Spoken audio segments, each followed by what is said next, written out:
We hop on What do you do? There's an air vent. Look at the air vent. Oh Nice, shit! I'm Where getting we hung. go? Stay here. It's gonna take us back up.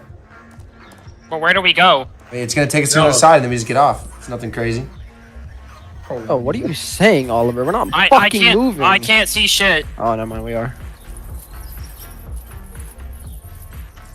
Are you listening to music or some shit? Why are you bouncing in? Go forward. What can I Let's stop? finish Go, the go, game. hurry Who before it cares? pulls us Alright, back then we up. won't use them. Thanks, see, if we do no We've never checkpoints, finished it. we would. Yes. Good work, team. Alright, let's go, bro. Oh my fucking god! Don't you? Now check We points should from we now should on? sing we should all sing a song together like what they do in the army, bro. Oh, look at that city. Look at this traffic over there. I see it. Oh, why did I even look? Nah, Nick, don't even worry about it, bro. No, We should all sing a With song no together checkpoints, there's no way we like what finish they it, do in the bro, I army, promise. bro. Look at that city. Look at this traffic over there. We could try, but like it's impossible, bro. Wait, was Nick the guy doing the deal for No, events it's with not you? hard. Yeah. This game All is right, let me not explain this. hard. Let me explain this, okay? So we can all jump on this one, but it activates a new platform, okay? So we always have to have 3, at least 2, 1, jump. No, you can't all jump at the same time. I have to stand this back, okay? Wait for me, and then I'm gonna go. Wait for me, and now you guys go to the next one, okay? Wait for me, and then go to the next one, okay? Yeah, we're probably at. Wait. Okay, nice, go. I don't get it. Pretty Just jump. simple, Why bro. don't we just jump?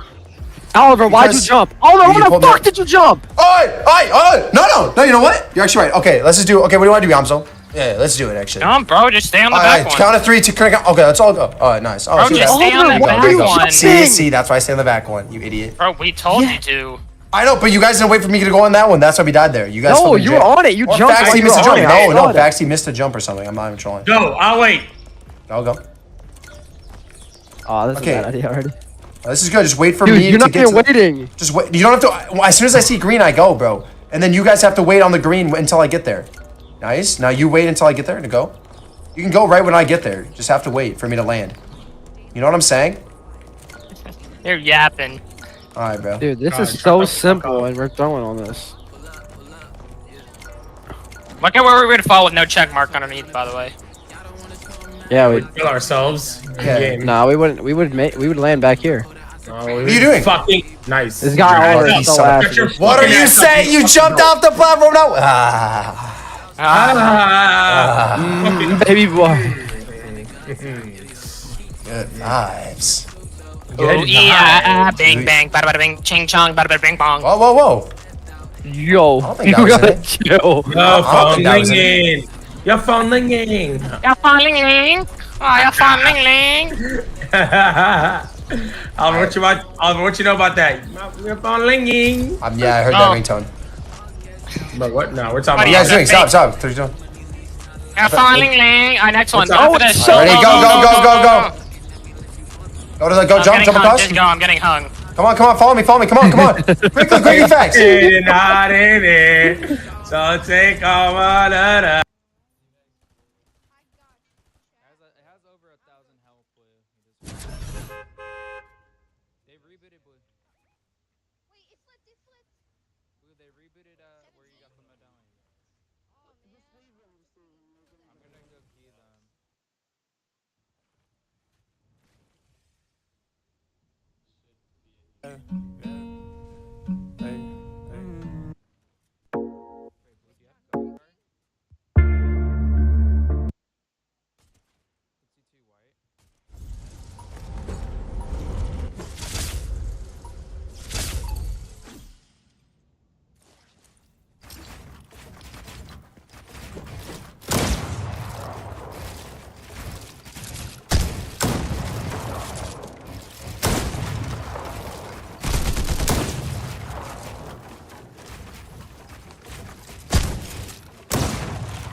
bet we do. Check out some of these great results we've won for our clients. We got a client who injured her chest, $250,000. Another client of ours suffered a head injury, and we got them $500,000. If you've been hurt in a car wreck, call me. I've got this. Call 314-888-4444. Switch to Chrome to securely store your passwords, so you can sign in with just a click. Fast, safe, yours.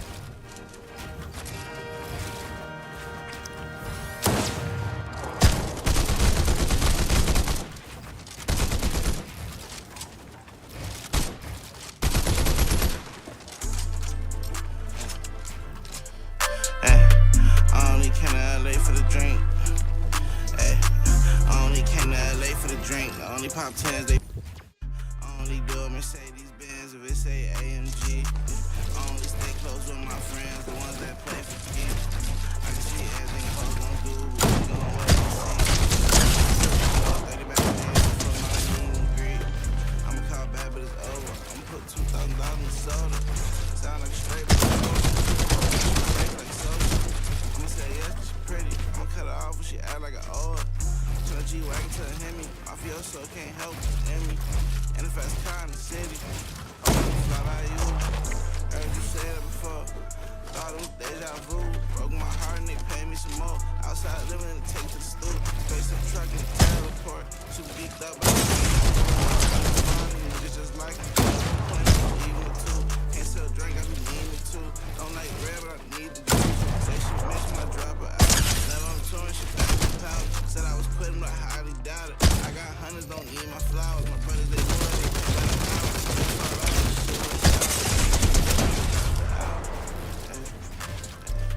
Only came to LA for the drink. Only came to LA for the drink. Only top 10s they paint. Only doing Mercedes. Only stay close with my friends. Only that play for the keeps. I can see everything a hoe gon' do. We gon' wait and see. I put 30 backstage for my meet and greet. Only came to LA for the drink. Only pop 10s they paint. Only came to LA for the drink. Only pop 10s they paint.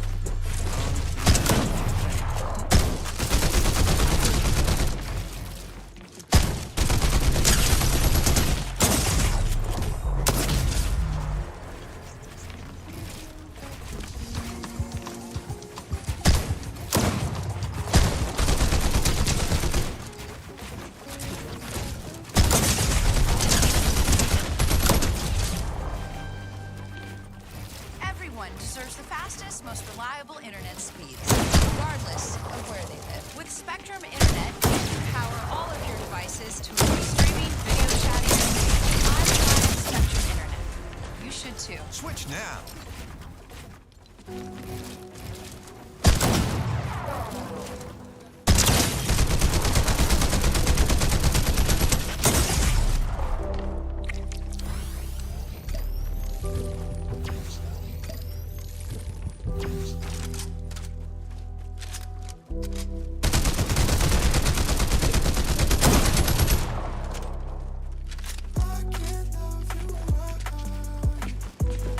It doesn't feel the same no more.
Let's go, go reboot us.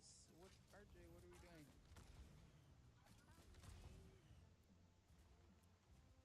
Elite, you gotta wait a little. Maybe they nerfed that nitro on the card. Hit him for 174. No, they're coming back. Blue, can you please get in the car? No, they're coming for me.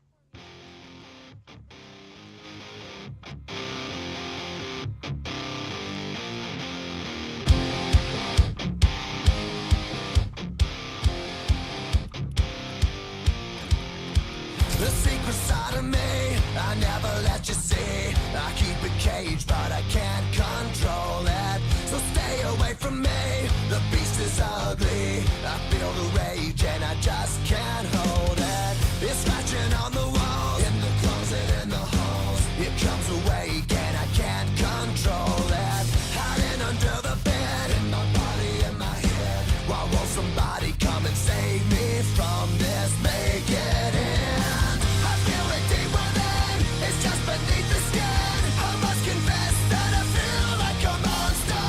I hate what I've become, the nightmare's just begun. I must confess that I feel like a monster. I feel like a monster. I feel like a monster.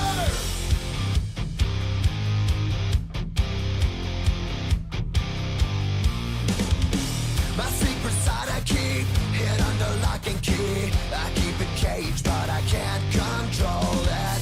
Cause if I let him out, tear me up, break me down. Why won't somebody come and save me from this? Make it end. I feel it deep within, it's just beneath the skin. I must confess that I feel like a monster. I hate what I've become, the nightmare's just begun. I must confess that I feel like a monster. I feel it deep within, it's just beneath the skin. I must confess that I feel like a monster. I feel like a monster. I feel like a monster. It's hiding in the dark, its teeth are razor sharp. There's no escape for me, it wants my soul, it wants my heart. No one can hear me scream. It's beneath the skin, I must confess that I feel like a monster. I feel like a monster. I feel like a monster. It's hiding in the dark, its teeth are razor sharp. There's no escape for me, it wants my soul, it wants my heart. No one can hear me scream. It's beneath the skin, I must confess that I feel like a monster. I feel like a monster. I feel like a monster. It's hiding in the dark, its teeth are razor sharp. There's no escape for me, it wants my soul, it wants my heart. No one can hear me scream. It's beneath the skin, I must confess that I feel like a monster. Like a monster.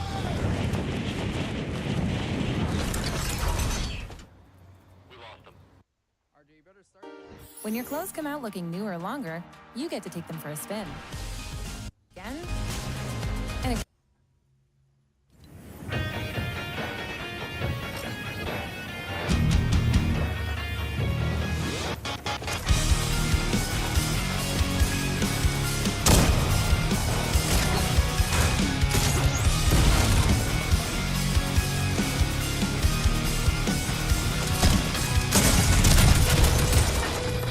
I'm just a step away, I'm just a breath away, losing my faith today. Falling off the edge today.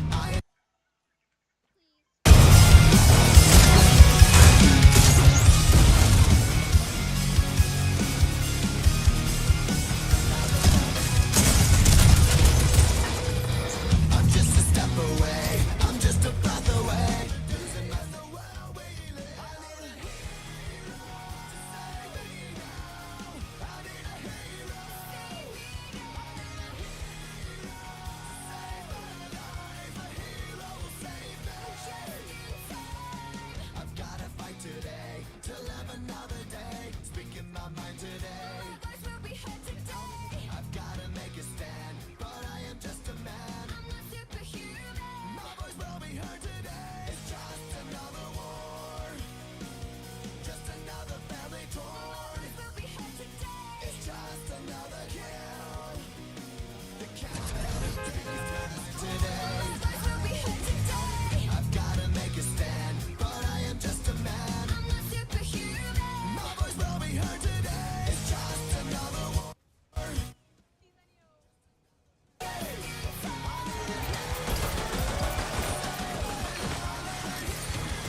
I'm a rusty old boat hitch, and I am barely hanging on. See ya.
Nuts. I need nuts. I need nuts. Don't Why do kill you him. do that? Now he's gonna fight. Yeah. I'm watching Daxy right now. Is he cooking? He's cooking. So on it. If you get a crown, My I frames have add been extra so 10. bad, bro. Unfortunately, we didn't get I'm the gonna have crown. to start streaming. I'm 50%.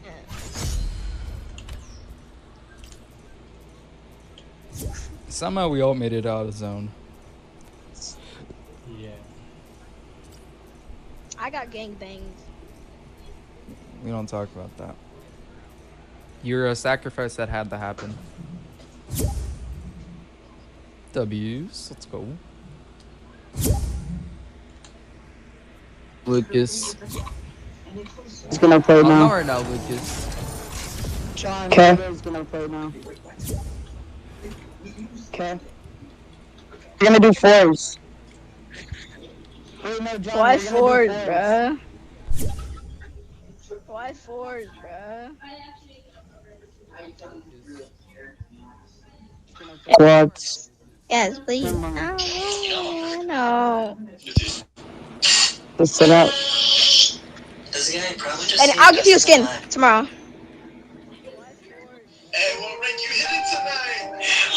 I'll give you a skin tomorrow. Yo, thank you, Xtinium, for the $1. I appreciate it. Thank you, thank you. Dexy, I'll give you a skin tomorrow if you let me play.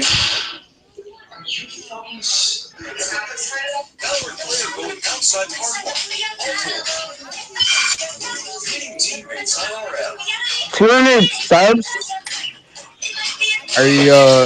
Are you taking one from his game and one I'm from gonna your let game, Rudo or play. both? Yeah, John. I'm gonna let Rudo play a Is he couple of using games. both your games or one No, of his? I'm using one each. One each. All right. RJ, you're gonna need the weights. Okay. Probably.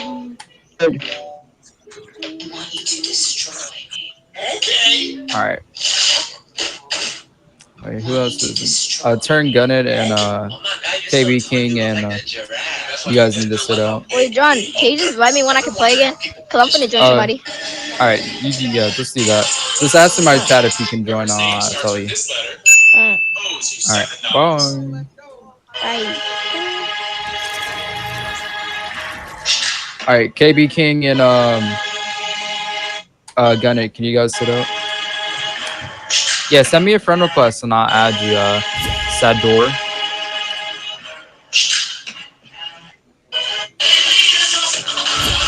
She has 0 posts on Instagram, but her highlights are full. My brother, marry her right now. She's the one. I didn't say that, Iron Bob. I said maybe if I did answer you. This game can take up to a year. All right, Ryzen. I'm letting Radusky play some stacks. He's doing that for me. You're so skibbity. You're so phantom tax. I just wanna be your All right, these guys been sitting out soon. Mommy, I'm seeing some fucking suspicious.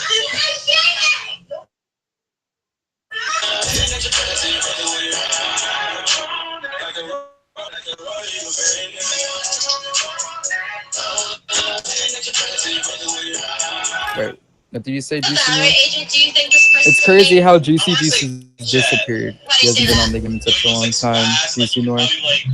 Let me see. I got you, Ryzen. When was the last time Juicy Juice was on? Maybe, you know? Maybe. I'm not waiting for you anymore.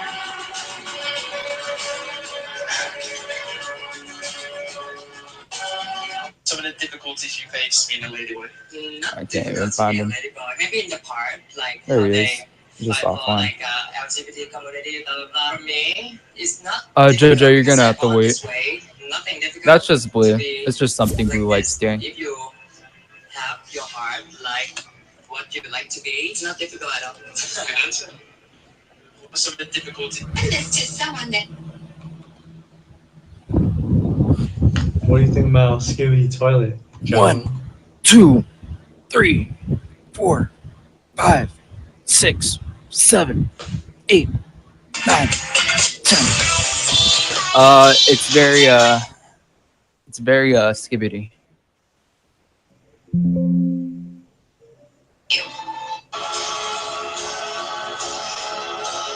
Son, you know, once you start, there's no going back. I know. This means two. Oh, I didn't see that you did more than that.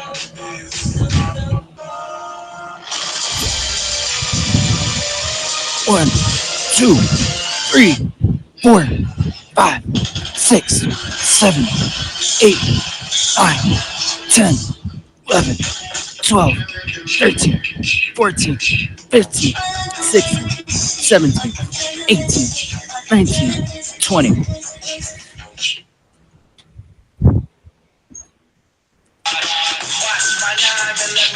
Blue, Anthony wants you to turn it off. I'll turn it on. Look like the red guy in Inside Out. Ha ha ha ha. 师，我是智障，我可以不用考试吗？老师，我是。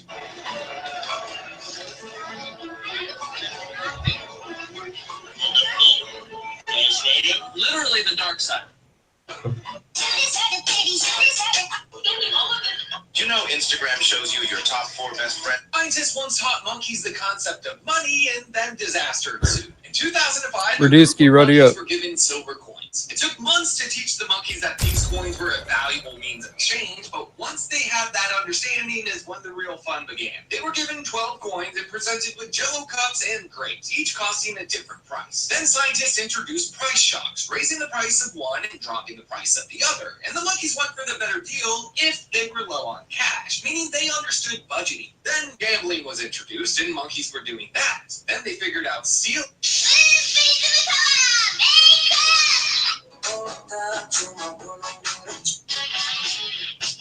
You baby, I'm always happy. Pinocchio lies, his nose grows.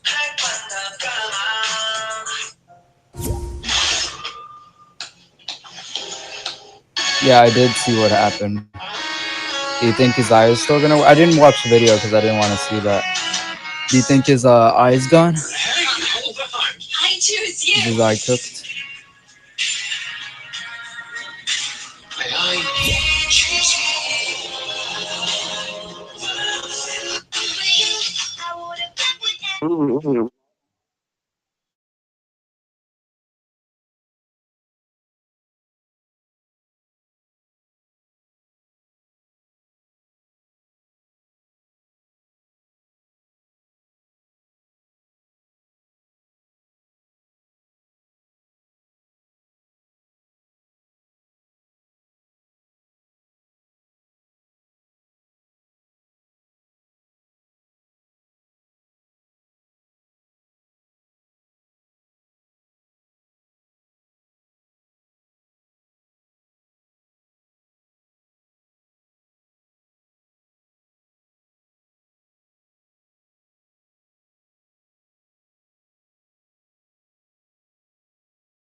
unlimited money?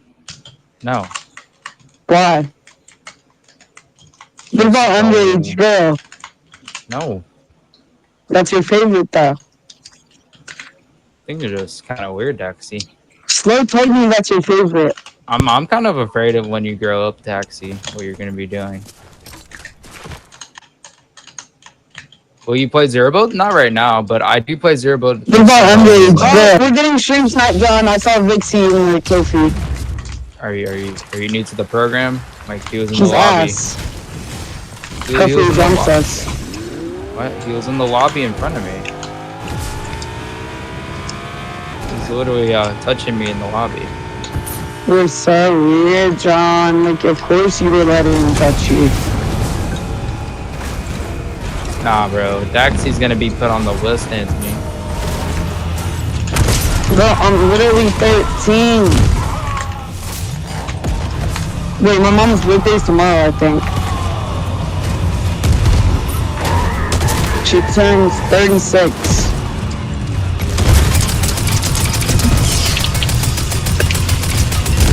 Survive until the end of the game, Jojo, and then you and Daxi will run the ones. I already beat him 7-2, John. I have the screenshots.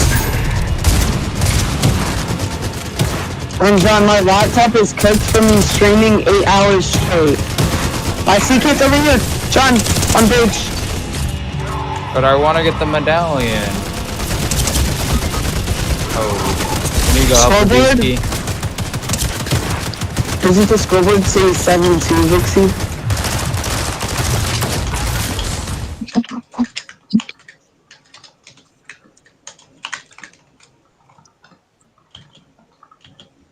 Entry. 100 in the air. How's he not dead? I'm dead. It's because Scooby stole my stuff. I'm running. He stole everything from that boss. I stole one fist. What do you mean? That's why I didn't want to do good. Because you Of stole course you're everything. gonna steal your Asian. They're Next chasing. time, Go get the card. you gotta- They're just chasing me. Like, next time, if there's loot, you just need to drop it for me. Wait, are you a hot Asian? Because I'm the boss. Wait, Blue, are you a hot Asian or a fat Asian? Next time, you gotta remember, if there's good loot, you need to drop it for me. No. Alright. I already forgot. I can't even hear you because John, are you good? the whole map is so loud. You need to fix the audio. John, just I get his know. cards and I reboot on game. I'm gonna have to decline that, Ryzen. I'm not gonna lie. Like, 25 million for Mr. Beast. oh, just reboot here, reboot here. Wait, is it a reboot? No, Oh yeah, he's 6'3". oh, they just left it here. John, you wanna give Mr. B sloppy for 25 mil? Nah, I'm good. Whoa, that could change your life. I can change my life in my own ways. I don't need Mr. Beast. By shitty playing money. Fortnite. I don't have what? You think Fortnite's gonna be my life? Yeah, you're gonna be playing it for the rest of your life. Okay. You're gonna have your Fortnite t-shirt on.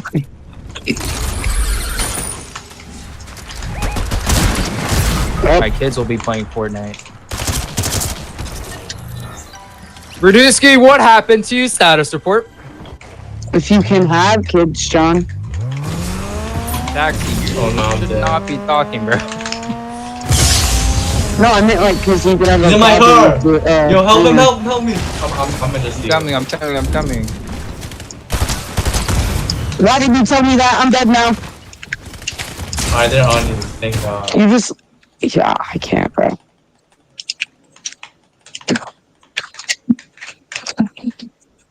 I'm out of here.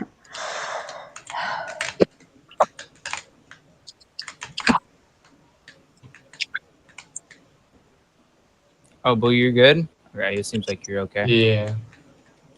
Yeah, I can't, get bro. that. I'm gonna get in there. Wait, let me bomb them. I got an op right here, Blue.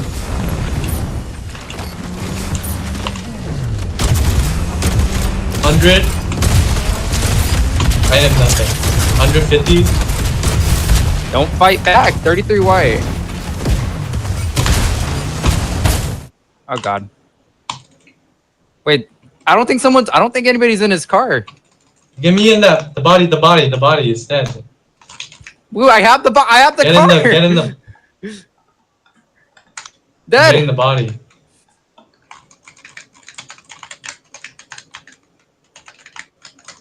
Woo, there's loot. On me, he's trying to get in my car. Get me in. Get the loot. Shut up, you gangster. Blue, there's someone. Oh god, Blue, there's someone in my car. Blue, you're getting jumped.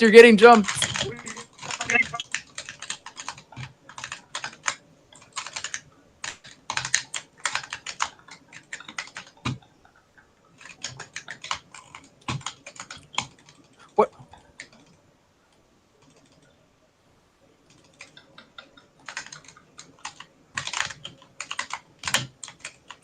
He blew up the car.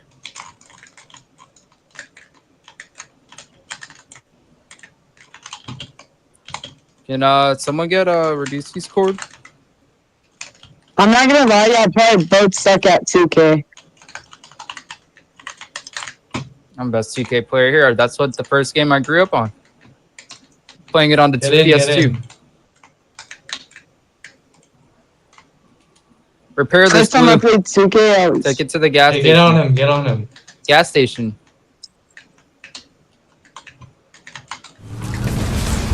We repair the car. 2K again right now, I'd fucking take it. Okay. Oh!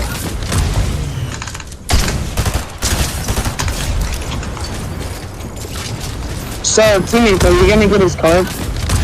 I did not know where his card was. Car fell off the bridge.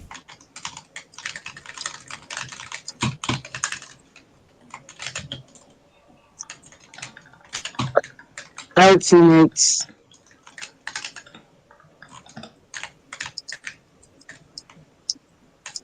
Are you gonna play the college football game, Anthony? I'm about to be playing that all day long. My grind game. John, do not come over here. There's like 2 or 3 I'm coming teams. over. I'm reversing Yeah, but it. I'm getting jumped, I guess. I mean, Yeah, I I'm literally just made a bad, my man. player called Chris Smooth, but I did not know how to spell smooth because I was like Hunter? young. Johnny just Like free 11. firing me. Please help me. I asked I my mom how don't to spell smooth. She gave me the spelling with PH. But what is this?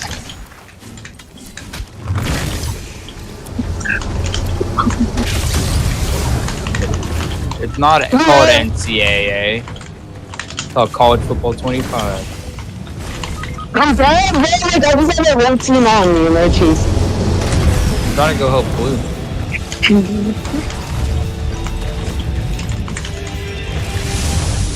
Like, I can't with the rank anymore. I just get 50 FPS. Maybe your laptop needs a break. You need to stop watching those videos on your laptop. I mean, Gives you viruses. YouTube gives you viruses. Google is a thing, you know? I didn't have Google. To really look it up. I mean, Since I when did, I did guess. YouTube give you viruses? Oh. What? Wait, I'm dead. Wait, guys, I'm dead. Like, full dead. What's this? Oh my god. Dead. Get the pop. There's dead. There's just a full team. In zone. No, he's really good that chase me. Actually, just let them pass by. And then you can kill their turn.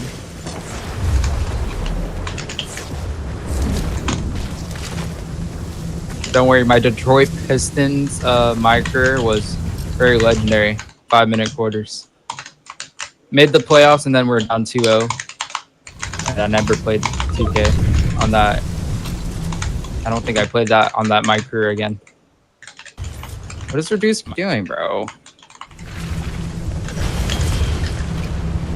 Like it's time. Ooh, you know your duo kid Spooky?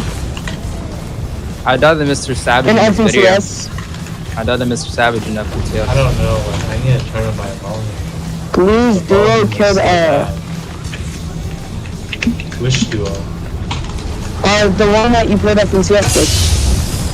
Which one? Go get just reboot wait, here was he a and I can controller get his player? card. Was he a You're controller not player? gonna make it. You're not gonna make it. What? Just reboot here and I'll get his card. Oh, who's that? Like, So you can go get Dax's card then. Get it. Why do I not have any for now? Oh wait. Check.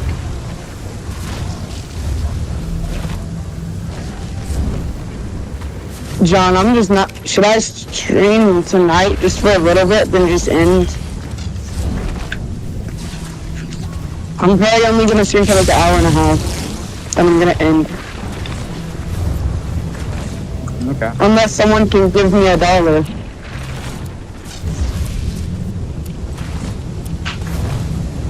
Pop a medkit before you reboot. Those reboots. You get to do.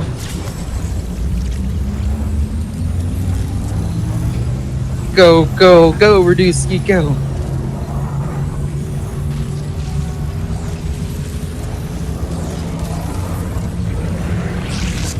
Pop in soon. I'm gonna go get my cat. John almost killed me, not gonna lie. It takes 15 Saying that. seconds to reboot. I know, but you could have accidentally not popped it.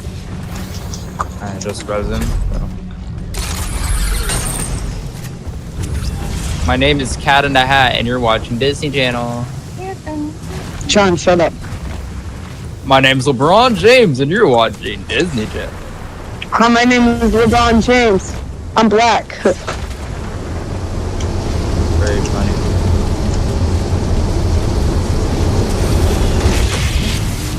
Hi, my name is Slow. I glaze black people. Don't get them without me, Rita. There's none there because it's a gnome. I'm just out of my enough bandages.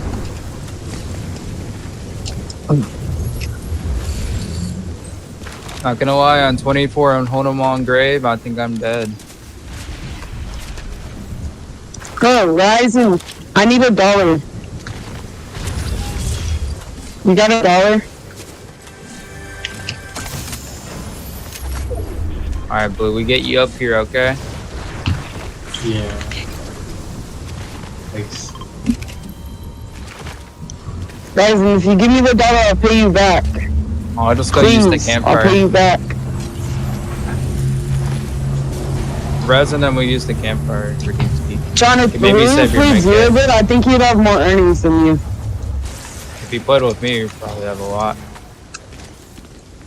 If you played with Bro. I mean, he does play 0 build, just on a different. Wait, he does? Yeah. Is his teammate not good at 0-bit? I don't know. Hey, don't be breaking that floor, Reducey.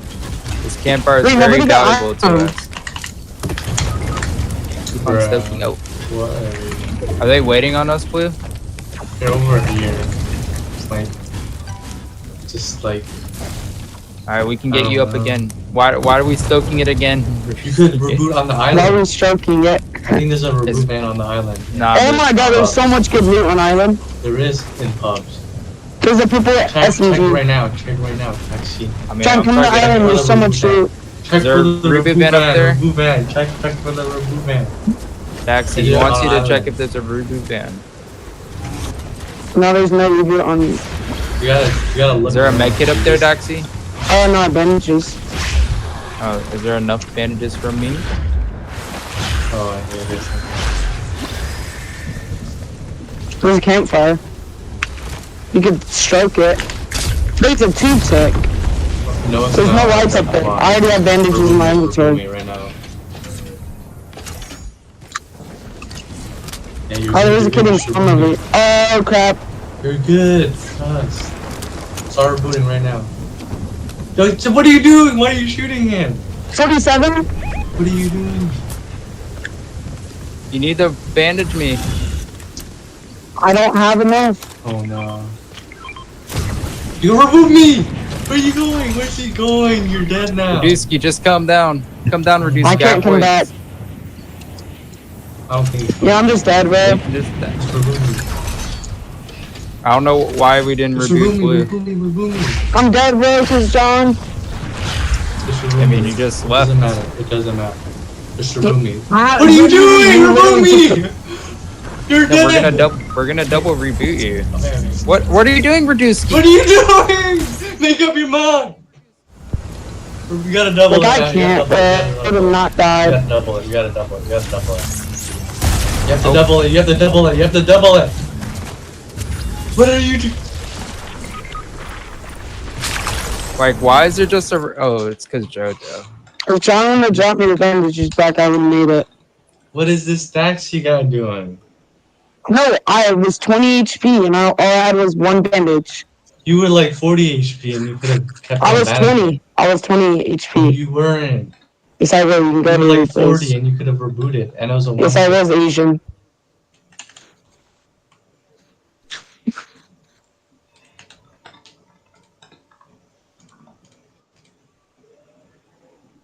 John, can we do fours? Shut up. Shut up, Asian. Okay, what race are you then? Call white. You sound fat. I'm not. I weigh 144. That's fat. I'm 5'8". Okay, I think that's a little obese. No, it isn't. Yes, The average weight for a 5'8" person 13 You're is a 5-year-old? 156.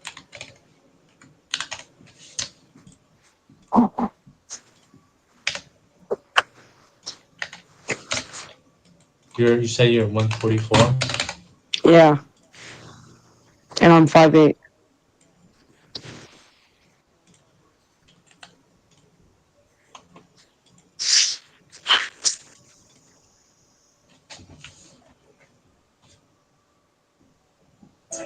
Resident's already in here. So.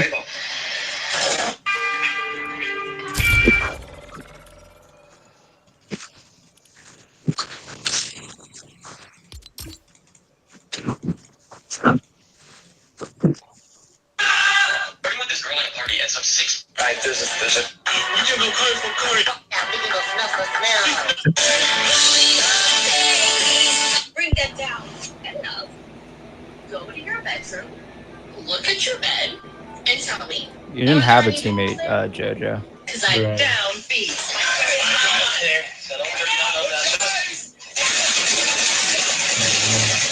Oh no, you didn't. Never mind. Besides, you're killing me. Like what? Taxi's not even next to us. Oh yeah, he was the blue mobile master. I hit him 37.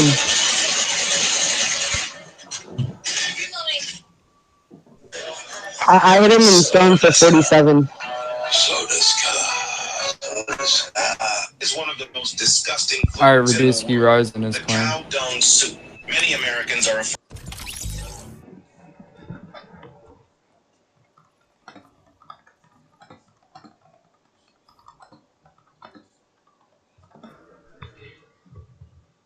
Contents are grass that the cow Of course you want some bats. Become the master of the air, the thunder of the seas, or a tank fury in the epic multiplayer action game War Thunder.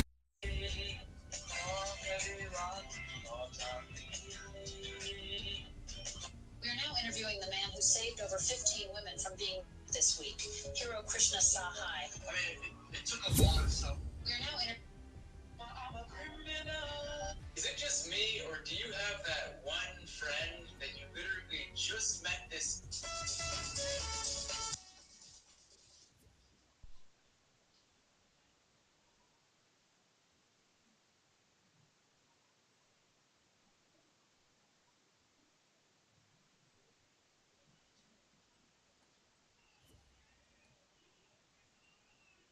On what, Radusky?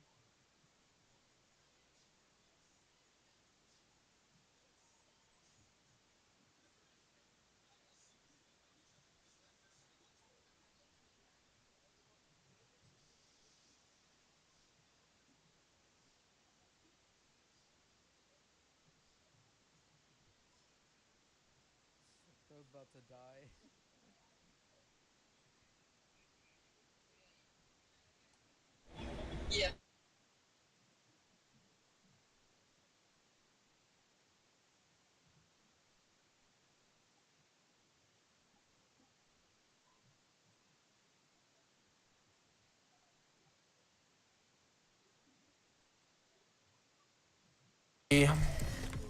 Oh, it's trampolines. These are always easy, bro. I swear. These are called the bongos. Sheldon. Bongos, bro. You know how to play the bongos? I actually do. I feel like Yams cold at the bongos. I know how to play the Indian drums. What's that? Yeah, shit just took 15 called fucking 5 tablas. minutes. 10 minutes actually. Yeah. Holy fuck. The Indian bongos. Imagine if we didn't have shortcut insta respawn from Coach It's actual Yamzo. Indian bongos. We'd be here for years. If we didn't have the fucking checkpoint, on my soul, we'd never finish this, bro. I'd alt that I for mean, yeah, we'd still be in hell 100%. Come on.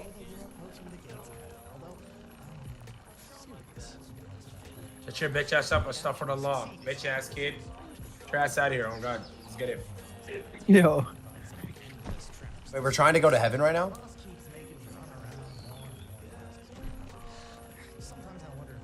Yo, we're I'm in so Chinatown. hungry.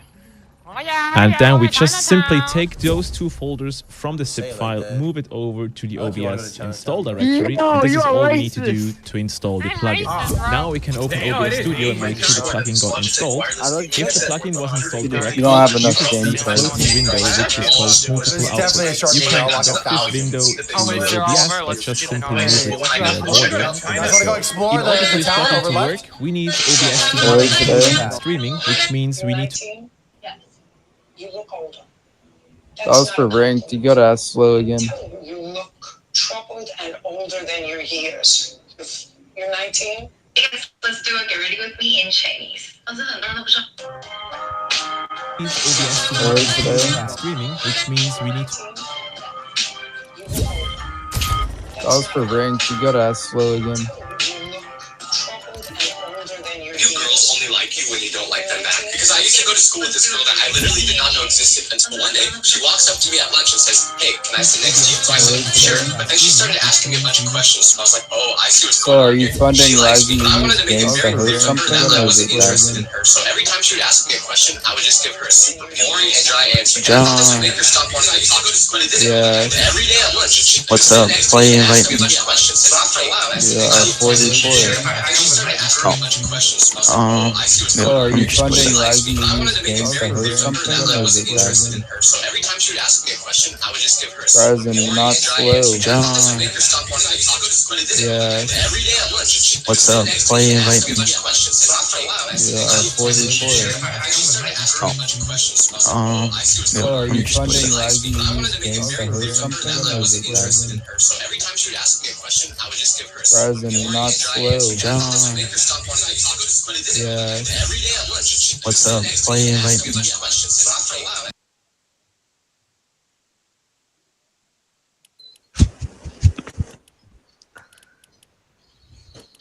You got acne, you gotta try.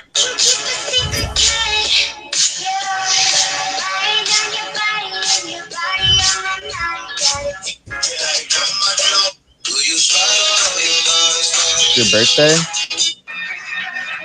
Happy birthday, Valtina.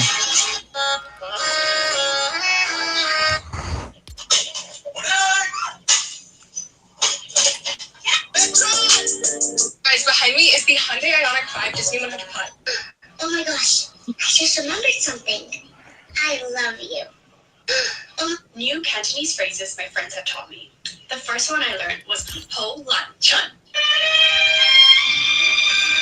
send this to a friend to Palestine for every follower I gain.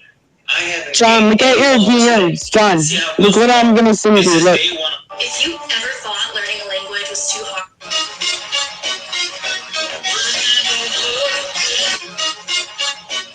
okay, guys, that was my last game. I actually gotta go. I have so much. If a girl thought you were cute, what's like her ideal way of approaching you? Skibbity. Skibbity. I don't know what skibbity means. What does it mean? It's because the person that's hosting Awesome wanted me to kick you. Awesome sauce. Okay. What is Riz? It's when He's doing it. Is it something with your hands? when you get girls. It's when you get girls. Oh. get girls. Like, Is it? I don't know what bridge is that. What are you doing here when you do this thing with your finger? viewing. Viewing? What's viewing? It's when you look max. What? When you look max? Yeah. When you look max? Yeah. What is that? It's when you look very good. When you look very good, okay. I thought you kind of look like a giddy cat. Have you been viewing? Me? Yeah, no joke. You have the Giga Chad chin and build. Thank you. Okay. Who's Giga Chad? He's the strongest guy on Earth. Oh. Yeah, search him up. Yo, also, what does Sigma mean? It means the alpha. The alpha. Did you know this? What's alpha mean? Yeah, what's alpha mean? So you're the leader. You're the one to trust. So wait, so when you say what the Sigma, you're saying what the leader? No, but like that's different. What's that mean? Maybe.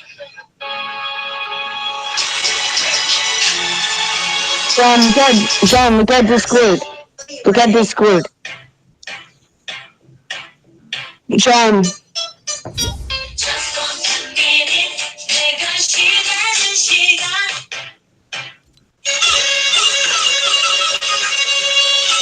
Yeah, you can. Slow.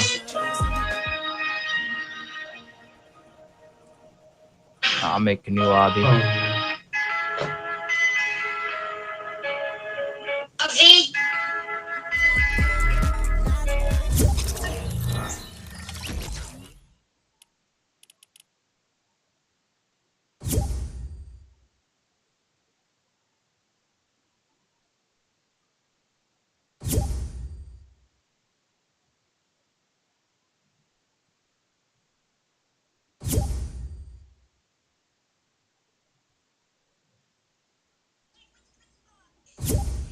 Alright.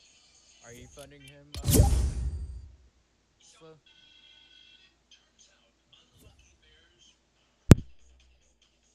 You support the LGBTQT. It's getting. Why is it getting very long? What's getting long? What you I just forgot state. to add the IA. LGBTQPTIA plus. And are you also funding Ryzen? You support the Slow? LGBTQTIA plus plus. The CIA? Community? The CIA Huh? protects the country. Hello? Yeah. You support the LGBTQIA plus plus. Does that include Jonesy? I don't know, like it includes everything. You could be anything you want. Oh, you can be like a dinosaur? I mean, if people want to be dinosaurs.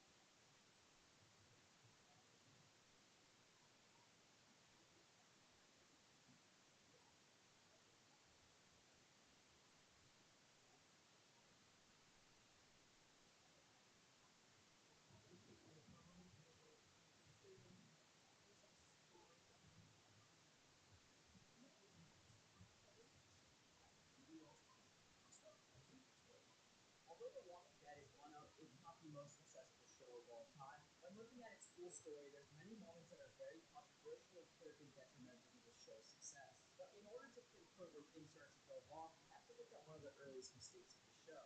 Number 5, firing of showrunner Frank Darabont. I'm putting this last on the list since it's a controversial topic discussed by many fans as to whether or not it was a mistake. The reason for this is that Frank Darabont was fired during pre-production of season 2. So his work on The Walking Dead can only be measured in 6 episodes.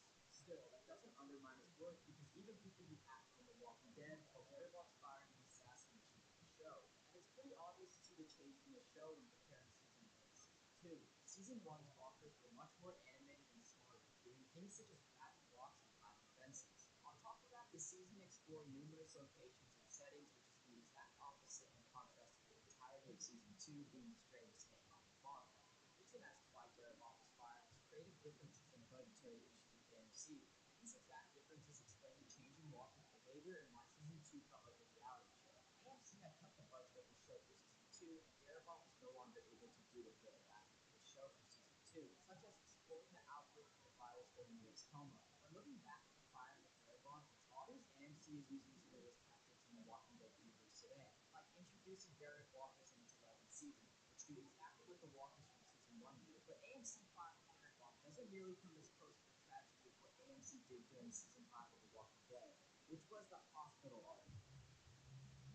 The hospital arc during season 5 was one of the most pointless and boring storylines that led up to a very disrespectful and shocking death of Beth. The episodes consisting of Beth being at the hospital all gave a really weird vibe and didn't even feel like The Walking Dead. The villain of it being Dawn, I still never understood why she acted like she did. But it's not entirely true to say this is one of the worst mistakes of The Walking Dead, considering that season 5 was hated by many, and the whole arc being against them actually gives a different perspective on what happened.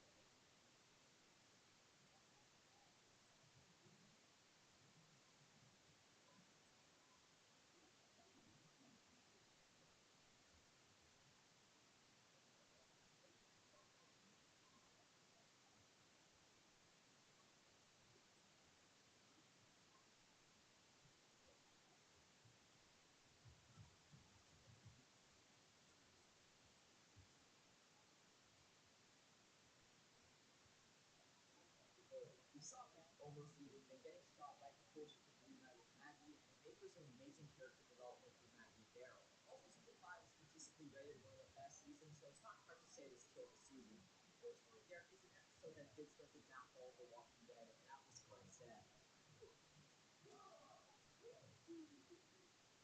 Glenn's death is one of the most infamous and brutal scenes in television history. And when you ask pretty much anyone who used to be a Walking Dead fan when they stopped watching, they either say, I stopped watching when Glenn died, I stopped watching when Season 7, I stopped watching when Negan came. And statistically, Negan's introduction / Glenn's death did start the downtrend of The Walking Dead, but it doesn't necessarily mean Negan killed The Walking Dead. The show is bound to go down eventually because charts just don't go up forever, and viewers were already annoyed with the cliffhanger for the next season 6.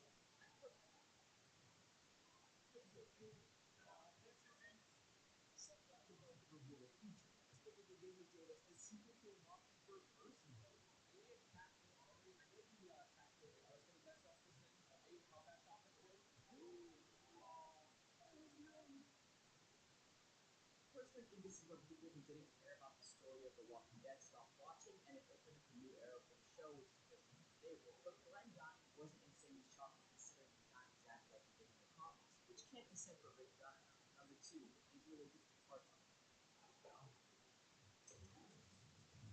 Now, when I say this was a mistake, I'm not saying Andrew Lincoln is in the wrong for leaving The Walking Dead.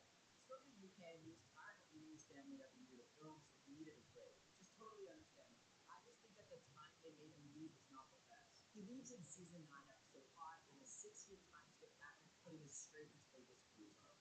Right away, this just feels so wrong considering when Rick does return, there has to be an explanation as to why he can't return for so many years. Combined with the fact that the Rick and Michonne show is only going to be 6 episodes, it feels like it's going to be super rushed. I personally think they should have done the time skip before Rick died so it feels more realistic. Because personally, I would have loved to see Rick at least see the Whispers maybe for 1 or 2 episodes. But even if Rick did stay the entirety of the show, it still would feel like something was missing. And that was the relationship of Rick Grimes and Carl Weathers. Number 1, Carl's death. AMC's decision to kill off Carl was the last straw for many regular viewers who even vowed to stay to the end.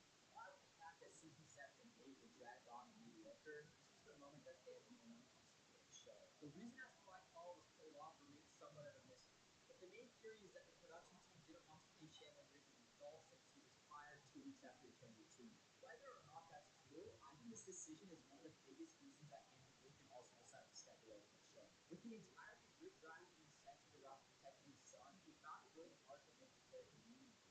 And it was just a huge deviation from the comics since Carl lived until the end. I think this is what only put the nail in the coffin for Walking Dead's dwindling viewership, since the show lost its main focus at this moment. Regardless of all these decisions that AMC made, I still love the Walking Dead universe as a whole. Let me know what you guys think is the biggest mistake of the show, and thank you so much for watching.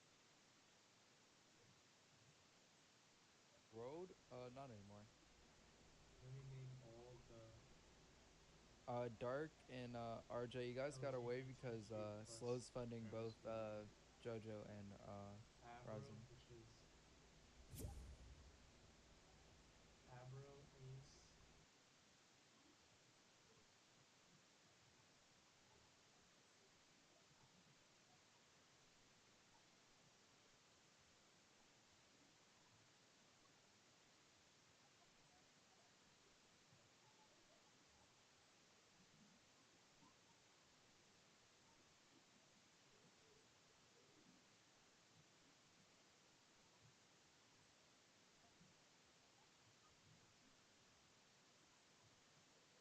up with friends, she noticed her screen was glitching out. Except it wasn't lights flickering, it was just a massive crossover. My screen is really messed up. Ooh. What is that? Listen, yeah, looked over and saw that. Wait, what the heck? What? It's a hammer! There's a giant hammer on my screen! By mixing the web slingers and exotic dualies, Musou found a way to turn Spider-Man into Superman. So, I think we do that. Then we shoot. And now apparently, as long as we just keep the low grab effect, we never have to touch the ground. We've done it again, boys. We broke Fortnite. He decided to push this glitch to its limit, taking the lobby by surprise. I'm going in.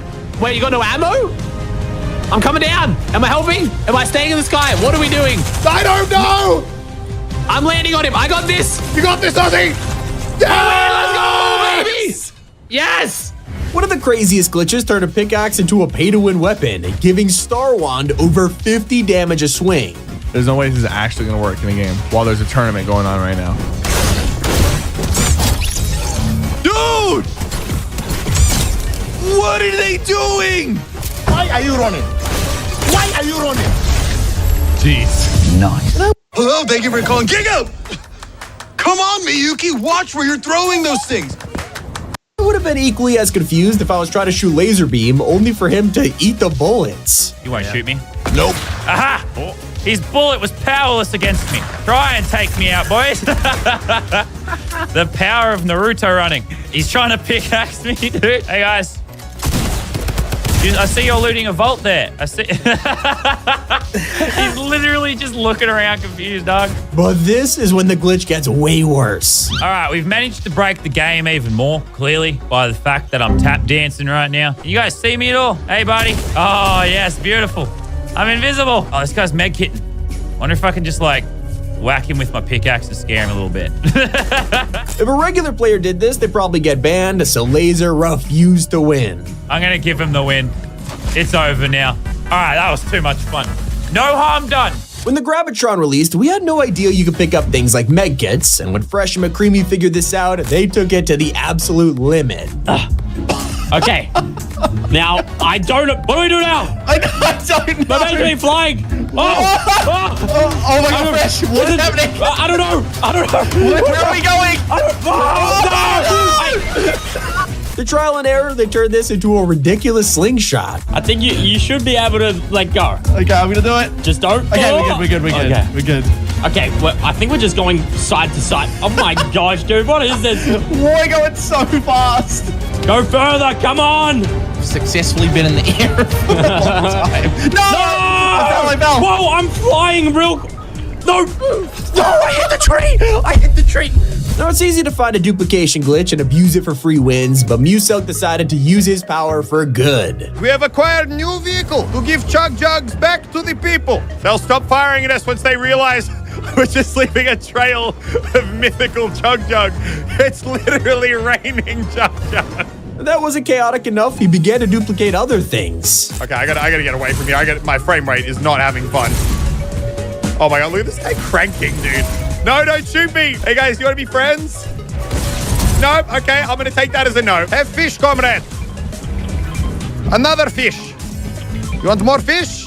I have fish for you. Everyone's just eating our fish. This is what Fortnite should be from now on. Just everyone has infinite fish and we just sit here all day eating. 12 seconds later. No. No! Think of the fish. There's fish for everybody. Look. I had so much more to give! But there were glitches even in the earliest days, with Loser Fruit getting wiped out by a ghost. Trey, you need buy? Oh. What? What? Oh, he's under the How's map. He's what? Oh, is he just standing outside? Is he just under the map? He's under the map. Yeah. Let's have a look at this. What? God, hackers! Around the same time, we had one of the most popular mobility items, bouncers. The whole idea of these things was to break your fall, only for Daquan to give a noob a helping hand. Come here, boy! What? Ooh, this game's trash! This game's trash! What are you talking about? This game's trash! I just tried to do a bug! You're doo-doo! You have 0 kills! Why are you dancing? When Fortnite introduced Shadow Stones, they should have known how broken they were, and Wildcat set out to prove it to them. Now, Yes! Oh my god! Yes! Let's go! I am completely invisible, bro. Wait, I see you. I see you. Wait, what? A guy was in it with you! A guy was in it with you! That's when they tried to mess with players instead of eliminating them, and I gotta admit, I would have been so confused.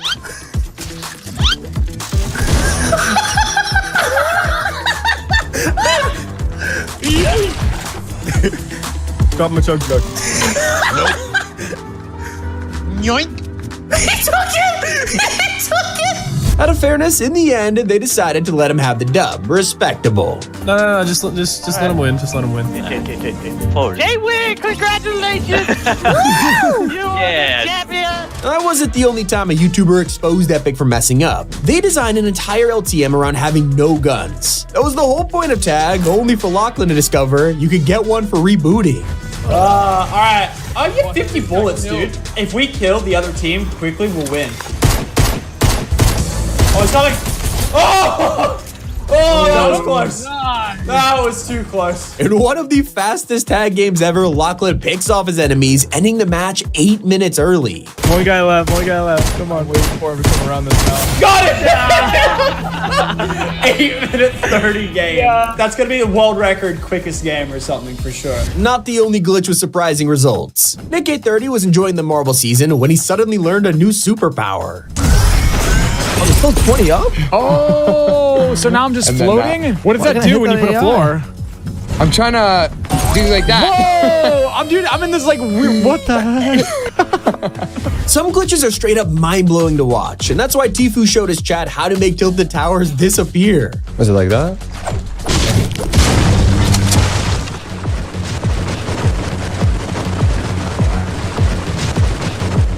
He discovered he could do this to one building, but then Tfue went back in game to push it to the limit. Oh my god, dude! Pawn Shop's still there though. Yo, what the? Oh my god, bro! During Vibin, barely anyone used the roller coaster, but I'm sure we would have if we knew the same secrets McCreamy did. We got here. Oh my god! Ah! Goodbye, Twinks!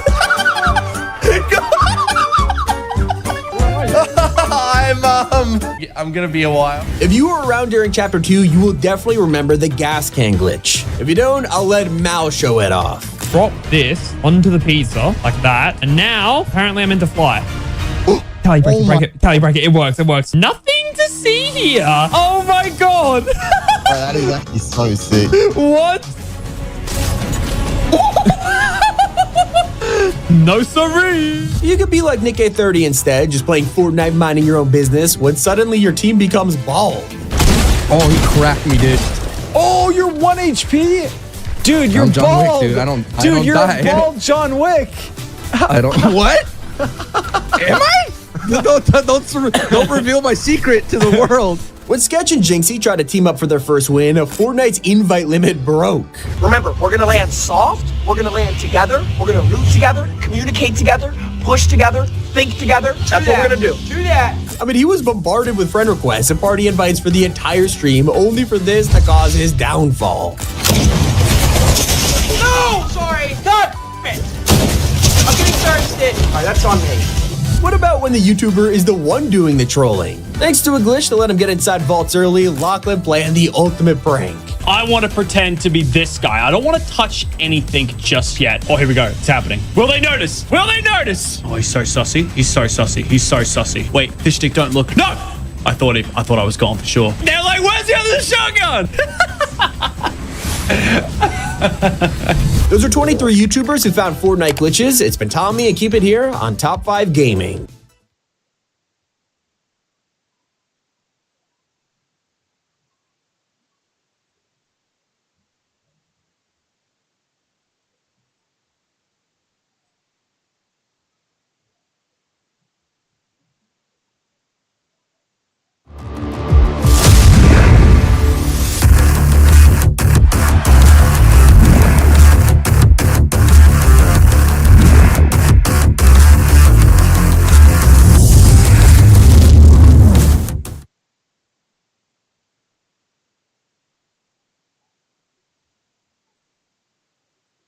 Did you know the Thanos Gauntlet secretly returned in Fortnite? Let me explain. One of its abilities was the Power Stone that looked like this, but compared to Dragon Ball's Kamehameha and... it is identical, and that's not the only time Epic secretly returns something. Even an entire game mode was turned into a hidden feature. The floor is lava has returned every so often, most recently with Midas's LTM, but fans have been desperate for a way to get this permanently. Well, that's when you'll realize it's literally in game as we speak. By accepting the Ground is Lava Wastelander challenge, you can experience this on the BR map every match. The Star Wars fans have been pretty happy this year, especially with the massive May the 4th event, but one of the most memorable additions was back in Chapter 2. Fortnite dropped an entire POI in the map to celebrate Mando's bounty, letting us walk around Kit's Cantina. It was gone within weeks until the Mos Eisley Cantina secretly reappeared in 2024. By heading to the Festival Jam stage, you could chill out here and play music together. There were a ton of references and details too, fans loved it. One of the weirdest collabs was a forgotten mythic no one even talks about. We all know about the Futurama crossover and how unexpected it was, but you'll probably remember the amazing outfits like Fry, Bender, Leela. What people don't recall is Bender's shiny metal ray gun. This was only in game for a week, and if it feels really familiar, that's because it's a total reskin of Chapter 2's Chimera ray gun. It's been a while since we saw our friend Blevin, makes sense considering there's nothing left of the cube. Except this wasn't the last time we saw him. In fact, he's now under the ownership of Loki.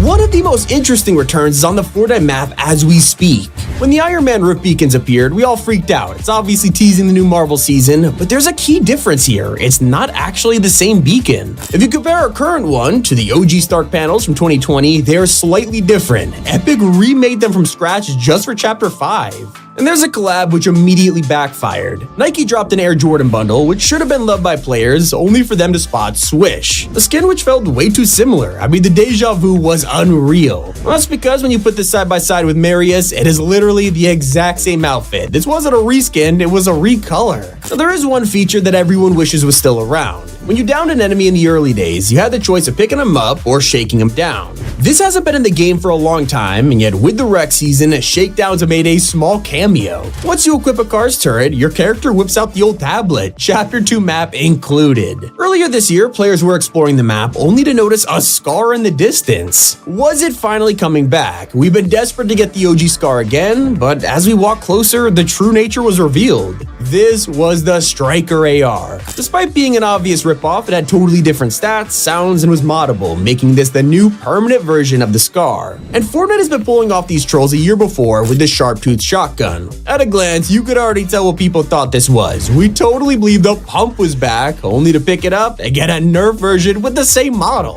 And I bet you had no idea that one of Fortnite's rarest items is hiding on the Chapter 5 map. The Eye of the Storm tracker was only in game for like 20 minutes, making this the most sought-after item ever. Instead, Fortnite turned this from a backpack to an actual weapon, giving us the Storm Scout Sniper Rifle. After a couple years, they realized this wasn't really working, so they changed the idea, turning it into a reality augment. Now we could finally see the next Storm Circle without picking up an item, yet this still wasn't right. Years of experimenting has finally led us to the latest version of Forecast Tower, which anyone can visit. Crazy that this all started with a backpack. We were also taken by surprise when the entire loot pool was updated, removing frenzy auto shotguns everywhere. We learned to accept this and moved on pretty quickly until a handful of players noticed something weird. Everything changed when they discovered the Oscar NPC. Talking to him or wiping him out was normal until you challenged him. Winning this duel would reward you handsomely. Now you gotta love when a secret return improves on the last design. The second the war bus was introduced to us, we got deja vu. It felt like we'd already drove this thing back at Chapter 3. Well, we basically kinda did with the armor battle bus, but Fortnite had some extra surprises in store. Not only do we have 2 heavy turrets to play with, but they changed the cow catcher to a spike version. Okay, one of the strangest returns is on the map right now, and it's an insane callback to an unsolved Easter egg from Chapter 2. Back then, we could find a crash plane ripped to shreds near the lighthouse. It was here the entire time, even surviving the release of Coral Castle, and it was meant to showcase how Ego got onto the map. Fast forward to modern day, where fans began to explore the snowy mountains of Chapter 5, only to discover the same wreckage. And I'm not exaggerating, it's almost identical, with Fortnite choosing to paint this plane white instead. In fact, what happened to both these wreckages is also similar. While the first one fell down the side of Coral Castle, castle and into the water, this new plane has completely slid down the mountain and into a lake. On the other side of the map, we were treated to a mini storyline involving the return of Midas. But while we were excited to see the gang reunion,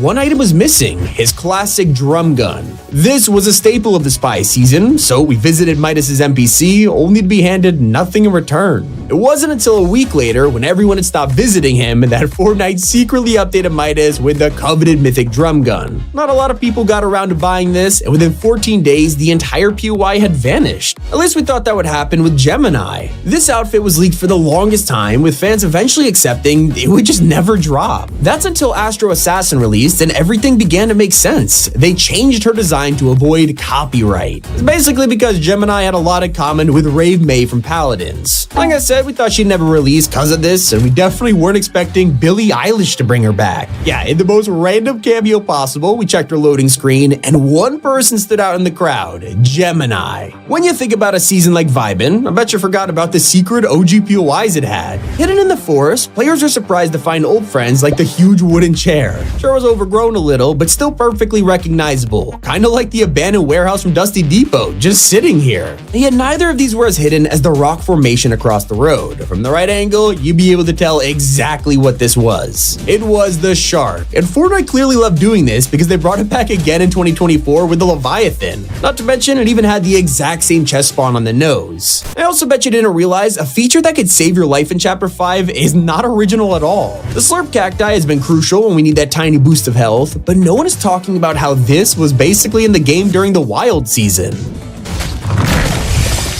Now, personally, I love Chapter 5's Easter egg that went totally under the radar. 4 years ago, we uncovered the existence of a strange chair. It had a bear on top, and every week, Fortnite would secretly update this by making it smaller. Literally got to the point where it was the size of an ammo box. Players loved this so much that Epic brought it back in Chapter 3, making it way harder to spot. We had to find it by looking in a bush. So fast forward to modern day, and why is this relevant? Well, now it's even harder to find. In fact, you probably didn't know this was even on the map. But if you check under one of the viaducts, you'll discover a familiar teddy bear. Hello there.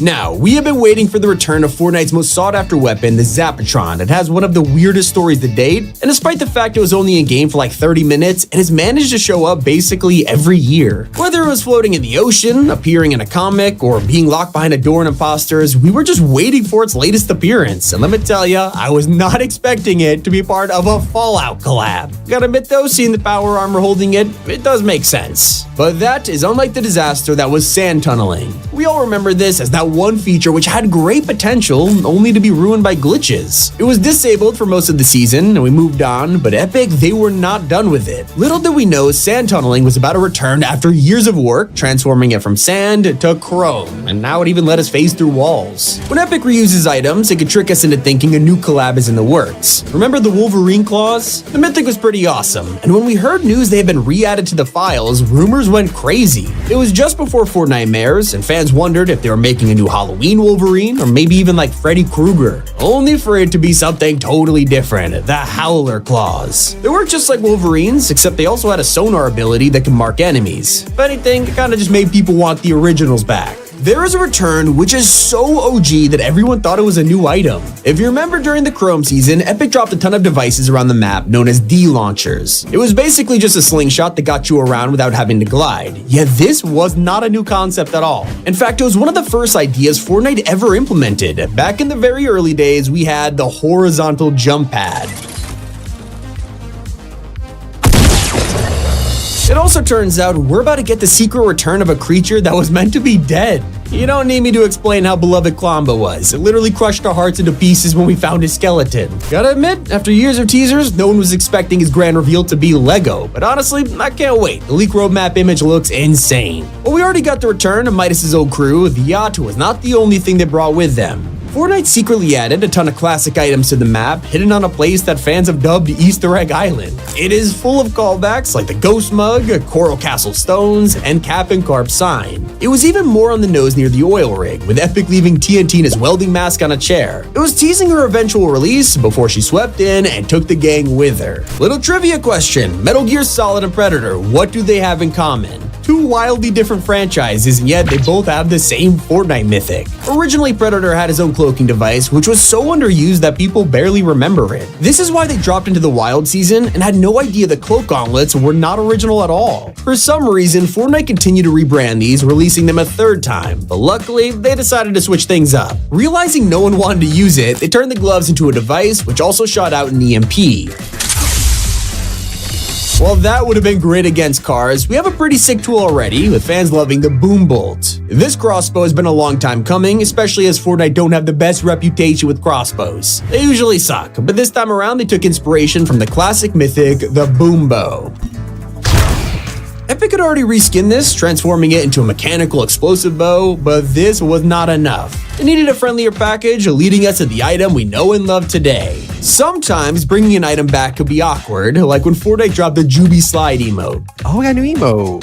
Oh my god, I know what this is. Didn't we have an emote very similar to this? This confused thousands of people, as they could have sworn they already owned it. So they checked their lockers and realized they had a completely different item known as the Side Shuffle. And look, we're only a couple months out from the second part of the Marvel season, with fans desperate to see nostalgic mythics coming back. One of those was the Silver Surfer's board, and yet little do they know, it wasn't even original in its own season. Now sure, we've gotten reskins of this time and time again, like the Nimbus Cloud, but Epic were truly lazy when they gave us the Witch's Broom. This was released in the exact same season as the Surfer's board, and they didn't even change it up. The cooldown and mechanics were exactly the same. Yeesh. How many of these did you know before I told you? Let me know in the comments. It's been Tommy, and keep it here on Top 5 Gaming.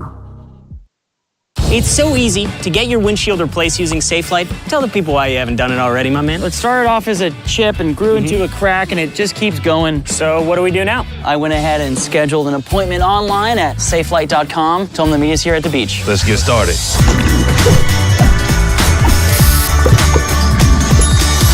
Oh, SafeLight repair.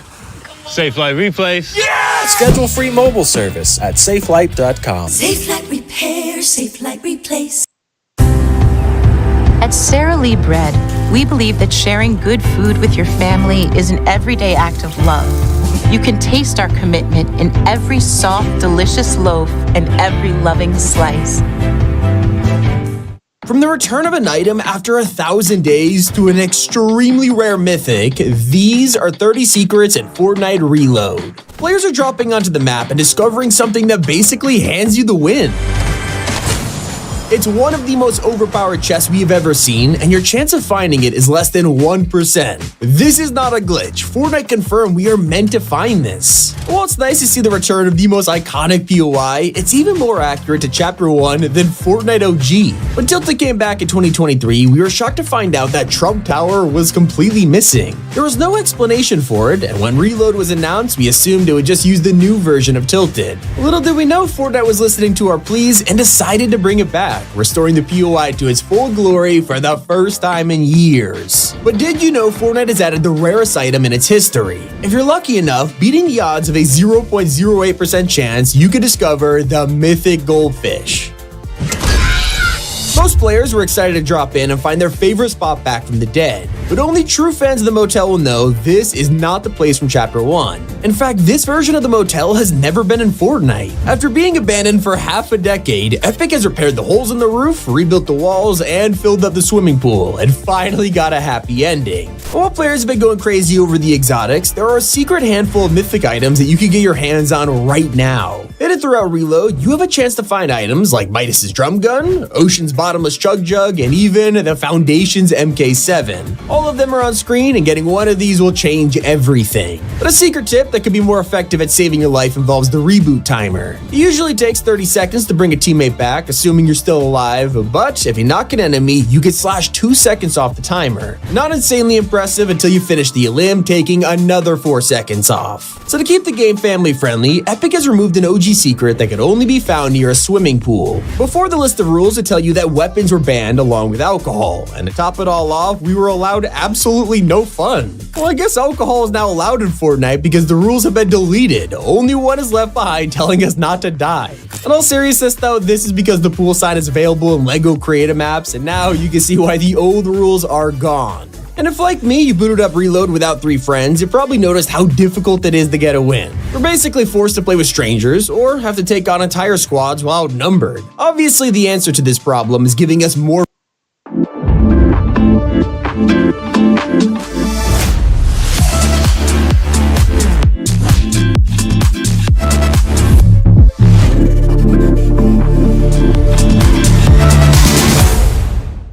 versions of the mode, and that's exactly what Fortnite is dropping today. Duos is here, and I am so thankful for them adding this. To make things better, leakers have discovered support for trios, meaning this will also happen. At this point, the game continues to blow other modes out of the water. And yeah, it is totally dominating Fortnite right now. For the entire week since Reload dropped, it's been getting more players than actual Battle Royale. Thanks to the option of having no cars, being able to explore Chapter 1 locations, it's exactly what players need right now. And with the summer holidays finally upon us, Epic is knocking it out of the park. You can tell a lot of love went into this because the map is full of secret Easter eggs that only veterans will appreciate. You can find 3 classic faces around the map, bringing back the iconic Easter Island heads with their chests perfectly intact. One of these guys has a car as a hat, the other has shoes, while my favorite is the classic head with a mustache. And to make you appreciate things even more, the loot will always be there. For the first time since the Marvel season, 100% chest spawn is back, and it's a permanent feature of Reload. Thanks to us rebooting our friends every 5 minutes, you need a heavy supply of guns, so not only does Fortnite have guaranteed chests, but there are more of them on this tiny island than the entire BR map. Now there's a new mystery in Reload that was never in Chapter 1. Underneath Tilted Towers, we used to have an empty cave which remained untouched for years. People use this as a place for cover or to chill out while healing up, and now, if you visit this place in Reload, something suspicious is going on. Roadblocks are in front of a classic IO bunker. You could easily argue this is just a throwback, but there was never a bunker here in the past. In fact, Fortnite recently did this in the LEGO mode, adding mysterious hatches around the world. If it is just a throwback, there's an even cooler one hiding in plain sight. As you select Reload from your lobby screen, the background will change. I mean, obviously. But this image is actually a secret reference to Chapter 3. In those first days, they promoted the return of Tilted with this exclusive lobby, and now Epic has used this angle again. Fans are more excited for the return of Fortnite's best Easter egg. Outside Pleasant Park, you can find the guy who started it all, inspiring a crowd of RVs, their leader, Truckosaurus. I don't need to tell you how important this guy has been, and to see him back to his former glory after all these years, it's a nice change. Definitely better than being stuck at the bottom of the ocean. So you're probably watching all this Reload gameplay, itching to jump back in, and soon you'll have a reason to stick around for months. Fortnite is officially working on more items for the loot pool, giving us insane mobility with jetpacks, balloons, and Riftigos. We could also see glider redeploys, along with impulses and regular old grenades, so expect this game to somehow be more chaotic. In fact, that's not even close to the carnage we're about to see. Fortnite is working on more mythics to bring to Reload, like the combo of Kit Shockwave Launcher and Charge Shotty. They're also handing us Sky's Grappler, Brutus's minigun, and Meowscles' rifle. I can only imagine how fun this will be. But pay close attention to what's available right now, because the map is full of secrets like the return of the Metal Llama. Near Retail Row, you'll find this structure in the exact same condition they left it in. Except this time, there's a chest to reward you for appreciating it. One of my favorite drop spots used to be the soccer stadium, and I know a ton of viewers feel the same way. Thankfully, it's back in Reload, and they made some improvements just like the motel. For the first time ever, the swimming pool doesn't have a crash truck through the wall. Instead, it's filled with water and completely refurbished. Here's where I gotta deliver the bad news. The best part of this drop spot was the stadium, and now it's been entirely replaced by a second basketball court. Gotta admit, it hurts. Especially when you realize basketball is playable anywhere, even tilted. Yep, they have enabled the old mechanic that lets you use toys, which means if you aren't a veteran player, tough luck. On the bright side, the tallest POI in Chapter 1 is still standing, even on Reload's tiny map. And while it remains the highest point, Epic have shrunk it way down so it's easier to climb. For conquering the summit, you'll find a brand new flag on top, even though the view isn't quite as impressive.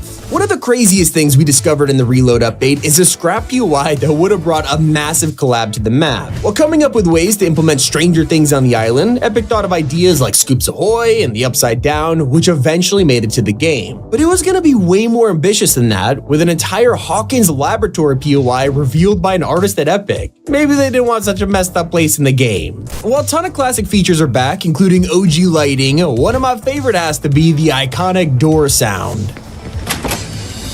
If you didn't notice its return, you definitely will know about a tree. What's so special about this? Well, it's actually an iconic POI that was near Risky Reels back in the day and became super popular due to its chests. People would always land here, loot up all 3 chests, and then go to Risky. Well, now it's back as a small island, and yeah, the circle of loot is still here. You gotta appreciate the details in Reload. Clearly a ton of thought went into balancing it, like the change to revives. Now if you want to pick up your teammate, the time has been cut in half, which is something most of us noticed, but what about when all 3 of you pick them up at the same time? It's basically instant.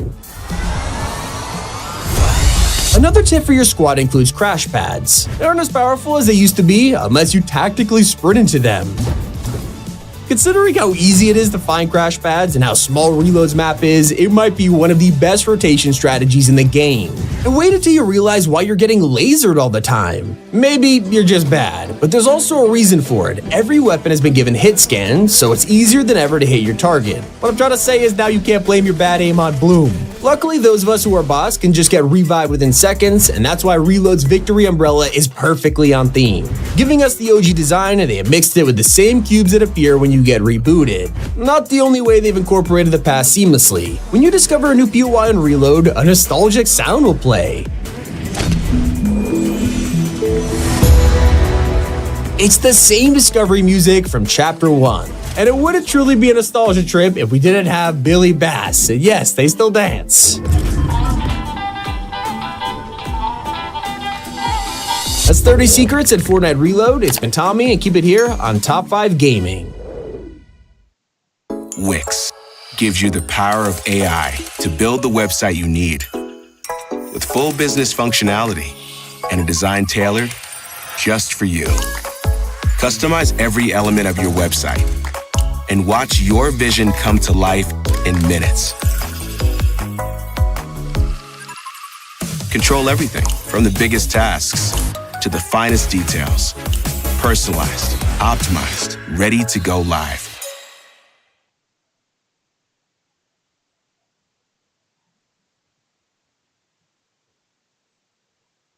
Pixelgun 3D.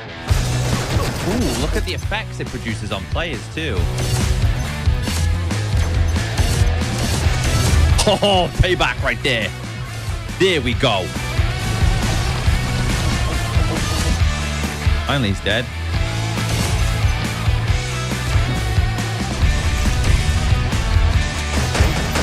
Pixelgun 3D. Play now.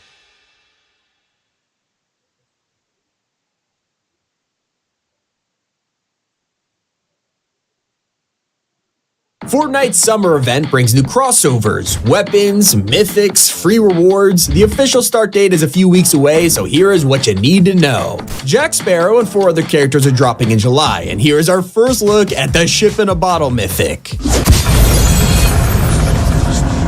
That is insane, and there's an even larger ship about to set sail on the island. It's a huge POI, which is a 1-to-1 replica of the Black Pearl, officially marking the first collab of the summer. I'll always appreciate Fortnite giving us free stuff, and soon we'll get the Summer Shark Glider. That'll be followed by an awesome back bling. Does it rival the slushies from No Sweat though? Let me know in the comments. They'll be joined by summer outfits, including a brand new Greek goddess Persephone. She's the queen of the underworld, and is confirmed to be arriving thanks to an in-game teaser. This has been officially confirmed confirmed as the July crew pack, and she has a ton of edit styles that you'll unlock each month, which I gotta admit, fans love this. As for the item shop, you will soon be able to get your hands on an amazing summer-themed characters like Joey Caliente. I guess a chili pepper is one way to get in the mood for the upcoming heat waves, and you can take his sunglasses off if you prefer these really derpy eyes. He is followed by Safety First Steve, a shark lifeguard who might be one of the most adorable summer outfits we've had in years. I gotta ask, what is with everyone wearing shades? Well, at least he can take his hat off so everyone knows he's off duty. Now this is where the theme starts to disappear when we are introduced to the third character, Saskia. We have no idea what her story is, but the game says we don't want to be on her list, so I'm gonna keep my distance here. But one of the creepiest secrets is stalking you as we speak. In the distance, players are starting to find a cloaked figure watching them, and when you get close...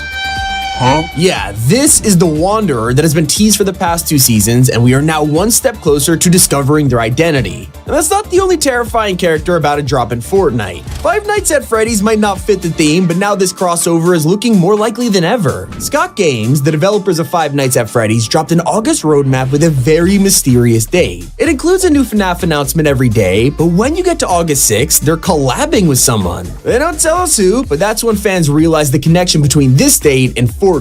On that exact same day, we're getting a mysterious game update, so could we finally see Freddy Fazbear? I would start saving up V-Bucks if I was you. And there's also new information regarding Fortnite's next game mode. We all assumed Fall Guys was gonna make a small cameo in Battle Royale, and letting us build courses in creative was like the main crossover. Except, it's starting to feel like this is gonna be a massive update on the scale of LEGO Fortnite. Epic has confirmed that we'll be able to play as the iconic beans in July, and they're currently working on porting many skins into bean format, just like they did with the minifigures. Leakers have also discovered our first look at the exclusive cosmetics, like a Fall Guys back bling, and my personal favorite, a Big Yeetus pickaxe. Seem familiar? I've only talked about a handful of updates, and we are already eating good this summer, but it's gonna get even crazier. There's a teaser for next season already in Fortnite, and it's hiding in plain sight. Basically, fans realized a rift beacon appeared on the island, ominously sitting here waiting to be activated. Usually, we'd have no idea what this means, but we've seen this before in-game, over 4 years ago. This belongs to Iron Man, and it's the very same device that brought Stark Industries to the island. Now it's returned, ready to take us into the final months of Chapter 5 with the Marvel Season Part 2. But I'd rather reminisce about the most adorable character in Fortnite. Colombo was only around for a couple of months, and yet he left such an impression that we are still talking about him in Chapter 5. Mostly because he's finally coming back, and it's sooner than you'd think. Colombo is headlining the next season of LEGO Fortnite in just a couple weeks, and he looks incredible. I'll admit though, I'm more excited for an even more powerful item, the Nitro Minigun. Yeah, they're bringing back a weapon that can shred people, and this time it's going to be juiced up on nitro. If you look closely, they even replaced the Hasta La Vista writing with the Wasteland logo. So I'm guessing this will be a limited time item. Not surprising considering the infinite ammo medallion might become the most overpowered combo of Chapter 5. But I was not expecting to get our first look at Chapter 6 though. The files are revealing new information about next year. We already know about the rope swinging mechanic and going prone, but the changes keep coming with a new chandelier that's been leaked. So what's so special about it? Well, this is not furniture, it's a feature. It comes with new swing physics that'll actually let you parkour with it. But before we get there, the summer is already full of crazy additions. In fact, we just got Nick A30 who said is full of Easter eggs. Now we've talked about these in detail, but one fact was only revealed on Nick's latest stream. Is the music video slightly inspired by PewDiePie music videos? Yes! Okay, listen. Yeah. I said I want to be motivational, but I also linked PewDiePie's Congratulations music video. Yeah. Congratulations, it's a celebration. Speaking of streamers, Clix just revealed that he's working on a collab with Epic that skin collectors are gonna love. His upcoming bundle is gonna include a ton of items which haven't returned for thousands of days. You gotta appreciate it. If you're looking ahead to new outfits, Kingdom Hearts fans might be in for a treat. A reliable Sega leaker posted that this collab is real and currently in the works. Not gonna lie, it would make a lot of sense with the whole Disney situation. I will say this, we have been tricked by insiders before, like the fake Doctor Who collab, so we'll have to wait and see. An update you can appreciate right now has just made the game 10 times more interesting. Previously, people could design a LEGO map, but were limited in terms of gameplay, and now Epic has activated building, letting us finally crank 90s with minifigures.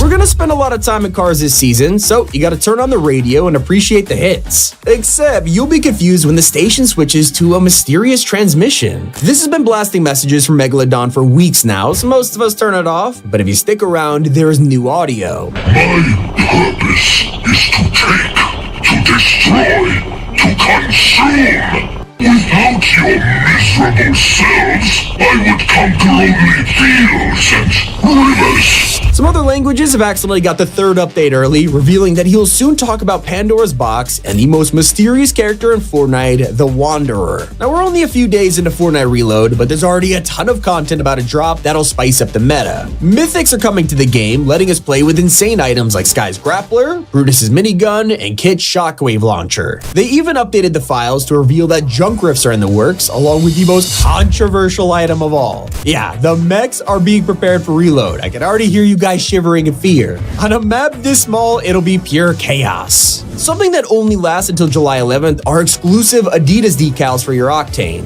If you complete the Festival of Football challenges in Rocket Racing, you could get a flag for your car. Celebrating the Euros, which is happening right now, but if you just like Adidas in general, there's also a pretty nice car in the store. Let's just say it is definitely cheaper than the new Metallica merch. To celebrate the concert and Festival Pass, they've released real shirts and they cost like $40 each. They're even selling a bundle of 4 for over $130. If you want Metallica to give you something, head to Loot Island. By visiting the secret cave underground, you'll be given 10,000 XP and can appreciate the heartwarming tribute. On the wall, they left an homage to Cliff Burton, a member of Metallica who passed away. So Fortnite is already making XP way easier to get, with one of the most loved changes about a drop in a future update. Having to complete challenges in BR, rather than getting limbs or something in creative, it's really annoying. And soon, we'll be able to achieve these quests in UEFN. Something you won't be able to find anymore is Fortnite's secret removal. In the latest update, they vaulted the Warforged assault rifle, and you probably didn't even notice because they instantly replaced it with the combat AR.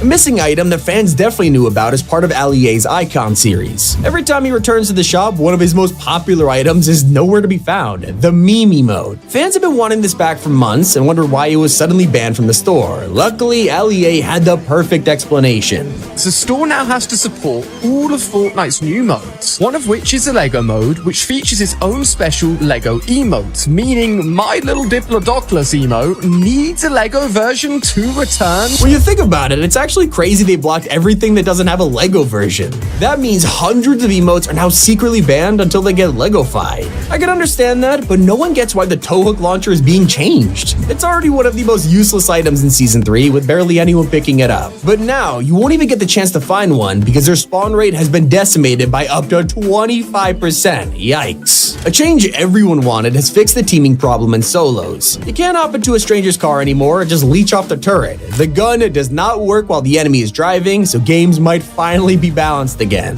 If that news gets you in the mood to win matches, the update to tournaments is for you. Now across the whole game, competitions are no longer region locked, giving us way more options for going pro and winning prizes. The only exception to this rule is in FNCS, which makes sense, but now all cups are available in every region. If that doesn't sound chaotic enough, just wait until you hear about Fortnite's next LTM. It's currently codenamed Moonjade, which sounds pretty weird, but thanks to data miners, we know the loot pool is entirely melee weapons. From the Nitro Fists to the Chains of Hades, this thing is going to be packed with fun. We haven't seen a mode like this in a long time, so I cannot wait to play. That's everything we know about the summer event, secrets you missed in the Metallica concert, and just random secrets. It's been Tommy and keep it here on Top 5 Gaming.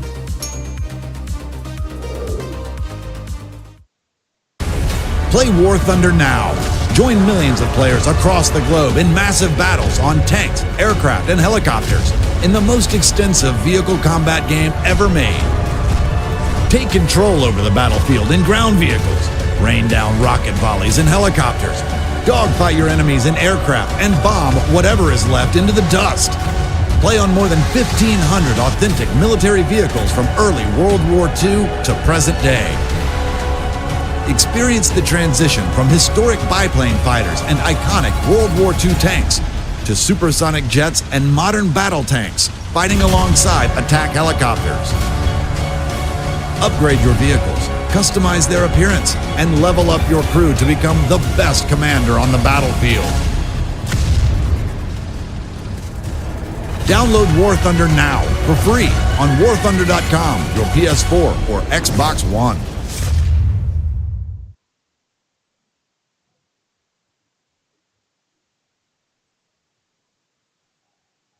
Don't move. Is it scary being an FBI agent? The letter was left with the bodies. We have 10 letters like it over the past 30 years.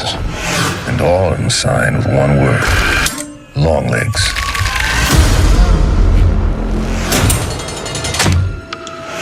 He'll kill. And kill again. There she is. You could have been nice with me, but you didn't. Put the gun down! And now that has led to all of this.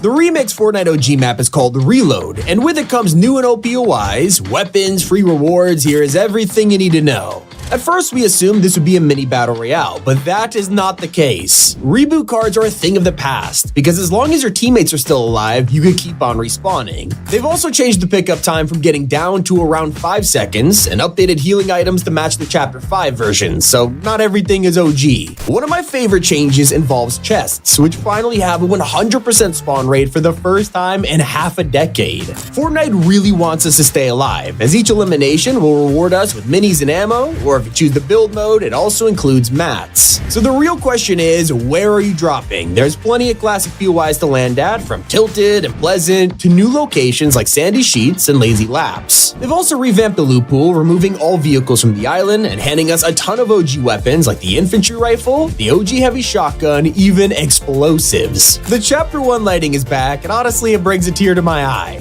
Now you'll be rewarded just for playing Reload with free summer items like a wrap, contrail, and my personal favorite, a Peely chilling in an ice bath. For winning a game, you'll unlock the exclusive Victory Umbrella, which actually looks insane. You'll also get a little deja vu when discovering this POI.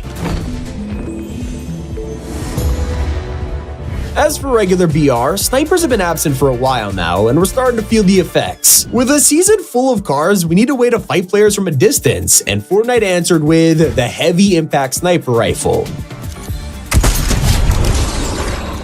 This does 3 times damage to vehicles, making it perfect for catching a runaway driver, and it's also got a pretty unique reload animation.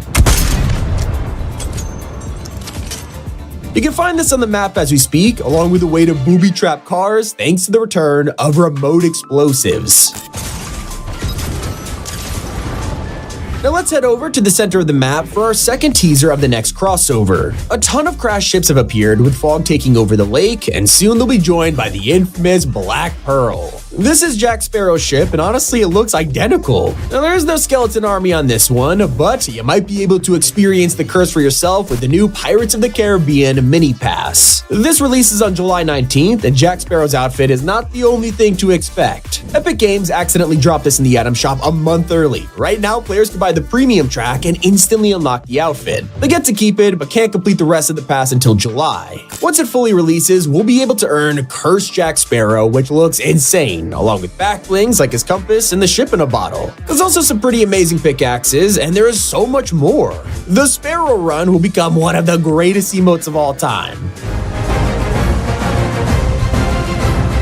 Or, if you prefer walking, at least do it in style with a jar of dirt. So once you complete all the challenges in this mini pass, you'll get the Black Pearl as a glider. Weirdly though, in Fortnite it's called Jack's Ship. It's not just the battle pass you can unlock, they'll be joined by some fan favorite characters in the item shop. Yep, Davy Jones is coming to Fortnite and he looks incredible. There's also LEGO versions of all these outfits, including another major character, Elizabeth Swan. These two will be joined by a third skin to create the ultimate bundle, giving us Captain Barbossa, the master pirate and mutineer. As for a ship in a bottle, it's not just a back bling. This will be a fully fledged item that you can throw at enemies. Probably wondering what this would even do? Well, according to the description, this will unleash a cursed ship from its ghostly depths and dive into opponents with a devastating crash. Basically, consider it a Junk Rift 2.0. With this collab, you could also expect classic items from Chapter 1. Yeah, the Flintlock pistol is coming back alongside buried treasure maps. That's not all. Pirate cannons will be added to the loot pool, which is sure to get mixed reactions from players. And ready to fire. So yeah, let's hope this is fixed this time around.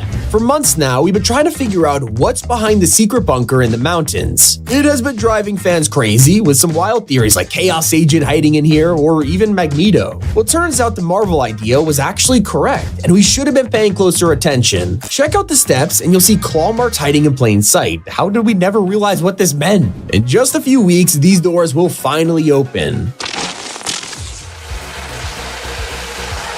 Clearly, some people are being experimented on in here and have broken free. And thanks to the banana, one of them was clearly Peely. So, what does Peely, claw marks, and a Marvel season have in common? By now, you probably connected the dots. Wolverine is coming back. Thanks to Magneto's loading screen, we can see him breaking open the doors to the bunker, showing how Wolverine broke out. And now we have our first look at his new outfit, Weapon X. This was his original name when the government created his powers, and as you can see, he looks incredible. That loading screen is part of a massive update bringing Magneto's full set to the game. It includes a terrifying helmet variant, but also a comic book style for people who hate his Wastelander costume. This drops on July 2nd, so you don't have to wait much longer. He'll also bring a new mythic to spice things up, letting us throw metal at people. One of the most popular collabs of 2024 is about to get part 2, with Fallout bringing Vault Boy to the game. He'll appear in the item shop as a back bling, and could I just point out that we have been pitching this for like years now? I am so happy I could check this off my wish list. There's even an edit style of him riding a llama, and some fans think there'll be more items because his shop name is codenamed Vault Boy Mech. Either way, I'll be happy. Now, the last thing we were expecting was the reveal of Fortnite's mysterious villain. Soon we'll be exploring the map, only to see a cloaked figure in the distance stalking us. If you get close enough, it'll vanish. And this is the same person who has appeared in graffiti for the whole season. Their name was confirmed during the prophecy quests, calling them the Wanderer. Let's just say I was already terrified of them, and now they're gonna stalk us? So guess what? You can escape them with the craziest vehicle in Fortnite history. I was not prepared to wake up this morning and find out the Tesla Cybertruck is about to become a real collab. It'll cost around 2,700 V-Bucks, and you'll get to own it in Rocket League too. But that is not even the craziest part. There will be an exclusive decal with a broken window. It references Tesla's embarrassing live stream.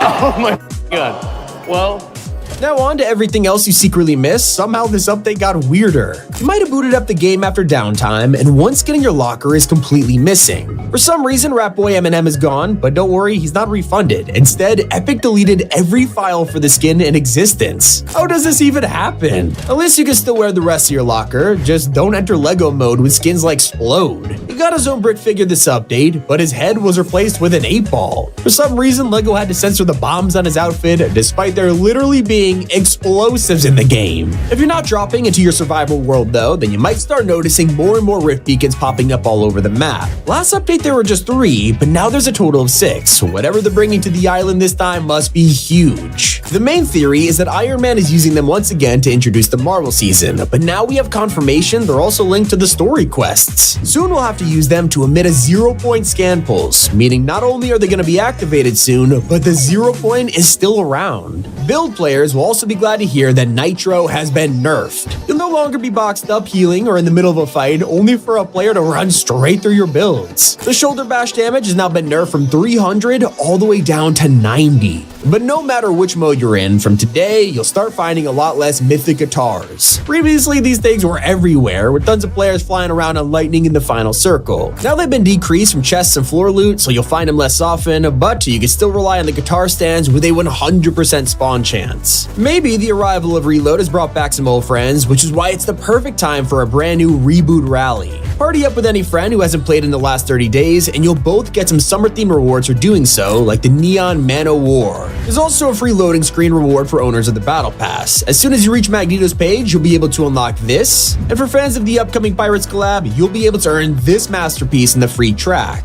If you're the owner of the most expensive car in the game, you're probably disappointed that it's not too customizable. The Lamborghini only had 2 decals to apply until today. Now you also have the option to equip flames, stripes, lightning, and wings to the car, all with their own secondary color options too. Not the only good change you'll find in your locker, because Epic has finally re-added shortcuts. After 6 months of the locker redesign, we have got the option back to favorite or archive the item with a single button. No more drop-down menu needed. This only gets better with the brand new randomize feature that lets you re-roll a random item unlimited times to get something you like. Previously, you could only roll a random skin once, finally giving what people have asked for years. Maybe it'll even land on the upcoming free cosmetic for filling out a survey. Soon, Epic is going to be rewarding players who sign up for the in-game surveys with a mysterious flaky reward. It's just for helping out with your feedback. There are so many free rewards this update that a lot of people missed the whole jam track just waiting to be claimed. If you played Rocket Racing this season, you might have already hit silver rank, so all you gotta do is play one race and you'll get the Neon Rush music completely for free. That is everything new in Fortnite's Reload update. It's been Tommy, and keep it here on Top 5 Gaming.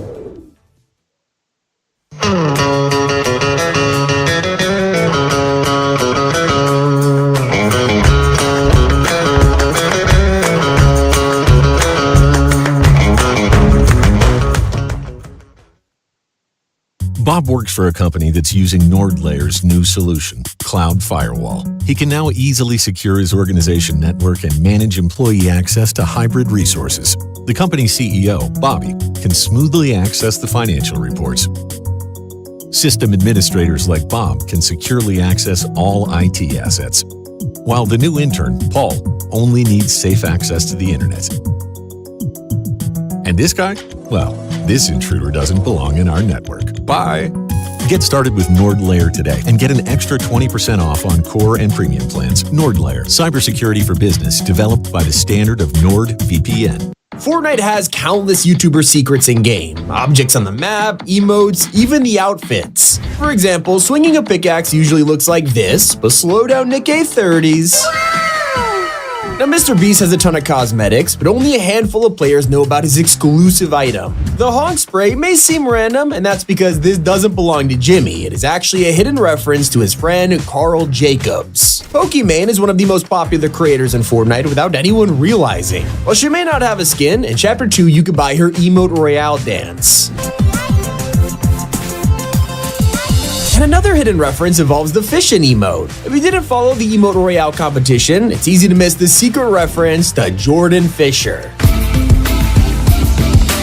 LEA's bundle has a huge list of edit styles. You can really customize him and even throw on a futuristic spacesuit. This style is called Matroix, his original name from 2010. I gotta head back to Nick A30 because his back bling is extremely special. Most players know about the reactive text. When you take damage, it changes messages. Pretty cool. But this has been secretly updated across the world. For people playing Fortnite in another language, the back bling is translated, letting you never back down in French, Spanish, Portuguese, you name it. But Loser Fruit secretly teased their Icon series half a year before anyone knew about it. After winning the charity event at the AO Summer Smash, Loser Fruit posed with their trophy, except her outfit was planned way in advance. Could you see it in Fortnite one day?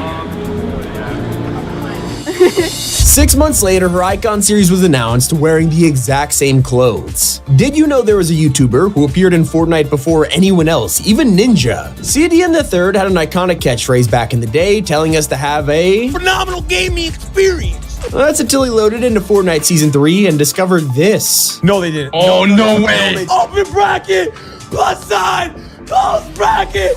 Let's go. Wait, look at this. Look positivity. Have a phenomenal gaming experience. Let's go. Well, he was the first YouTuber Easter egg. You probably won't guess the first creator to get an outfit in Fortnite. If you guessed Ninja, you would be wrong. They had their mind set on a Summit 1G. Summit Striker. It's got its colors. And it says 1G across the chest. Always first to the top. Not the only Easter egg you had no idea existed. The Vibin emote seems relatively simple. It just felt like a regular dance that's been around for a while, except this belongs to a YouTube video that is over 11 years old. Cypher PK is more well known, but even his set is full of obscure secrets to the average viewer. Of course you'll recognize his Oni branding, but when you equip the Crimson Mask, this is a reference to Manic, his original main skin before the collab even dropped. This glider also includes a heartwarming detail with a pink bow on the dragon's arm. This is a tribute to his wife, who gave him a bow when they first met. It's been on his microphone ever since, before getting immortalized in Fortnite. While he was waiting for the Icon series to drop, Cypher once forced Epic to prove they were watching his videos and challenging them to add a How to Win book on the map. This appeared a couple months later and even made a cameo in the Rock family storyline. I've been talking about Ninja a ton because he was that essential to the Icon series we know and love today, but no one knew he was getting a skin even when it was sitting in the files. His outfit was named Tourbus, and nobody could figure out what this meant. Looking back, it should have been obvious. Not only are TB his initials, but he was also the bus driver during YouTube Rewind. Quit horsing around! You might have been playing his laser beam and noticed a funny joke on his arm. Yeah, gotta plug the code even on your Icon series. But this wasn't a last-minute gag from Laser, it's the real deal. He actually got this tattooed on his arm for hitting 20,000 supporters, not only bringing it to Fortnite, but translating it to LEGO too. He even specifically asked Epic to give him an item shop pose, which shows it off. I really gotta respect the hustle here. I also love the detail in his skin description. It says Laser is true blue, which doesn't mean anything to the casual player, but if you're a longtime viewer, you'll know his famous chant. Here's the laser beam! He's true blue! While designing her Icon series, Chica wanted to include an Easter egg that would honor an important person in her life. Instead of hiding a message or a symbol in the set, she decided to make an entire cosmetic around them, creating Ida's Edge. En el nombre de mi abuela, man. That's so insane. That's so insane. Some YouTubers are appreciated in secret. PlayStation Grenade is known for following every map change on the island, and when a hut began to rebuild itself, he was determined to follow it with his series Hut Watch. This took him down a rabbit hole lasting entire seasons as Adam's series grew in popularity. But it wasn't just players that it got the attention of, the devs were also watching. So, in Chapter 2, a chair truck appeared, driving around the island before crashing in a blaze of glory. In this wreckage, a new PO. If I could tell you one thing, it's that you need something that works. Something for the toughest days. Something less messy and rubs in clear. And if we can all tell you one last thing, you're not alone. I thought I'd be happier at 40. You are happy, and I'm not 40, asshole. You don't look happy. I feel like you're having a midlife crisis. Well, I feel like you're high on mushrooms, so you don't know shit. To Elliot. No, not the whole bag. May you experience a new level of consciousness tonight. Oh my God. Are you guys tripping? I don't feel anything. That's because we don't tolerate drugs well. Hey, freak. Who are you? Elliot. Dude, I'm you. You're me. What's up? I don't have a gap in my teeth. Yeah, wear your retainer. Left boob, 1 cup smaller than the right. Okay. I'm actually kind of hot for being middle-aged. I'm 39 years old. That's not middle-aged. No, that is middle-aged. No, it's not. I am a very young adult. I'm so jealous you guys had good trips. Did you have fun? Yeah. Dude, I know mom can be annoying, but be nice to her. And go hang out with your brothers. Ow, Max! Also, can you avoid anyone named Chad? Good morning, Elliot. Have you met Chad? Elliot, you freak. I put my number in your phone the other night, but I did not know this would work. Wait a minute, hang on. Basement! Basement! Dude, I gotta go. You were so lucky. Life will never be the same as it is right now. Just take my advice and we'll be fine. Oh my God! I think. What's going on with you? I just feel like everything that used to make sense doesn't anymore. The only thing you can't get back is time. It goes by so fast. I still need you. I'm literally an idiot. You're not an idiot.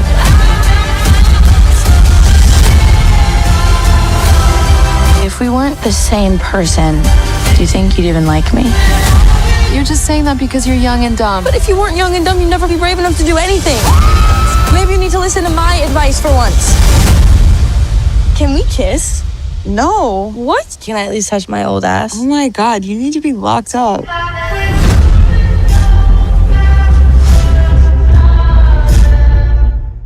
I was born, officially codenamed Hutwatch. And what's easy to think Fortnite completely ignored its OG creators like Tfue, Daquan, or Myth, one of those guys is secretly in the game. Back in 2019, the shop updated, giving us Fancy Feet. At the time, it felt like a regular old emote, but fans of a certain streamer already knew what was up. Oh, is this Myths? Oh, this is Myth's Boogie Down Dance. I saw him do this for that challenge.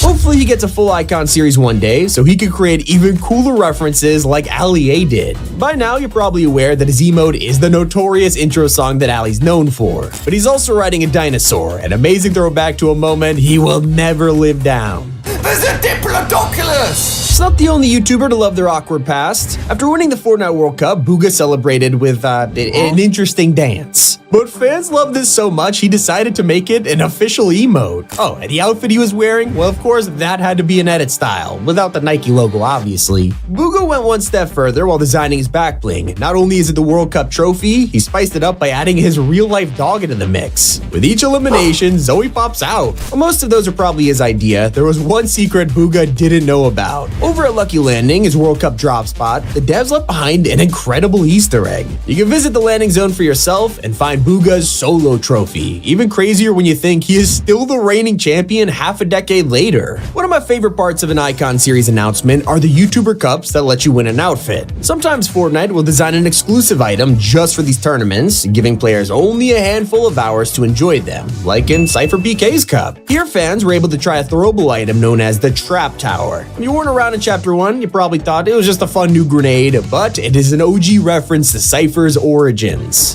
Let's go! The same can be said for Laserbeam's edit style. His entire set is themed around construction, to the point where his codename is Builder and his emote is, well, him on a lunch break. The reason this theme exists is because Lana was actually a construction worker before YouTube, and like Cypher and Ali A, he wanted to respect his YouTube origins. On the flip side, newer outfits like Nick A30 are full to the brim with Easter eggs. When you hit another player with Nick's pickaxe, it has a secret reaction. Amazing. It continues with his emote. Usually, everyone equips it and gets the same dance. But what if you use it while dressed as Nick?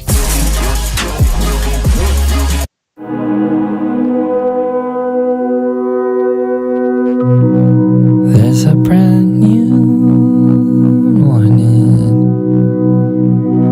rising clear and sweet and free.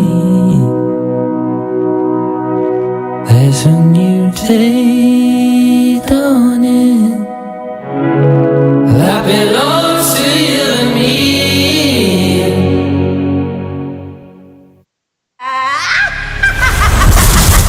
Mom, this is crazy. So how do we stop your mom and save Oridon? This is a time machine.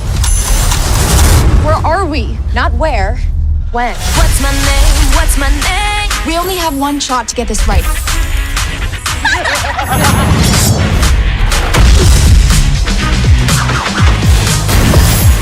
Oh, what's my name? What's my name? In fact, his helmet alone is full of secrets. It's based on Mogul Master, Nick's main skin that he has been using for years. And on top, you'll find the Canadian maple leaf. My personal favorite only appears when you're running. His skin is reactive to tactical sprinting, creating the iconic cartoon effect. So at this point, we're trying to figure out who the next YouTuber icon is, and the #1 candidate right now, well, let's just say they're already in game. Don't be a doofus. Keep it locked on Party Royale Radio with me, Crystal Gamer. Bro! That's me! Now, Loser Fruit may have teased her outfit early, but it wasn't just her in this Icon series. Her back bling was full of plush toys, yet they weren't for decoration or aesthetics. They actually belonged to Lufu's stream snipers. These guys were after her for months, including the most dedicated of all, Eily the Rabbit Raider. So getting immortalized for being a stream sniper is one thing, but imagine getting added to Fortnite because you're bad at the game. Let's just say when fans spotted Tomato Head dying to fall damage, they instantly knew who was roasting. While cup items like Cypher's Trap Tower were super popular, one weapon that went under the radar is Laserbeam's exclusive exotic. This was the Flight Knock pistol.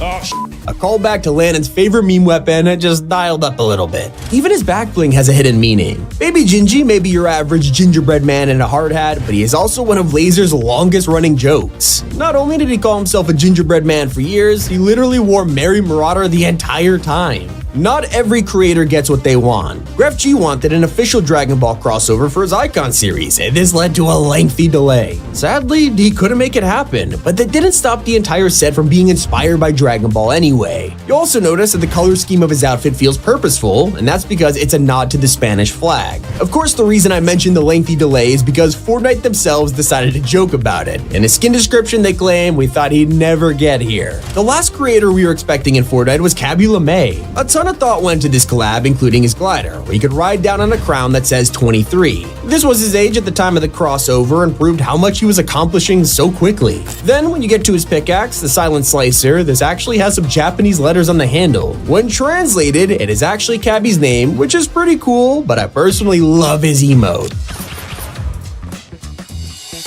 Cabby is known for simplifying things on his TikTok, so this time around he explained how easy Fortnite was. Just point and shoot. Well, Cabby is the biggest TikToker, Mr. Beast is the largest YouTuber, and he has just as many Easter eggs in his collab. During his creative tournament, you can find tons of references to past videos, whether it was the house in the sky, the plane crash, or being chased by the military. Then you have his glider, a car wrapped as a gift, not only showing how Jimmy buys cars for his fans, but it was also technically the first Lamborghini collab in Fortnite. But did you know a couple months after Mr. Beast entered the game, his set was updated. It came with brand new edit styles themed around Feastables, his chocolate bar company, and it even had his logo on it. Sadly, the Mr. Beast Burger crossover didn't work out, but it was a mascot at FNCS. After hitting 100 million subscribers, Fortnite dropped this bonus item for the Beast set, Mr. Diamond Eyes. It's his classic Panther logo, but designed around the diamond play button he got from YouTube. And yet, before any of this happened, before Ninja or Summit or even CDN, we had some of the world's biggest YouTubers in Fortnite. In the final months leading up to Battle Royale's release, PewDiePie was added to the game. Yep, you could use his bro fist as a banner, or maybe you'd prefer Vanos's owl logo, Delirious's hockey mask, or Nogla's potato.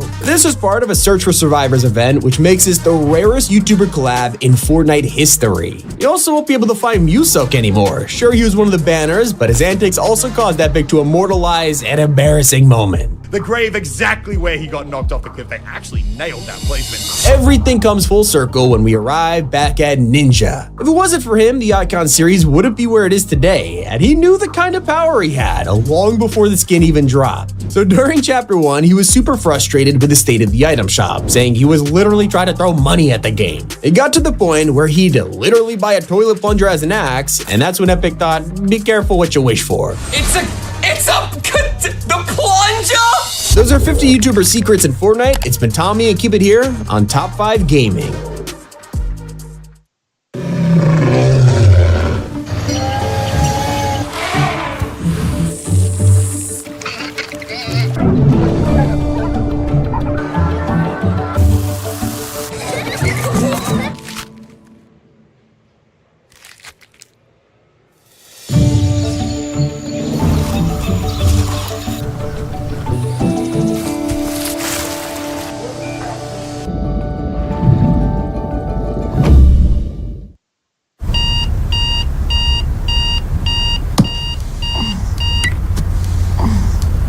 Morning, sunshine. You know you left your draft unpublished last night, right?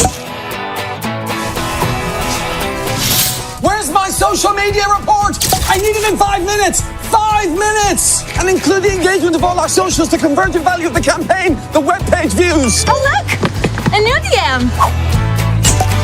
You can't handle any more comments.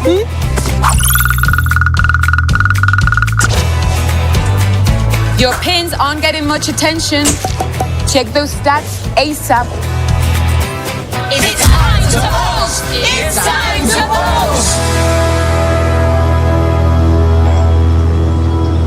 It's time to post! It's time to post!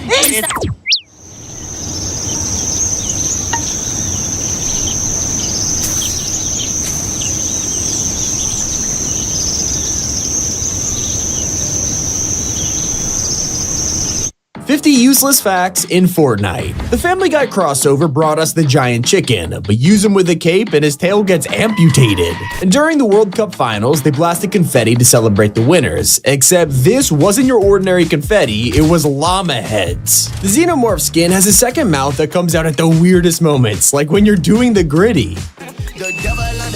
Next time you watch Breaking Bad, you might hear a familiar sound. You're not hallucinating, it's the same one. If you think food is expensive in real life, wait until you visit Pizza Pit. A closer look at the menu and you realize that Tomato Head is charging $70 for bread rolls. Okay, let's wash it down with a $99 coffee. No wonder why he keeps going out of business. A good value is the Beast Fang Pickaxe. This is the only harvesting tool that gives you 3 items for the price of 1, letting you decide between a regular pickaxe, a dual wield, and a spear with separate animations. Thanks to the Battle Pass layout, I wouldn't blame you if you had no idea the T60 power armor is secretly on tier 60. It's a very clever attention to detail. Did you know there's a way to create a secret cosmetic wheel? You just need a ton of built-in emotes. With the right combination of outfit, pickaxe, and back bling, Fortnite activates the bonus wheel. If you have card drop equipped, pay attention to it. This might seem like a regular emote, but it's secretly customizable. Depending on your banner, it'll display a different icon, and even the color affects it. So yeah, you can throw Peter Griffin cards around. Probably the goofiest feature in your locker is reserved for OG cosmetics. Usually they say when an item first dropped, but these ones were introduced in Chapter Fortnite OG, Season Fortnite OG. Creative Royale might be deleted, but it was useful for one thing, confirming the speed of Fortnite's Battle Bus. Over the years, fans have tried to figure this out, doing extreme math and equations just to measure its speed. But in the settings, the default option revealed that the Battle Bus officially flies over the map at 50 meters a second or 111 miles per hour. Maybe you'd prefer swinging over driving, and one of the strangest features Fortnite has ever added, you could web sling using crows. Lazy Links is a pretty OG POI, but that doesn't stop it from having crazy detail. The entire thing is accurate to real golf courses. In fact, you could follow the path to play an entire game of golf from hole 1 through 9. The Flash is known for super speed, so of course most people will miss the secret in his emote. Did you catch it? Yes, while Flash is busy eating a burger, he is also reading a comic that Epic designed just for a few seconds. It's a custom food fight comic, which even has the Party Royale map for some reason. In Chapter 2, the Spire Crystals were essential to the story quests, but a ton of people walked straight past them. Well, if you ping their location, the game would say, "Huh?" Yeah, I'm equally as confused here. Fortnite had no reason to do this, but if you change Hades' edit style, it doesn't just affect the outfit color. Performing his built-in emote, you'll quickly realize it adapts to the choice you made. The block was one of our first experiences making custom POIs, so it's only fitting the stone slab was secretly the creative logo. Fortnite gave both Venoms a scythe pickaxe, not realizing this makes 0 sense. Venom himself admits this. Here's God you have never seen.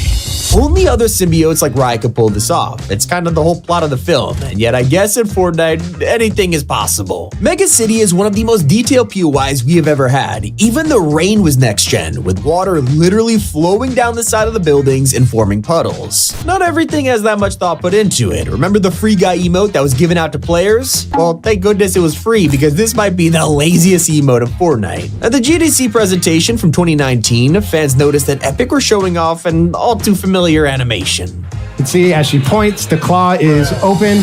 One of our first storyline outfits was AIM, and while we know him as a playing robot, there's an unreleased style where he's just wearing green pants for some reason. What?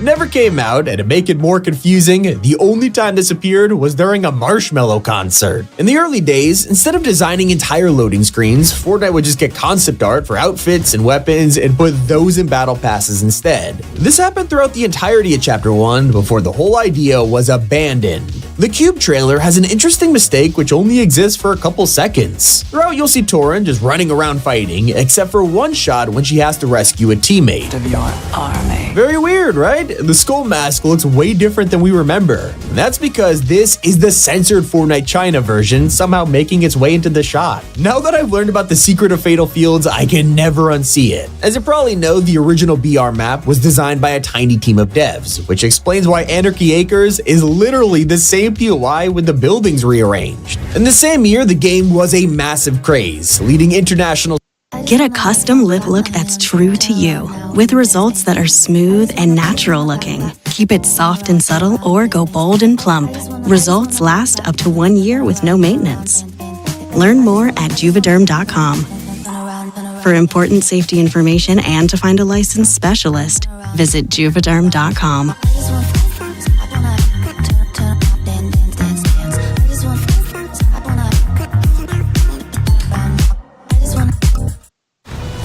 Can you hear me now?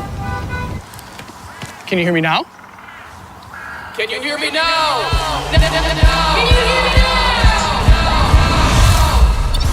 Stay with me now. You are so extreme, you are so supreme. Oh, mírame ahora.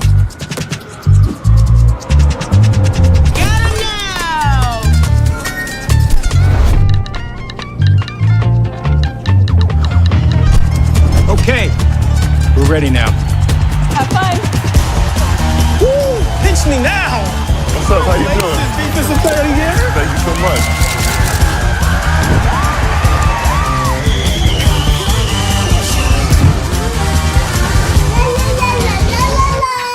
Save me.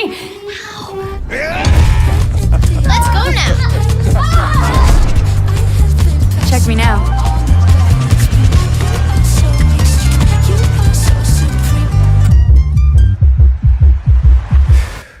Okay, I've got this now.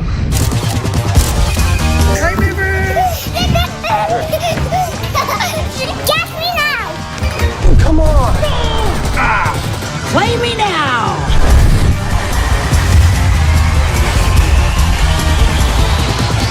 Okay, bye now. Soccer players like Antoine Griezmann to celebrate their World Cup goals like this. Did you know he loved this dance so much, he literally got a custom Fortnite chain, setting him back $20,000. JB Chimpanski is a Soviet-era astronaut, so you're probably wondering what he wrote on his arm. Is it an important message about the moon, a memory of his life's work? Well, it actually translates to get off my lawn, so he's a cranky old man, I guess? You're probably familiar with the onesie skin. She's a pretty classic Season 7 outfit, but originally she was meant to release in the item shop. Months before her reveal, leakers discovered her with an entirely different face. Speaking of Battle Pass characters, Jules is extremely popular, but a lesser known fact is hiding on her drum gun. It says F equals MA, which is Newton's second law of motion. And to make things even cooler, Jules' own name has a double meaning. As Midas's daughter, it makes sense that she'd be named Jules, you know, kind of like the treasure. But it's also a unit of energy, which totally adds up considering her owl is called Ohm. As for a hidden name, there was a crossover we really should have predicted. For months, people were trying to figure out what weird object was in the files, although we probably should have known it was literally Stranger Things, not exactly the hardest code name to crack. We still don't know the answer to a mystery from Chapter 3. There was a huge POI named Command Cavern, and through the wall, the IO had a gigantic vault door.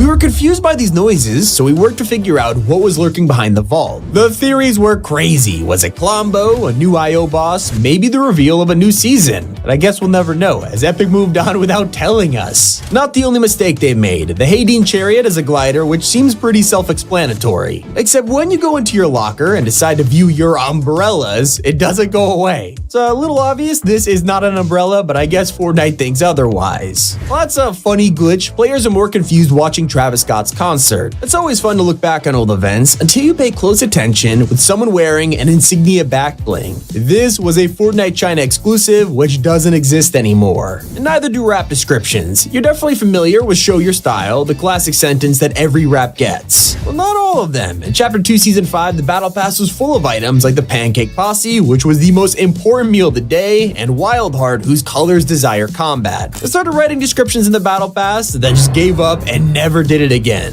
Epic do stick to their word though. Back in Chapter 1, they gave us the Driftboard, a vehicle that was advertised as limited time. Well, that was kind of ironic considering it was the only one to not get vaulted for the whole of Chapter 1. And I am never gonna unsee the mistake with the emote wheel. If you check out the bottom, the controls are all typed out in 3 different fonts, and none of them are the same. Why, epic? I also have to know why Silver Surfer's rap has been ready for almost 1,400 days. This is fully complete and ready to drop, and despite the fact Silver Surfer has come back over 100 times, it never releases with him. Every so often, Fortnite will update the newsfeed telling us to get social. While you're busy reading how to add friends with the sidebar, look closely at the image. You can see Peely and Jones playing together as a duo, one of the best partnerships in Fortnite. And I don't even know how this mistake happened, but in Season 8, Hypernova dropped in the store. Except his backbling looked super different to his design. It was a sunflower, which made no sense, only for players to realize this was not his backbling at all. Epic put the wrong one in the set, and when they fixed the error, they let players keep the sunflower for free. If you own Red Nose Raider, things could have been very different. In the first holiday trailer, fans noticed her running from a snowball launcher, except under her shirt, you could spot some kind of turtleneck. Totally clashed with the rest of the outfit, and clearly this design was dropped as it never saw the light of day. Players wish that a classic feature was still around though. Did you know that in the early days of Chapter 1, your skins would lip sync to voice chat? Oh my god, the Fortnite characters talk when you talk! La. If you're wearing the Ageless Explorer and something about him just feels so familiar, it's probably his lobby pose. Put it side by side with Anakin Skywalker and... say what? We are 6 years into Fortnite, and it's only recently that we got the first contrail ever to play music. Metallica's Lightning Dropper makes landing on the island feel special. One of the coolest battle passes we've ever had was the Midas season, and part of that is because of the cutscenes. Every time you were introduced to a new character, they would have an entire opening. Most of them were the same for everyone except for Brutus. Depending on which style you chose, Ghost or Shadow, it would change his animation.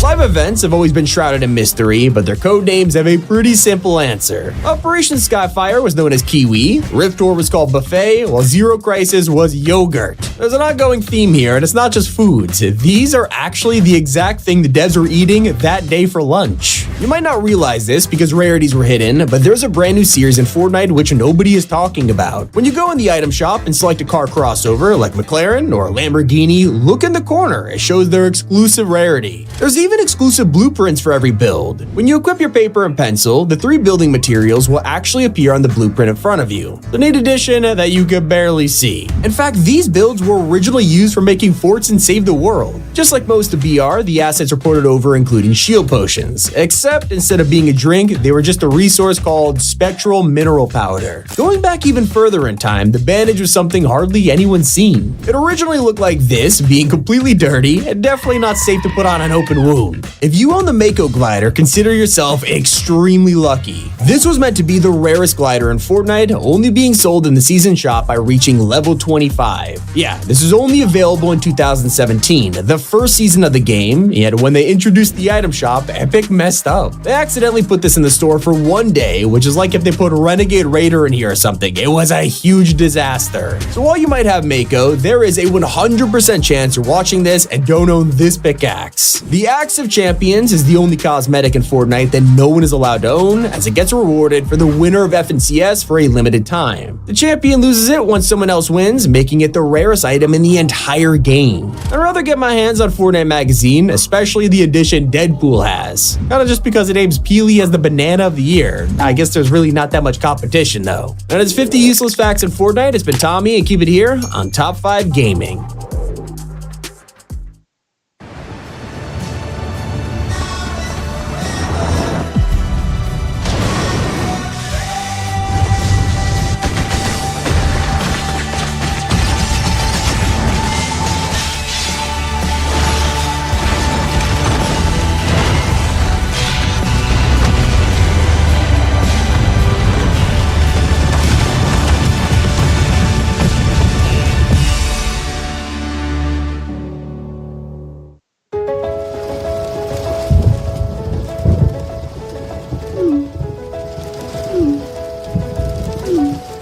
Teen depression, along with feelings of isolation and loneliness, are at an all-time high. Beginning with a small step, hang out with a friend online.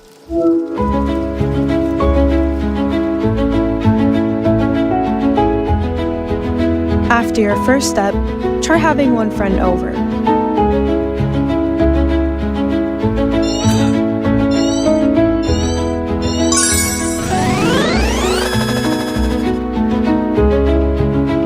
Starting with small steps can make it manageable to reach the ultimate goal of going out and hanging with friends and family. You may suffer from depression or feelings of isolation, but you're not alone. Visit safetohelpil.com for more information. Seek help before harm. Safe to Help, Illinois. Fortnite has been sued over 10 different times. Creating a game that has an update every 2 weeks can be risky. One wrong item or emote and it is chaos. So this leads to many things being straight up banned, like the Russian around emote. During the Resistance season, a lot of things went wrong with this release, mostly because it was war themed and dropped during, a real war. Because of this, Fortnite donated the Battle Pass revenue to humanitarian aid, but that is the change you knew about. In the background, they deleted an emote because it mentioned places like Moscow and Russia. The timing could not have been worse. Nick30 is the latest YouTuber to join Fortnite, but this has resulted in a massive sacrifice. It's been a long time coming, especially since Nick was one of the first people to get a locker bundle, and now you'll never get it again. It included the iconic Mogul Master, Driver Pickaxe, and True Heart emote. People have been wanting this back since Mogul hasn't been seen in over a year, and now that Nick has joined the Icon series, this locker bundle is banned, with Epic selling his official cosmetics instead. While you buy them, pay attention to the biggest removal in item shop history. You probably know that the timer was deleted back in January 2024, as Fortnite claimed they were making changes to the system. We were left in the dark for months before they dropped the final version, a date written in the fine print of any item you purchase. This is the official change to comply with lawsuits, meaning the item shop timer is banned from Fortnite. You will never see it again. And that's along with an iconic Marvel character. Recently, Epic dropped a new bundle for Loki on Disney+, letting us play as his variants, the God of Stories, and Sylvie. But this is mostly a consolation prize for those who actually want to use OG Loki. He was revealed as the Fortnite crew in 2021, bribing fans into subscribing over fear of missing out. Well, it turns out that fear was warranted, as original Loki will never return to the store. Somehow ironically, Fortnite found a way to ban the ban hammer. As we established, Nick30 is now in the game, and while his pickaxe is the iconic crown, he revealed a scrap version that was rejected by Epic. Originally, I wanted a huge over-exaggerated ban hammer for the mods ban him meme, but we realized it might be a little bit not our vibe. An even crazier move was vaulting an entire server region. At the start of 2023, Fortnite announced plans to add NA Central servers, which would become the new main region for American tournaments, meaning any pro players who literally moved across the country to get better ping were forced to move again. A few months ago, leaks revealed the Power Rangers were confirmed to be arriving, or so we thought. The same people who leaked Doomslayer and TMNT mentioned it was in the works, and the community went crazy. YouTubers started posting about it, and this thumbnail happened to include a character named Crimson Hawk. It's literally Ryu as a Power Ranger, and the creator of this outfit saw the art thinking it was real. He posted it to his story claiming it was officially coming to Fortnite, and we took it as confirmation, only for the whole thing to be a huge misunderstanding. The sure Power Rangers may come to the game one day, but Crimson Hawk, let's take it back to Street Fighter, buddy. That's not the only time fans were devastated over a dream collab. The Greek season was leaked early, dropping details on the mythics, the battle pass skins, even the crossovers. Everything came true except for a major leak that promised Persona was coming to Fortnite. Persona is a massive series, and the third game just got a remake, leading fans to believe that all of this was perfect timing. Little did we know, it was a lie. The leaker sprinkled real info within a fake post, so we couldn't tell what was true. He went way too far, claiming there would be a Poseidon boss in Season 2. He was set to be located at an Atlantis POI, and you can defeat him for a mythic trident, but that's not all. We also were meant to fight Medusa with her dark energy mythic. Apparently she would have a shockwave blast that sent you flying, but as we know, this was nowhere to be found. We only have the skins. Okay, maybe he was telling the truth and they were real items that got scrapped at the last minute. However, this was just a taste of the fake rumors. Players were also trolled by a Final Fantasy VII teaser and a supposed Aquaman crossover, but even those turned out to be a lie. I have to admit though, the entire internet was fooled by this next update, including us. A year ago, leakers started to post exclusive rumors. Usually we would take these with a grain of salt, but when the collab turned out to be Doctor Who, fans were way too excited to care. Apparently we were getting a 2-week-long event full of cosmetics, but at this point it was just speculation, sorta.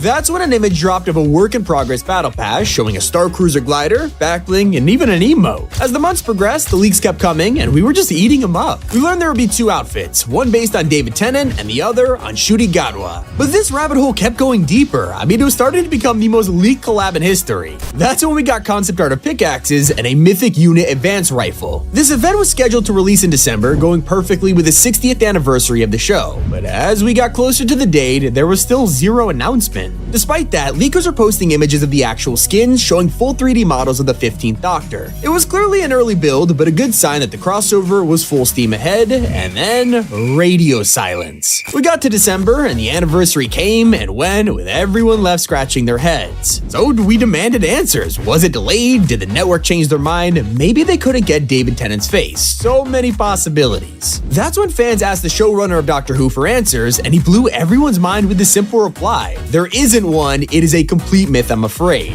That is the last thing we expected. Most people agreed the collab was official, but this whole time, it was one big hoax. We're more desperate to see the biggest horror game in the world. Back in Chapter 2, they were dropping a lot of collabs, and Epic would tease them in real life. This list was sent to creators with supplies, including arcade tokens. Fans had no idea what this meant until a skin appeared in the files, codenamed French Fry, and while we couldn't see it, we could hear their footsteps. Immediately, people started to connect the dots. These sounded exactly like Foxy from Five Nights at Freddy's, the iconic footsteps as he runs down the corridor. Not only that, but tokens were the perfect teaser. Freddy's Pizzeria's from the 80s, and a ton of the minigames are set on arcade machines. Lastly, we had the codename French Fry, FF Freddy Fazbear. Yeah, I know, looking back, we were definitely wearing some huge tinfoil hats, because Scott Cawthorne, the creator of FNAF, had to go on Reddit and tell everyone, no collabs for now, including Fortnite or Fall Guys. Turns out the tokens were for Street Fighter, and French Fry, well, that was actually an early version of Peter Griffin. I mean, who would have seen that coming? One of the strangest updates was ready to drop at any moment when out of nowhere, it mysteriously vanished. Before Rocket Racing's debut, fans noticed a Formula 1 set in the file, showing an F1 car emote along with a llama racing trophy. Fortnite accidentally put this in the update for Big Bang, leaking 10 outfits with almost a dozen styles. You could customize these racers with your favorite Formula 1 team, whether it was Ferrari, Mercedes, even Aston Martin. These were done and ready to release. I mean, we already got Lewis Hamilton, so this was surely gonna drop, right? Well, we watched as Rocket Racing came out, ignoring any chance of a collab, and then the files disappeared, never to be seen again. Just like a PowerPoint slide that broke the internet. In 2022, leakers across the community were all sent the same info. An insider claimed to have knowledge of a collab with Dead by Daylight. Apparently, they were proposing it to each other, and one of the ideas was a Llama Charmin DBD, while Fortnite would add a Meg Thomas skin. Since this dropped, almost 2 years have passed, so either the proposal fell through, or we were trolled by a PowerPoint. Still not as crazy as Epic missing a huge opportunity for Star Wars. This year we got Chewbacca, Lando, and Death Troopers, but there is still a major character that is totally missing. Emperor Palpatine is one of the main villains in every single trilogy, yet his only Fortnite appearance was through voice lines in the events. Each chapter we come to the 4th of May and leakers find some kind of file for him. Whether it's a codename for the outfit or a lightning mythic, the chances of him dropping always seem guaranteed, only for nothing to happen year after year. But what about the mythic? Well, that ended up just being a regular force power, which Epic didn't even release. I'm starting to think we will never see this guy on the island. Speaking of legendary abilities, for the past couple seasons we had to put up with the worst feature in Fortnite, combat caches. They suck. Nobody wanted to use these, especially when they replaced supply drops. Eventually Epic listened and got rid of them, but what if combat caches were useful? Turns out they were secretly working on a new version called a capture chest. This had a different design, and when you captured it, you would earn normal loot and a legendary augment. Yeah, perks were meant to stick around, and they would have been more powerful than ever, only for the entire thing to be cancelled for good. An even more controversial removal is how some of the most toxic dances in Fortnite are now banned. If you're tired of getting angry over Take the L or Laugh It Up, you could turn off confrontational emotes in the settings, which will hide obnoxious dances. Okay, it's just an optional thing, who cares? Well, actually, this has been enabled for everyone by default. That means it is very difficult to take the L on a noob ever again. But a feature no one got to try was meant to release a year ago. In early 2023, data miners realized Epic was about to change the storm forever. It would split into 2 circles in the middle of a game, creating double end zones, making things super interesting. Ironically, storm splitting was also community splitting, as players fought over whether this would be a good change or not. In the end, I guess the haters won, because Epic vaulted the idea. This is gonna be fantastic. Trust me. Classic Axel.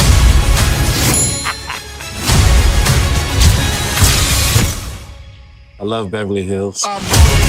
What brings you back, Frawley? My friend's in trouble. These guys are dangerous. I gotta take him down. Boy! Stole a helicopter! He shot my roller! You have another one?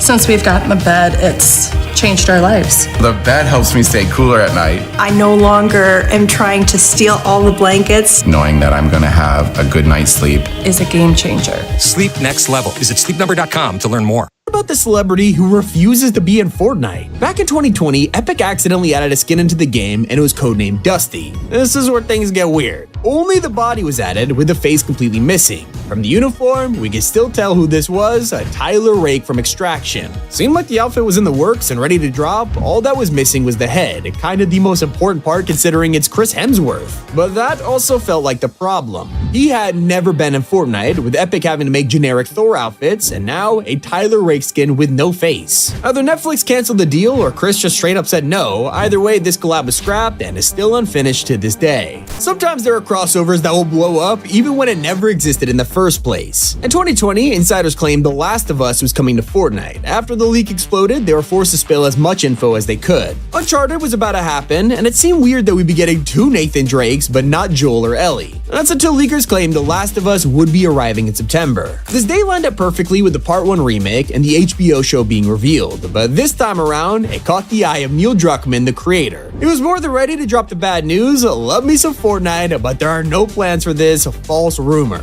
Ouch. We also got tricked into thinking there was another Marvel Battle Pass in the works. A couple years ago, fans noticed that every time we got to Season 4, it was always superhero themed. This started with Fortnite's original lineup before moving on to a complete Marvel collab. Rumors started that the same scenario would play out for Chapter 3, and it began making sense, especially with the Daily Bugle and several Marvel characters appearing before this. Then the 4chan post dropped, leaking the entire thing, with Sloan's return, hero remix of Fortnite and Marvel characters like Ultron and Vision arriving. Obviously none of this happened, but it convinced a lot of people, and we did eventually see Sloan's return, and now we have a real Marvel season arriving later this year. Who knows, maybe they were just 2 years late. After almost half a decade, Chapter 5 finally added Peter Griffin, and while you might think you know everything about this story, you probably missed the forgotten POI. Leaks began circulating, showing the Family Guy house in the files. All we had was a mansion at Snooty Steps with some references, but people got so excited to see their iconic home. Maybe we'd even get a second wave with Lois and Stewie. Unfortunately, those dreams are shattered when everyone realized this was completely fake and just a joke made at UEFN. But honestly, it's crazy that Epic never added this as a real POI. Something so many people want to come true though is a One Piece collab. Last year, a large set was found under the codename Parrot, and anime fans immediately thought of one thing. They are pirates after all, so it makes sense, until it turned out to be random cosmetics for the summer event. It only got worse when One Piece tweeted out their own creative map only weeks before the show's release on Netflix. Unfortunately, it went nowhere, but that's when more rumors started, when players spotted what they thought was Luffy and Artemis' sniper scope.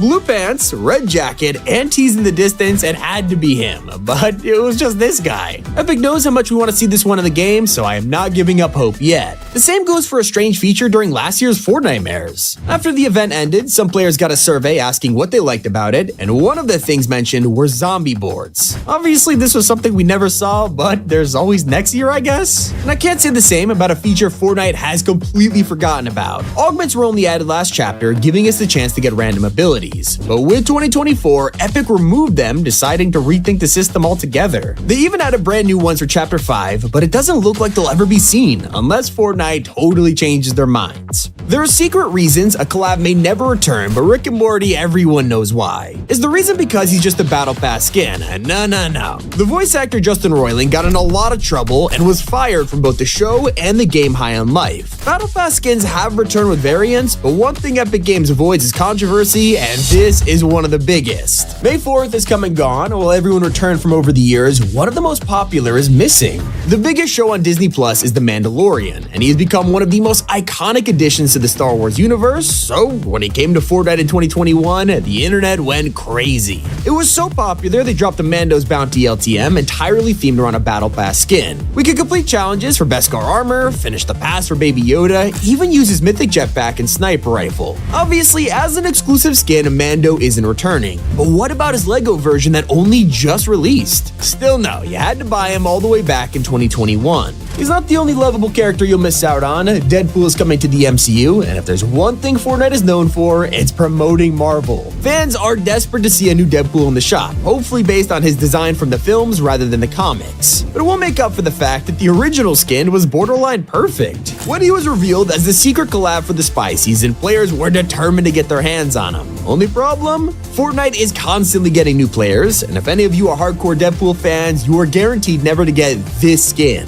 Same goes for his buddy Wolverine. We've had a handful of outfits for this guy, whether it's the iconic yellow suit, a Logan style, or a Wolverine Zero version, there's been plenty of chances to get him. But sadly, they were all limited time, just like some of Fortnite's gaming legends. The most famous characters in gaming history are never returning, leaving fans heartbroken. These are not forgettable people either, it's huge names that carry entire franchises like Lara Croft. That's right, you'll never be able to get your hands on the Tomb Raider, whether it's her modern design or the classic PlayStation 1 version. The same goes for the main character of Metal Gear, Solid Snake. He was only added recently, but fans are already starting to realize he's never coming back. We'll also never get to play as Doomslayer. Only players in Chapter 4 can get him through a battle pass, and if you're a fan of The Witcher, you'll equally be disappointed that Geralt is gone forever. Hopefully Epic realized that collabs are going to be desired for years to come, and locking them in time battle passes is a mistake. Another very bad decision was to cast The Rock as the Foundation, who, like I said, has been gone for almost 2 years. Well, I'll tell you why. Epic secured the biggest actor in the world to lead the storyline, except this has become a problem. Dwayne has been accused of showing up 8 hours late to filming, peeing in water.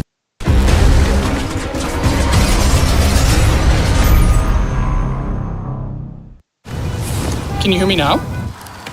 Can you hear me now? Can you hear me now? Stay with me now. You are so extreme. You are so supreme. Mírame ahora. Got him now!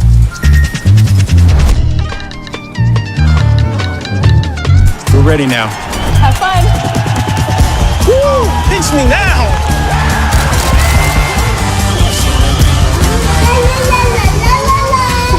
Save me. Let's go now. Check me now. Hey, baby! Catch me now. Come on! Play me now. Okay, bye now. Bottles and being difficult to work with. So imagine how hard it'll be to get him back to Fortnite without Donald Mustard's help. To make things worse, the Foundation was, of course, a Battle Pass outfit. And at the time, fans were super annoyed about this because he was shaping up to be a very important character. Imagine if he appeared in live events for Chapter 6 and beyond, only for his skin to be exclusive to veteran players. Even if you want The Rock's other outfit, that also might be banned. Black Adam dropped in the store back in Chapter 3 and players were freaking out, except a few years have passed and the movie franchise isn't going anywhere. DC is remaking their entire universe, and any future Black Adam movies with Dwayne are cancelled. A franchise that'll never die is Transformers, and of course, I can't mention them without the most popular character of all, Optimus Prime.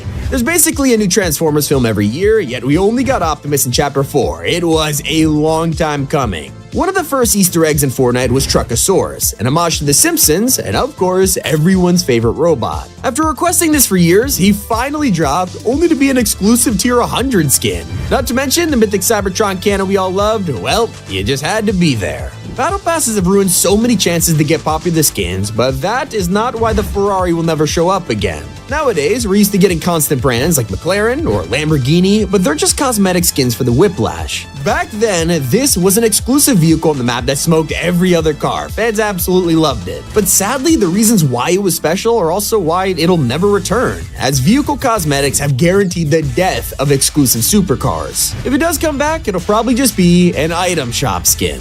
One of the craziest decisions Fortnite has ever made was designing an entire season around Marvel. This broke the internet at the time and brought millions of players to the game. It definitely was a huge gamble that paid off, except now we're looking back on it, and that Battle Pass was almost too ambitious. They filled this with everyone, from Iron Man and Thor to Dr. Doom and Mystique. Because of their exclusivity, Fortnite has had to think outside the box to bring these iconic characters back. This was the OG Groot, but if you want him in 2024, you'll have to buy this skin from Guardians Volume 3. Honestly, I do kind of prefer the item shop bundle, but anyone who likes the original will never be able to get him. An Icon Series cosmetic that everyone forgets about was never sold in the item shop. When Mr. Beast came to Fortnite, he dropped tons of content, including 2 outfits and a custom tournament. Well, who remembers the secret Beast umbrella that only 100,000 people were allowed to get? As you can tell, if you perform well enough in the Mr. Beast Survival Challenge, you would earn this glider, and to this day, it's the only part of the collab that'll never return. Reminds me of other YouTuber items that new players won't even know about. With the release of Laserbeam's Icon Series, he got his own LTM, and with it, a custom exotic pistol. It was Laser's Flint Knock, a weapon that would send you flying with each shot. Cypher PK also got his own tournament, and this included an exclusive grenade. Instead of a porta-fort, you would throw this down and spawn in Cypher's Trap Tower, a classic build that he was known for trolling with. Now, you could use them yourself, but both were only in a single tournament, meaning they were gone the same day. Now, earlier I mentioned how players are upset about the disappearance of the Mandalorian, but to make things worse, you can still find Darth Vader on the map every year. We are literally able to fight him, just don't get your hopes up for buying him because Vader was locked behind a battle pass. The same goes for his former apprentice Ahsoka, who randomly appeared in Heist Season, the weirdest cameo of all time. It's not just skins we aren't able to get, as Kylo Ren's lightsaber, along with the First Order blaster rifle, have vanished. They were only released to promote the sequels, but 2024's event was all about the original trilogy. Problem is though, you can't even fly in their famous ship. Fortnite locked the most iconic glider in Star Wars behind a Winterfest present in 2019, meaning no one can ever unlock the Millennium Falcon again. And even though the Dragon Ball collab will return time and time again, one cosmetic is banned from coming back: the Nimbus glider. It's one of the most popular items in this crossover, but did you know in the first week of Dragon Ball, there was an identical glider? Epic eventually removed it from the bundle, worried that players would mistake it for the Mythic, and it hasn't been seen since. The most requested collab to return was Kratos. For the majority of Chapter 5, players have been begging Epic to bring him back, especially with an ancient Greek season. I mean, he's literally the god of war, and his whole thing is killing Greek gods, so it was kind of perfect. Not to mention, this collab was in the item shop, so he could come back at any moment. In fact, not only was it perfect timing with the season, but the reboot turned 6 years old on April 20th, so everything lined up for this to happen. There were even rumors Kratos would return with his son Atreus, yet nothing happened. The bundle keeps getting updated, so fans are still holding out hope, but it could be time to accept that Kratos might never come back. I really hope he does though. Yet one crossover went completely under the radar. On some random day in 2020, Fortnite players logged in to find a legendary umbrella that could work as a glider, a shield, and a weapon. It was super versatile, and yet they almost never acknowledged its existence, only for it to vanish. If you couldn't tell, this is an umbrella from the Kingsman franchise, but I guess Epic weren't paid enough to keep it around for long, as this was deleted 3 updates later, never to be seen again. I really hope that Eren Yeager returns though. He's still the only anime character to ever be featured in a battle pass, making him one you'll never be able to buy again. Pretty weird decision, but hey, there is a way Epic could solve this. The original AOT collab is full of skins from the earlier parts of the anime, while it's meant to promote the final season where everyone's a full-grown adult. So if they drop a part 2, players are desperate to see reskins where the characters are designed around the final season. They made decisions like this recently too. Reminds me of the Myths Immortals Battle Pass where Korra was the secret skin. It was obviously to promote the huge Avatar collab that came afterwards, but since she's tied to the season, now Korra will never be unlockable again. And definitely don't expect to enjoy Fortnite's first ever collab either. Of course, they blew everyone away back in 2018 with the Infinity War crossover. You could literally turn into Thanos. I mean, who wouldn't want this back? Well, now that Phase 3 is long gone and Marvel's moving on, it is almost guaranteed that this LTM will never happen again. They only brought it back once for the release of Endgame, this time updating it with more items like the Shatari launcher, jetpack, and energy rifle. Newer players wish they had the chance to play this, even for one day, but to be fair to Epic, it's literally in the name LTM, limited time. Can't say they didn't warn us. And a few years from now, one of the most devastating collabs players will have missed out on is Family Guy. I don't need to tell you how much fans wanted Peter Griffin. It was all we talked about for years, and after waiting that long, Fortnite decided to put him in a battle pass. There's plenty of room for a follow-up with Lois, Stewie, or anyone from the show, but that's all Family Guy fans can get in the future. Peter is locked away forever. But even players who were around during the Bounty Hunter season have probably forgotten who the secret skin was. There was just way too many collabs during that time, it's hard to remember who was part of the shop and who was exclusive. But we didn't know who the secret outfit would be either, with our only clue being found at Stealthy Stronghold. At first, with the crashed vehicles and cage vibe, it felt like a teaser for Jurassic Park. But we were proven wrong as diehard fans noticed it was referencing scenes from Predator. Suddenly he was in the game and defending the POI as a boss. He fought us using an exclusive claw mythic that only he could use. And ironically, it's not the only thing players are locked out of, and now his entire set is lost to time. And it turns out even celebrities can be banned from returning. Only 2 Icon Series outfits have ever been in a battle pass, with Neymar being the secret skin and Cabby LeMay surprising everyone during Chapter 4. Both of them didn't really have anything to do with Fortnite. Neymar's a soccer player while Cabby is one of the biggest TikTokers. It was clearly a way to get new people into the game. And while it might have worked, that was your only chance to cop them. Epic found a way to give Neymar to players with the Fortnite FC bundles, but even those were limited time, so yikes. Some Icon Series cosmetics are banned for being too controversial. In 2021, leakers found files for a new DaBaby emote promoting a song AM to PM. It was literally days away from release before DaBaby said some insanely controversial stuff on stage, causing Epic to delete it in an instant. Meanwhile, his existing emotes are blacklisted and have never returned. Balenciaga was just as worrying. You'd think a fashion brand would be pretty safe to collab with, but nope. From day one, their crossover was strange, with Fortnite hoodies selling for up to $1,000. That was nothing compared to their huge ad controversy, which I can't even talk about in this video, it's that bad. Due to the backlash, it's obvious why this crossover will never return again. Now, there is a chance that 2 of the most iconic band celebrities might actually come back to the game. Will Smith made his debut in 2021 with the release of Mike Lowry from Bad Boys. It was to promote the new film, which made sense, but then as we know, Will Smith slapped Chris Rock at the Oscars. A lot of heat at the time, causing the skin to be blacklisted, except another Bad Boys film dropped and the backlash from the Oscars incident has died down. So while it's completely safe for Epic to bring this collab back, the question is, will they? The other infamous celebrity is also the most anticipated to return. Travis Scott still holds a place in millions of players' hearts, putting on one of their favorite live events ever. For years it was thought that he was banned from Fortnite after the Astroworld tragedy, until Tim Sweeney himself confirmed he was always welcome. From this, it became obvious why this outfit was Get a custom lip look that's true to you. Go bold and plump with Juvederm Ultra XC and get results that are smooth and natural looking. Ask your licensed specialist about the longest lasting lip filler brand. Learn more at Juvederm.com. For important safety information and to find a licensed specialist, visit Juvederm.com.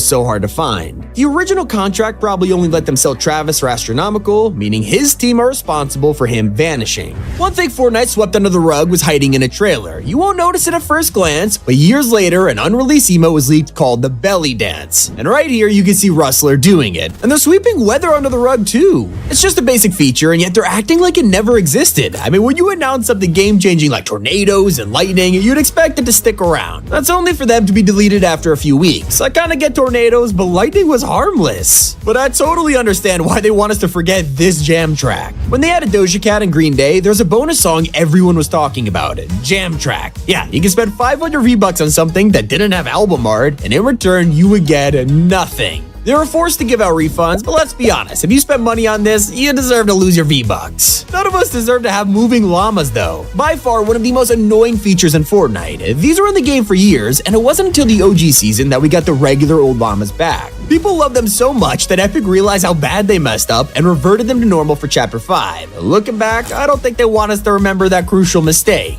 Speaking of moving around, Chapter 5 did have a huge controversy when Epic switched up the entire movement system. Look, we all know about this no matter how much Fortnite wants you to forget. And yeah, they fixed it, only to secretly nerf movement again in the following update, hoping nobody would notice. Still not as bad as when they charge 4,000 V-Bucks for one item. That award goes to the Rocket League cars. Fortnite wants to make money on rocket racing, so they're selling cars. Except the first impression sucks because they were unaffordable. Epic probably saw that no one was buying these, so they lowered the prices. And most of these should be forgotten because they're embarrassing for Epic, but there's one feature we will always remember. In previous chapters, you were able to pick up a down teammate and launch pad away. It was one of the most useful parts of the whole game, and Epic really thought we wouldn't notice when they removed it. We definitely noticed when the whole game vanished though. During their fight with Apple and Google, Fortnite was deleted from the mobile app stores. When Apple removed it, they got all the attention, while Android users were left with a single tweet. Fortnite is currently unavailable on Google Play. More information will be forthcoming soon. Let's just say it's been 4 years, and that word soon is doing a lot of heavy lifting in that sentence. There is one feature you probably have forgotten about though, and that is exotics. For the first time in their existence, they're nowhere to be found in game. You'd either get them from NPCs or holo chests, and well, in Chapter 5, you won't find them at all. There is a chance they'll return though, unlike the Forgotten Mode.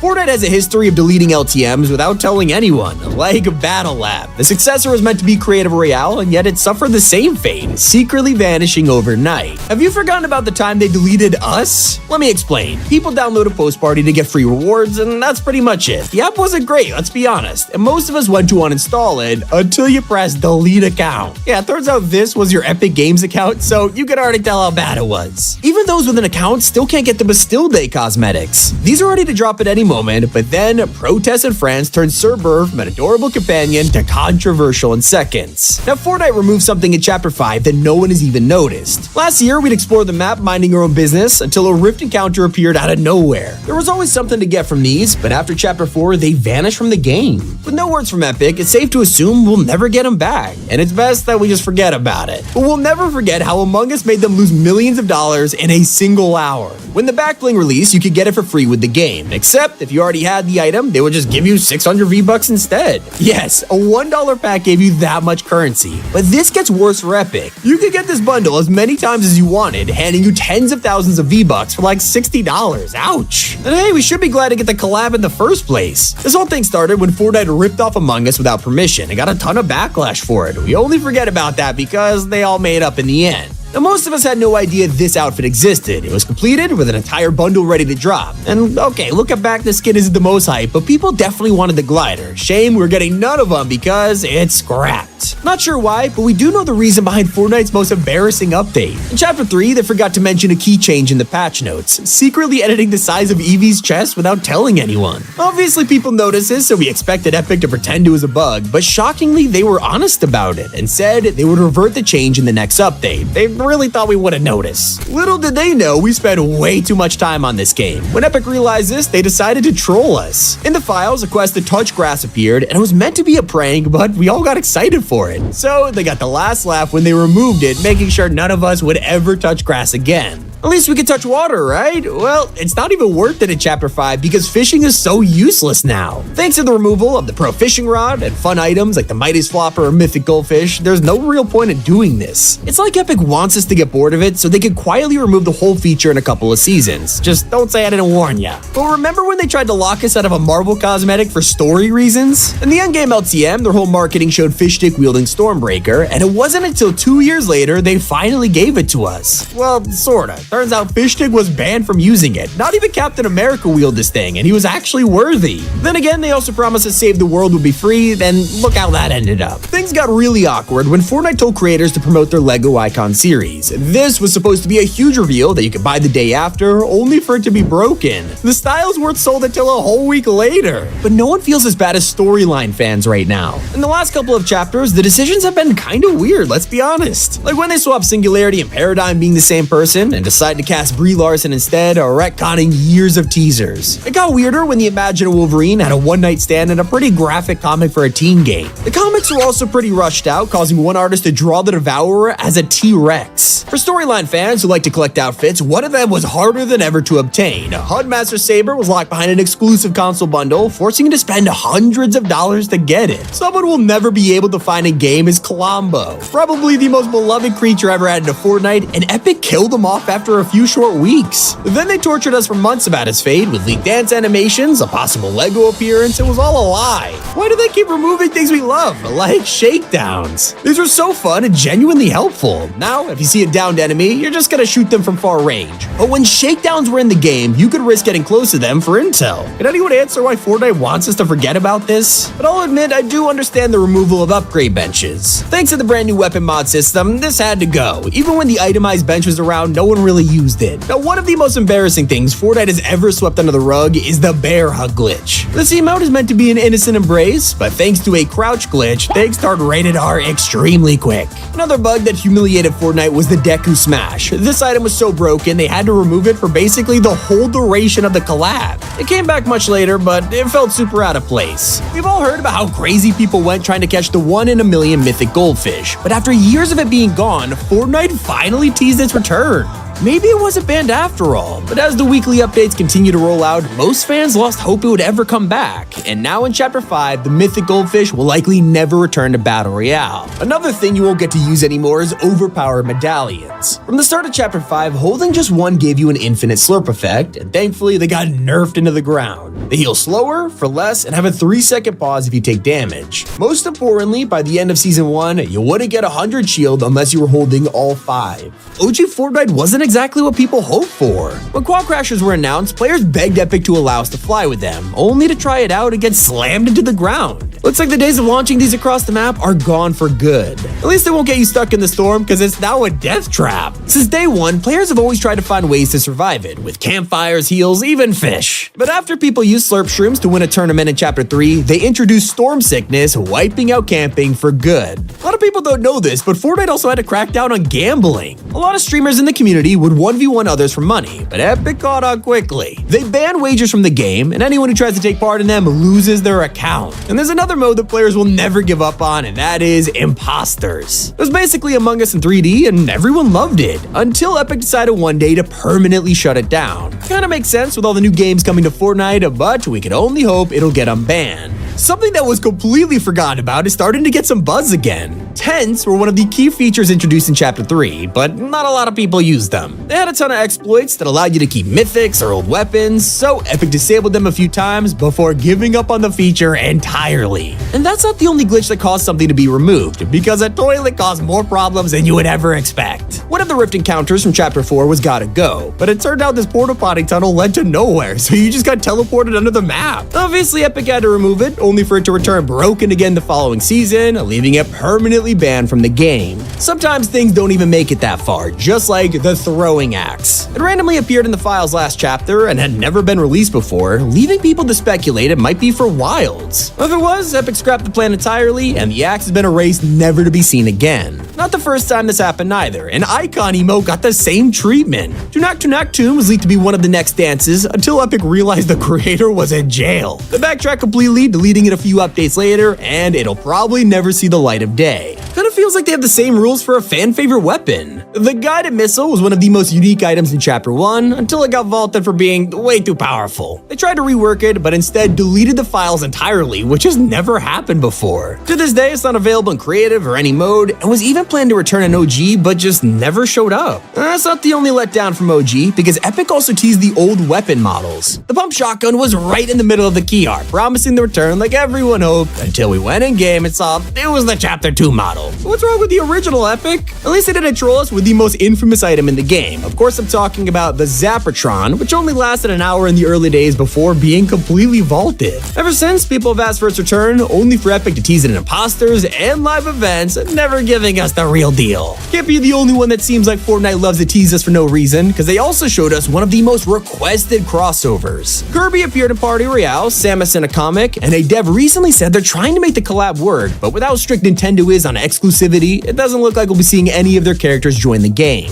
In fact, the more we get, the higher the chances of something going wrong, and that's exactly what happened with the Lizzo emote. After she fell into a bunch of controversies, Epic rushed to disable the emote just 10 minutes before it came to the shop, banning it for the foreseeable future, and now the celebrity will likely never come to the game. Sometimes it's Epic that falls into problems, and one example of this is community choice. It basically allowed us to vote for skins to return to the item shop and was a pretty cool addition until they started using it for 3 brand new outfits. This meant losing skins wouldn't be released for a whole year, making a lot of people upset, so they stopped the vote forever. Okay, in all seriousness, there's no joking about teaming in a tournament. Back in the day, a lot of comp players took advantage of swinging their pickaxe to make a truce so they could rotate to zones safely. Epic caught on to this and made an official rule about it, making it a bannable offense, so you won't really see it anymore. And that doesn't mean they don't break rules either. During Chapter 3, Fortnite introduced the Block 2.0, allowing us to vote for creators' buildings in Tilted. What they didn't realize was that there's a default option, meaning players just buying mini shields voted for C every single time. It's the second time the blocks had a controversy, and I don't think we're ever gonna see it make a comeback. Something nobody expected them to ban was old chapters. As soon as UEFN launched, people rushed to make the OG map and gather thousands of players. But with Epic planning Fortnite OG on the horizon, they had to act, banning old chapter maps except for Chapter 1, which would be demonetized, meaning no one made any money. It makes sense since it's their property, but what about when other players remake stuff from outside the game? Creative is full of copyright, from SpongeBob to Home Alone. None of them are technically allowed, but it got so out of hand that Activision personally struck down any copies of COD maps, banning them from creative.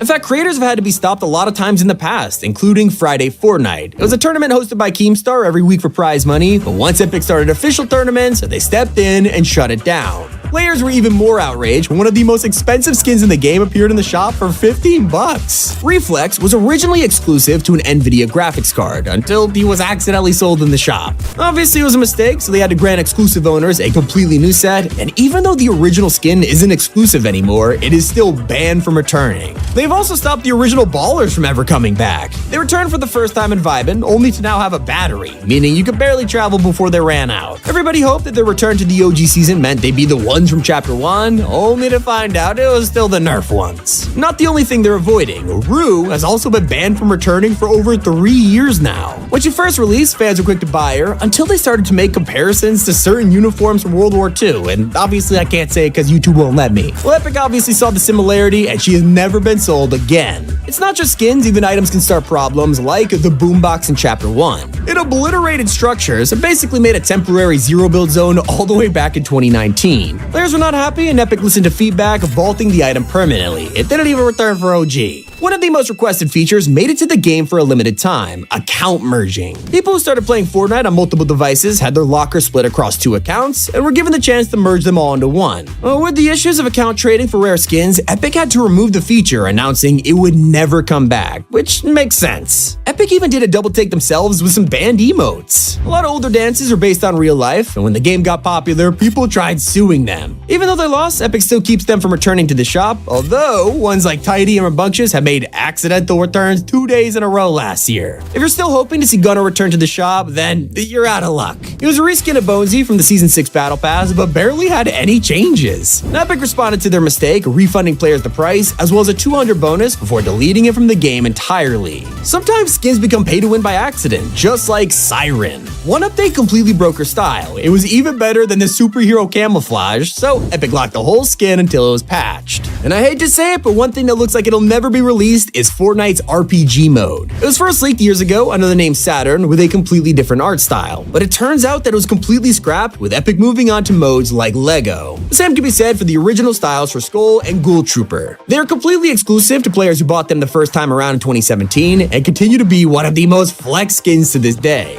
Alright, we all know about the rarest outfits, but what about gliders? Well, Mako was originally exclusive to the Season 1 level rewards for reaching level 25, but after a month after the season ended, it suddenly appeared in the shop, giving people a chance to grab the glider for the very last time. We're so used to opening every chest we find, but what if they were lethal? This almost happened in Season 3 when Fortnite made an item called the Mimic Bomb. Once you threw it down, it would place a fake chest and anyone who opened it would explode. Something that would have completely changed the game is the slow grenade. You would throw it down and anyone inside the bubble will be stuck in slow motion. It's like a boogie bomb, but less annoying, so who knows why they scrapped this. It's still not as random as the electric gun. This is meant to be an exclusive weapon for Battle Lab. As you can see, it looks pretty insane. Obviously, it never released, and thanks to the removal of Battle Lab, it never will. A feature that could have changed everything was discovered in 2021. Fortnite was working on smart builds that would let you place an entire fort in seconds. This was only found because creative players looked at their hotbar and saw totally different options to build with. The same goes for the flamethrower weapon that's in the files right now. Epic kept updating this throughout the start of Chapter 4, but now they moved on, even though leakers are showing off full gameplay. It's pretty far into development, so there's a chance we'll see this one in game later. So how would you counter it? Well, obviously a fire extinguisher, and yeah, Fortnite was gonna add this too. It was totally unfinished, as you can see, but I can't imagine how useful this would have been. That's just like wall running. As most of you know, we've been waiting for this all chapter. People think it's a reality augment, others think it's a permanent feature, but after the disaster with hurdling, Epic's probably waiting before they drop another movement mechanic. Now, Fortnite almost gave us one of the most random items I have ever seen. This is Big Poppy, and if that name confuses you, just wait till you see what it does. An item that looks 10 times more useful is the power guitar. We have been waiting for this since last year because, it sounds so fun. Some people think this turned out to be Metallica's mythic guitar, but the leaked version was completely different. It gives out the boombox effect while you play in time with music, but sadly, it's looking like this one is cancelled. And if you're wondering what the grappler used to look like, it was insanely different. During Fortnite's early days, they experimented with a throwable zipline. You go exactly where you threw it, unlike the modern-day grappler, which is more physics-based. A weapon that would have been overpowered is Mystique's dual auto pistols. These were leaked forever ago, and from the gameplay, look ready to launch, only for Epic to never drop them. But hey, at least you can see why. And it's hard to figure out what this frozen SMG was for. This basically just gave you icy feet every time you shot it, which sounds more annoying than anything. A true balance of risk and reward was the energy crystal. Players who ate this were blocked from sprinting and walking slower, but in return, they would get quicker reload, high fire rate, and even a faster pickaxe. If you want to travel more efficiently, Fortnite had the perfect solution for us in Chapter 3, skateboarding. For months, we had animation leaks, skate park POIs, and they even made a whole loading screen full of skateboards. Unfortunately, it was canceled. You can only rollerblade with an emote nowadays. Well, looks like even those get taken away from us, like the unicycle that everyone was excited for, only for it to never release. Even the sad clap, which would have been perfect. Imagine doing that emote right after dropping a nuke on someone. It almost happened thanks to the Moab pistol, which launched a tiny rocket that makes a big boom. Maybe you needed somewhere to stash it. Well, Fortnite was working on a highly anticipated feature we've been wanting for years. At one point, there was an item that replaced your back bling in exchange for an extra inventory slot. Sounds like a reasonable option, but they never went through with it. That's just like the space pistol, which looked insane. This literally bounced off walls and did a ton of damage. Totally would have fit in the Alien season, and there's plenty of scrap items that should have been released then. Fortnite once made tons of consumables themed around the Durr restaurant, from shakes and fries to burgers and hot sauce. And seriously, why isn't this a thing? But things get ridiculous when you learn about the Superstorm. These grenades would charge up and throw people around, and some of them would spawn lightning. Hard to tell from the leak footage, but yeah, this was gonna let us summon a tornado anywhere. Maybe you wanted to summon a vehicle instead. You were lucky enough to find a golden ticket. This will get you a personal battle bus for your team. It revived any of your dead teammates and let them spawn from the sky. Eventually, this turned into reboot vans. And another thing that was downgraded is the Fracture Live event. The ending felt insanely underwhelming. It turns out that was for a reason. Epic had an entirely different event plan for us and even animated it before plans changed at the last minute. The only reason we know about the mothership and Fracture is because they accidentally left this work in progress video in the files. It's not the only feature that would have made the game better. Hill scrambling's been in the works for a long time, and it could have been a lifesaver for Zero build. Nothing sucks more than having no mats to try to get up a hill, but if you could just climb it instead, problem solved. If only the gnome gun was as helpful, and yeah, it's exactly what it sounds like. The devs clearly love to mess around while testing weapons, so they made one that shoots gnomes, and why not?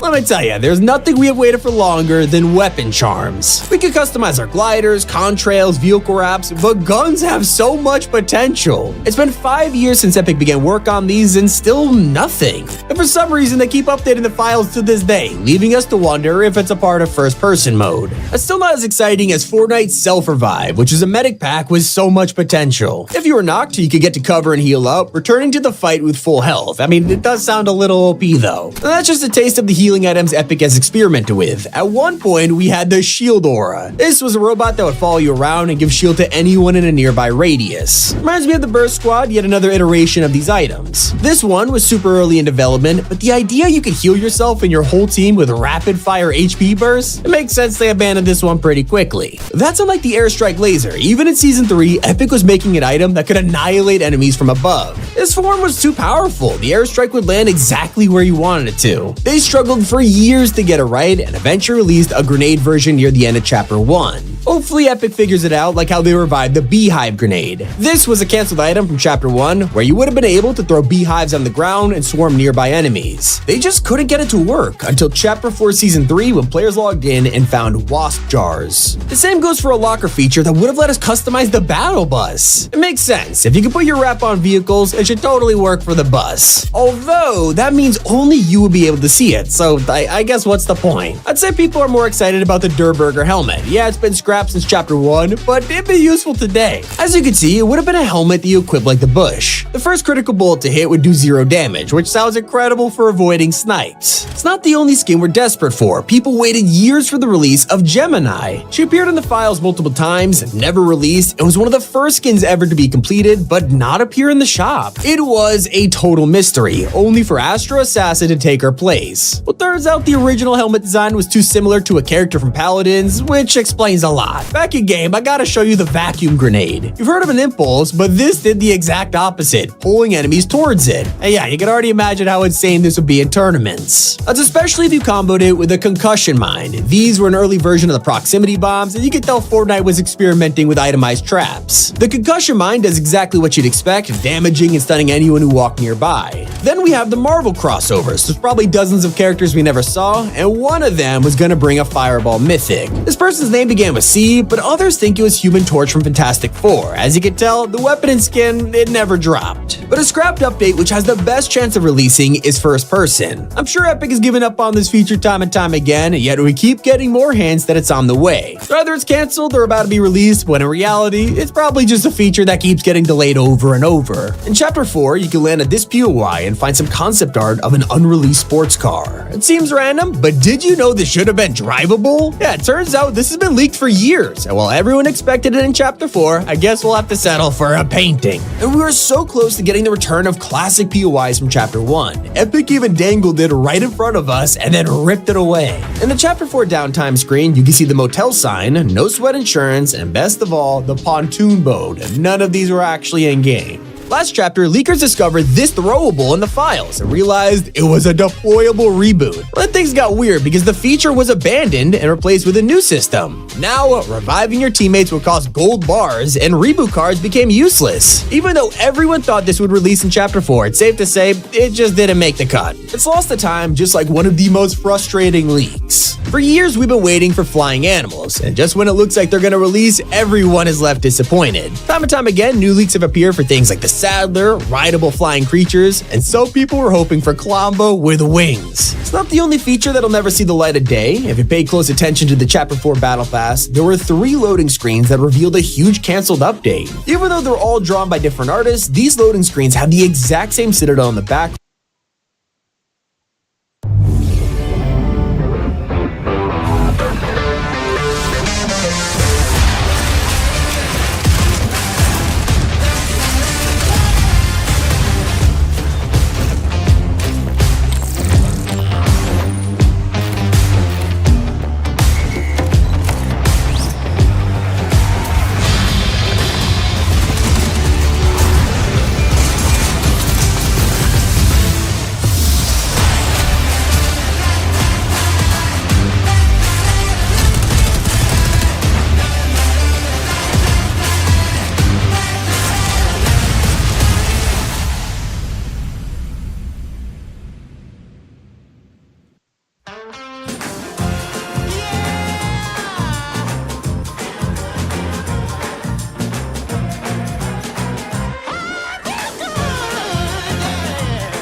background, and it looks way more futuristic than the one we got. This is our first glimpse of what the Citadel originally looked like in the concept art, and people thought it might evolve over the season, but we never saw it in game. Well, we may never get to see that. There was one scrap feature that was waiting in the game for an entire year. Since Chapter 3 began, the Foundation statue was an iconic feature of the new map, but the most interesting secret was lying underneath. There was a sealed door at the base, and the entire community wondered what was inside. Even the Chrome left it untouched, making us certain it was incredibly important. Well, after a whole year of speculation, we all started to expect disappointment. But there's no way it could be worse than Chapter 2's redacted bunker, right? Well, spoiler alert, it was, because the doors never opened, and we learned that Fortnite would rather blow up the island than reveal what's inside. And it's not the only thing that Epic's been hiding, because there's an exclusive feature that only a handful of countries can unlock. In 2020, they started working on a new system that would allow you to reload V-Bucks. If you're ever super close to affording something, this would let you buy the V-Bucks you need instead of an entire bundle. Pretty exciting feature that's supposed to help us buy skins we want, but Epic only released it in Germany and Italy, and years later, it hasn't changed. We also missed out on a huge collab that so many players are looking forward to. When the Rock family re-emerged in Chapter 3, everyone missed a crazy secret hidden in the area. It wasn't until months later that people started to realize the sandcastle was actually a Lord of the Rings reference, and after adding a clock tower that could only be seen on Switch, it was clearly Helm's Deep. The new Rings of Power show was just about to release, and it seemed obvious this was leading to a big crossover. So eventually the series came out, and as we waited in anticipation, Season 4 came around and the entire teaser was deleted.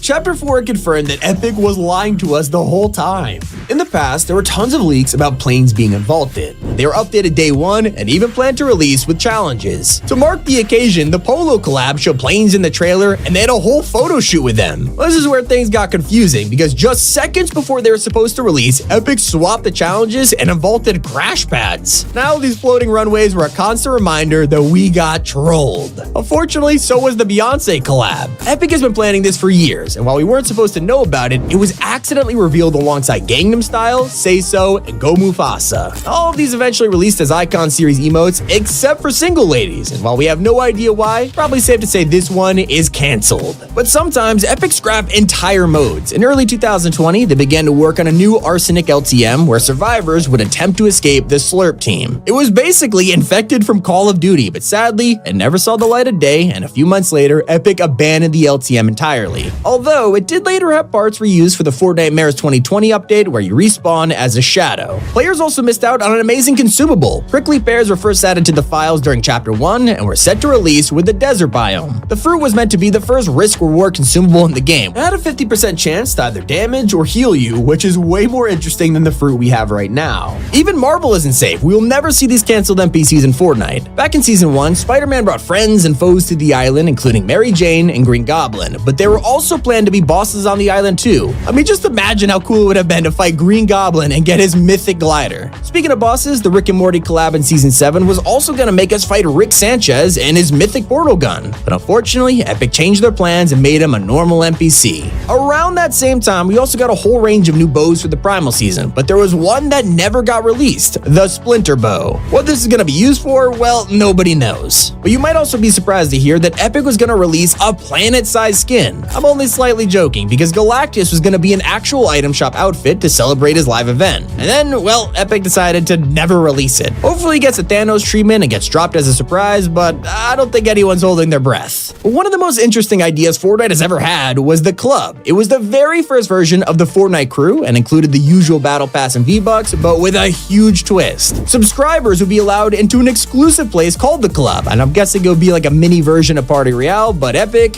never went through with it. It wasn't as tempting as the most sought-after glider in the entire game. Throughout the years, players have seen secret umbrellas being used in tournaments, such as the iconic Golden Umbrella. People have been desperate to know how to get their hands on these gliders, and the question has remained unanswered. That's because the Gold Umbrella has been cancelled, and to take things further, there was secretly more of them hidden in the files. But an idea that wasn't entirely lost was a Zap Gun. It was first spotted in Save the World, and Epic planned to bring this thing into Battle Royale, although it seemed a little overpowered. So just when we thought it was scrapped for good, the Plasma Cannon was introduced into Fortnite. But did you know the entire game was on the brink of being completely cancelled? At the time, Save the World world wasn't going anywhere, and the vice president of Epic Games wanted to shut it down for good. Luckily, his idea was rejected, and they decided to add Battle Royale to try and save the game. The rest is history. And something that Epic secretly changed has resulted in thousands of players being banned. When Fall Guys went free to play, we were able to link our Epic Games accounts to it, but it turns out that if your account age is under 13, then you might be banned from Fortnite forever. Yeah, a ton of people logged in and saw this terrifying message where you have to unlock your game through a parent's email or your Fortnite account will be permanently deleted in 29 days. And it turns out that only a small percentage of players knew about this next change. Ever since reboot bans were added in Chapter 1, they have stayed the exact same, right? Well, it turns out they were secretly changed in Chapter 3 and barely anyone remembers. As you know, once you get rebooted, you respawn in the sky and can dive down to a chosen location. But it never used to be like this. You actually used to spawn on top of the van.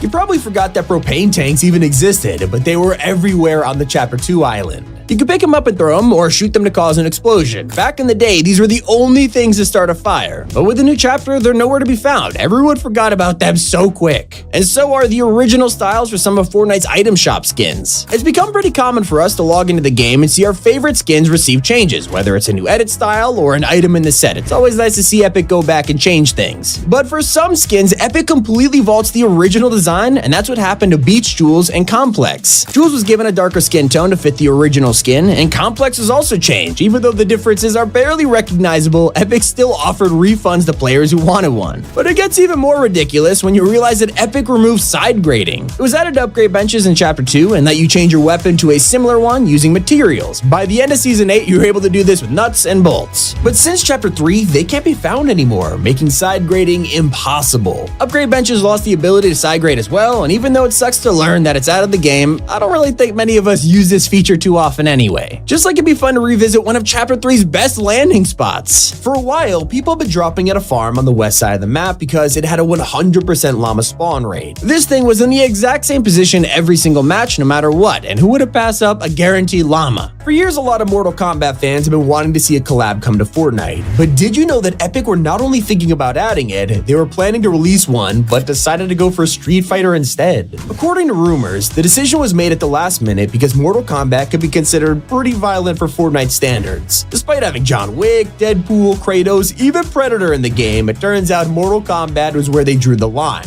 You were even able to see a Johnny Cage fatality in the Season 3 trailer as a hint, but it looks like, at least for now, Mortal Kombat is banned from Fortnite. Though I guess Epic could always change their mind in the future. If you were an absolute Fortnite OG, you'll remember that the default dance actually had a third option. Nowadays, we just have 2 songs, but in the early months of Chapter 1, this third version was one of the most popular. For those of you who remember it, you might want to know why it was deleted. But there's a reason why you liked it so much, and that's because it was actually inspired heavily by George Michael's Faith, making it a huge copyright problem. So, safe to say we probably won't ever see this dance in Fortnite again, unless Epic decides to turn it into an Icon Series emote. Something that's confirmed to be banned forever is Fortnite China. It was a classic version of the game that existed alongside us for years. We've always been fascinated by it, with a ton of differences to our version thanks to their gaming laws. It had time limits on how much you could play, and multiple people could win a game. Fortnite China even had 0 microtransactions, meaning the battle pass and everything in it was completely free. You'd even earn V-Bucks for completing challenges rather than XP, cause it seemed like a dream come true. Unfortunately, for all the Chinese players who were in love with Fortnite, the game is now completely banned in the country. Tencent and Epic Games shut down the servers last year, deleting everyone's accounts in the process. The reason behind it is unclear right now, but it's probably because it didn't make as much money as they wanted it to. Something everyone wanted banned was pay-to-win skins. Basically, if you had a superhero skin, you could customize it to be entirely one color, specifically black or white. If you were one of these, it was insanely hard to spot you, especially in vehicles. Got to the point where having the skin practically gave you an invisibility glitch every match. And the same went for a skin named Plastic Patroller. Now luckily, Epic made some changes after the outrage, removing all black and white superhero skins and changing Patroller to a grayish color. Problem solved. But that's not the only problem a skin could have, especially after one bug caused Fortnite to make headlines. designs. Back in Chapter 1, a skin named Calamity was added to the game, and upon her release, players noticed she was extremely unique. For some unknown reason, Fortnite enabled jiggle physics, causing the internet to go into a frenzy. So Epic quickly banned jiggle physics, calling it a totally embarrassing accident. I mean, they said it wasn't intentional, but someone programmed that, I'm just saying. Back in 2020, the world was going through a really rough time, and Fortnite wanted to take our minds off it. So they quietly removed police cars from the game to avoid controversy, and to this day, they have not returned. Epic didn't just disable the cars, they fully banned them. In creative mode, they straight up deleted the ability to place them, and we haven't seen a sign of them returning to Fortnite ever since. Team killing was a feature that only the most OG Fortnite players will remember. Back in the day, you could actually straight up murder your teammates with no consequence. People were going around pranking their friends or going into a fill session and trolling players relentlessly. Some streamers were even banned from the game for killing their teammates. After a ton of complaints, Epic realized it wasn't good for the meta, and they deleted the feature forever. When it comes to playing Fortnite professionally, there are many ways to get an advantage, but by far the most popular was back in 2019 when PC players figured out a way to get a higher FOV. If you stretch your resolution, you could see way more and players were easier to hit. Then because of this unfair advantage, Epic banned stretch res, making it impossible to activate. And just for good measure, they even disqualified anyone who used it in tournaments. It's not even the craziest way that Epic banned players. There was a massive game-breaking bug in Chapter 1 at Retail Row. It was a simple swing set at first, but this thing actually had working physics. You could genuinely swing on it, but this had unintended consequences. Players were jumping on the swing and then getting banned for quote-unquote cheating. Luckily, Epic caught on to this and helped all the affected players, eventually removing the swing set entirely. One of the most famous banned items was a backpack that was accidentally added during Season 4. One day people noticed this random item that they could pick up and wear. It told you the location of the next storm and seemed like it was going to be a huge advantage. But after just 30 minutes, Epic removed it and it was never seen again. Turns out it wasn't even supposed to be released and was just a developer item that accidentally made its way into BR. Eventually it came out as the Storm Scout sniper rifle, but it just wasn't the same as straight up wearing a backpack.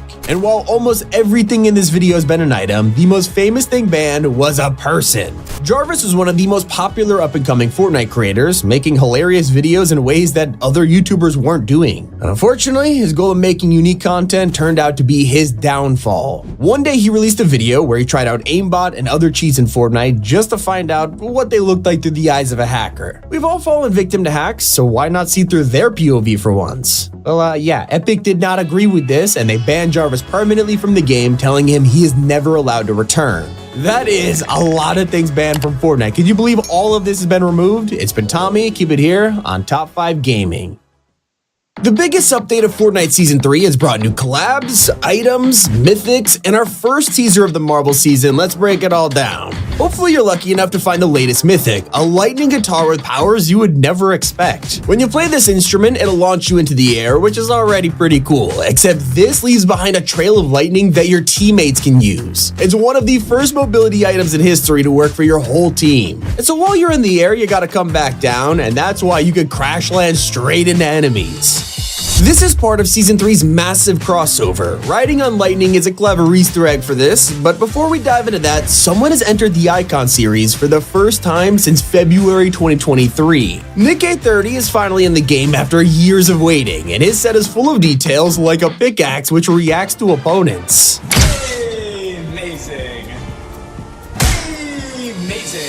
Nick's backblink tells you to never back down unless you start taking damage. As your HP drops, it'll change to never what until you're on your last health and must never give up. The best part, if you use Nick's crown emote, it usually looks like this, but pair it with the outfit and it says King A30. You'll love to see it. Congratulations, Nick. This is awesome. One of the coolest secrets in the update is a weapon that took everyone by surprise. You can now find a tow hook cannon. It's a grappling hook that attaches to moving vehicles and it lets you surf around the map.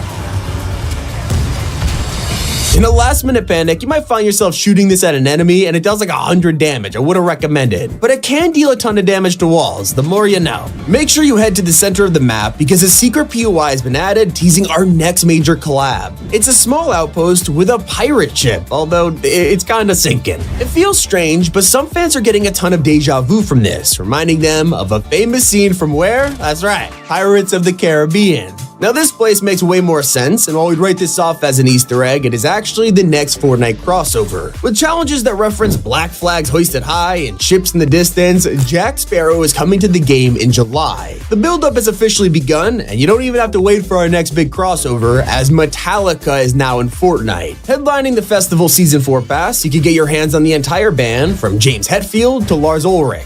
They have 2 emotes themed around their music, along with a ton of jam tracks and Puppet Master versions in the item shop. I gotta admit, I wasn't expecting these to be so customizable. Of course, there's also LEGO versions, but what most fans are We have twins. They're amazing kids, and I want my kids to have great memories of us. Go now. Universal Stories, take 1. I'm finally on my way to all my better days. We're a fun, loving family that is extremely busy. We do baseball, swimming. We own our own businesses. We don't know what rest means. We need free time. It's refreshing for my family to go on a vacation for your 10th birthday. We're going to Universal Orlando. How cool is that? It's a good life right now. Universal Orlando. Here we come. We're escaping the hustle and bustle of our daily routine. Everyone remembers when they turn 10. We're gonna do everything. We're gonna be tired every day. There's a dining room table. We're gonna have fun, and we're gonna start all over. We're gonna do it again, and again, and again. I like that. To not have anything on my calendar and to give my family the best part of me. This is the best way to turn 10. But one thing that I don't like about being a twin. Wow, you just go straight to that. It's like he snores very loud. She says that I snore. And I don't. They both snore. They take after their dad, who is the worst of them all.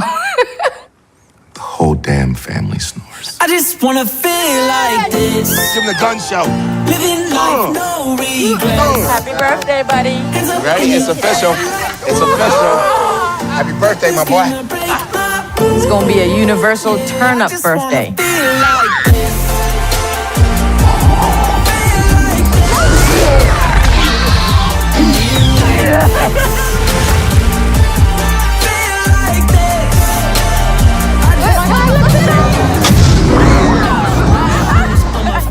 Hit the game, winning shots, let's stay in my life. Wouldn't that be nice if life was like the movies? Sometimes I forget to get myself into the story. Every time they don't feel right, I find someone I love and tell them I just wanna feel like this. Feel like this. I just wanna feel like this. Did you hear what she said, guys? She said she's going on the rides with us. You Because did? most of the time she's on the bench. I'm gonna put all fears aside and get on the rides with my kids. She's lying. She's lying to you. She's lying to me. She's lying to them. She's lying.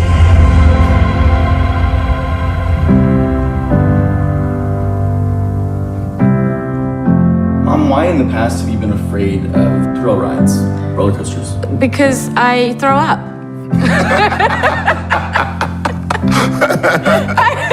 Because I might throw up.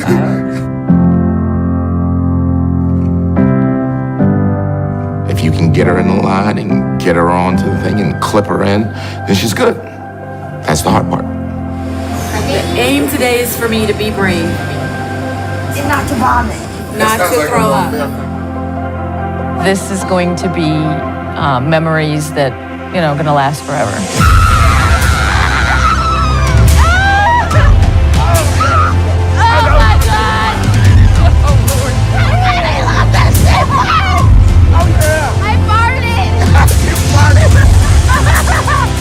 A good roller coaster demands your full attention. It forces you to be present.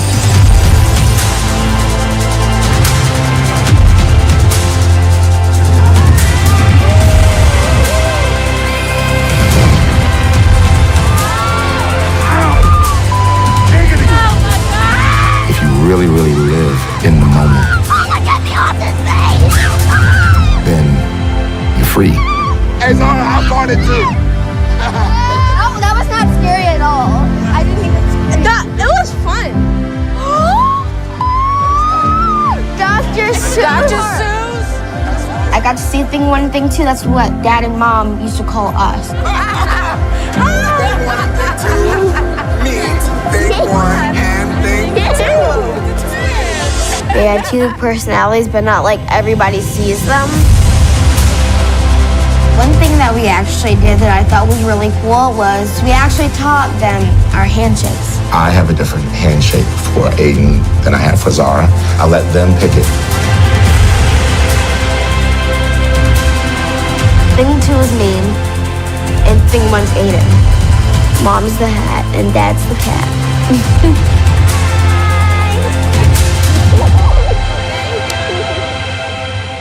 Like, I really wanted your 10th birthday to be special, guys, like, honestly. And we always sing for each other. Hey, everybody, I need your help for a sec. This is Aiden and Zara. These are my twins. They turned 10 years old today. I don't want you to help me sing happy birthday to them. You hook me up? Yeah. And the 1 and the 2. Happy birthday to you.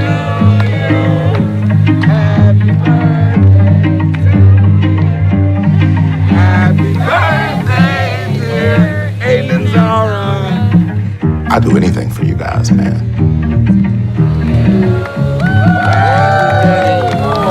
Happy birthday, sweetie. It was pretty cool. You didn't think I had it in me, did you? My story for their names was Aiden is the beginning, and Zara is the end. There's nothing in between. They're opposites, complete opposites. But I feel like I know them like the back of my hand. It's like my right hand and my left hand.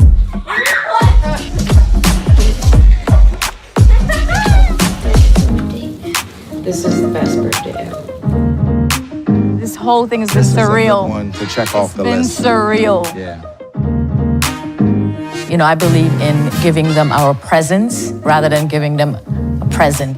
You know, the memories, I think, is a better present for them to have because they get to carry it for the rest of their lives. The free fall of it all, the twists and turns of it all, that's the excitement. Because it makes you unplug, it makes you unwind. I knew that I would have like a lot of fun, but I didn't know I would have like that much fun. This truly has been the best vacation ever. Just like that. 10 years.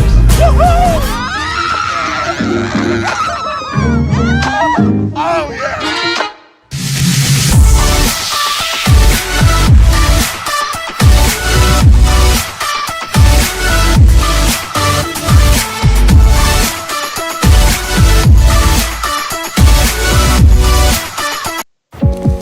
You want to be smarter with your money.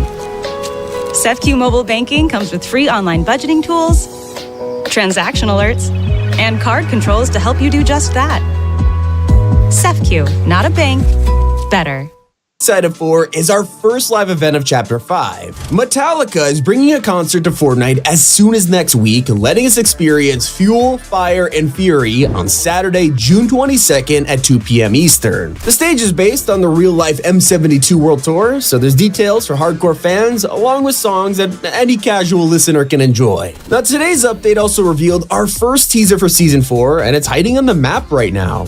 Just on the outskirts of Reckless Railways, fans have walked through grass only to find a futuristic object just standing here. It appeared out of nowhere, and only true Chapter 2 fans will know exactly what this is. Back in 2019, these were Rift beacons that eventually summoned POIs like Gotham City, Pandora, and most importantly, Stark Industries. Yep, this is the Iron Man version, which went on to create the whole Marvel season, which blew our minds, and it's here on the map again. It's officially confirming that in August, we are about to embark on part 2, and I'll be honest, I didn't expect a teaser this soon. The insane reveals keep coming as the update has also dropped our first look at a long-awaited partnership. As early as June 17th, you'll be able to unlock a Fall Guys bean as a backblade. They also turned Big Yeetus into a pickaxe, which fans are already saving up for. Just a taste of the full crossover, and I cannot wait. But a collab you could appreciate right now has changed Loot Island for the first time in 2024. Metallica has taken over the POI, completely redesigning it to be a stage, and in order to capture it, you can now emote to speed up the process. Your reward is the classic conductor hand cannon, but also a mythic lightning guitar. Okay, but my personal favorite detail happens when you visit the cave.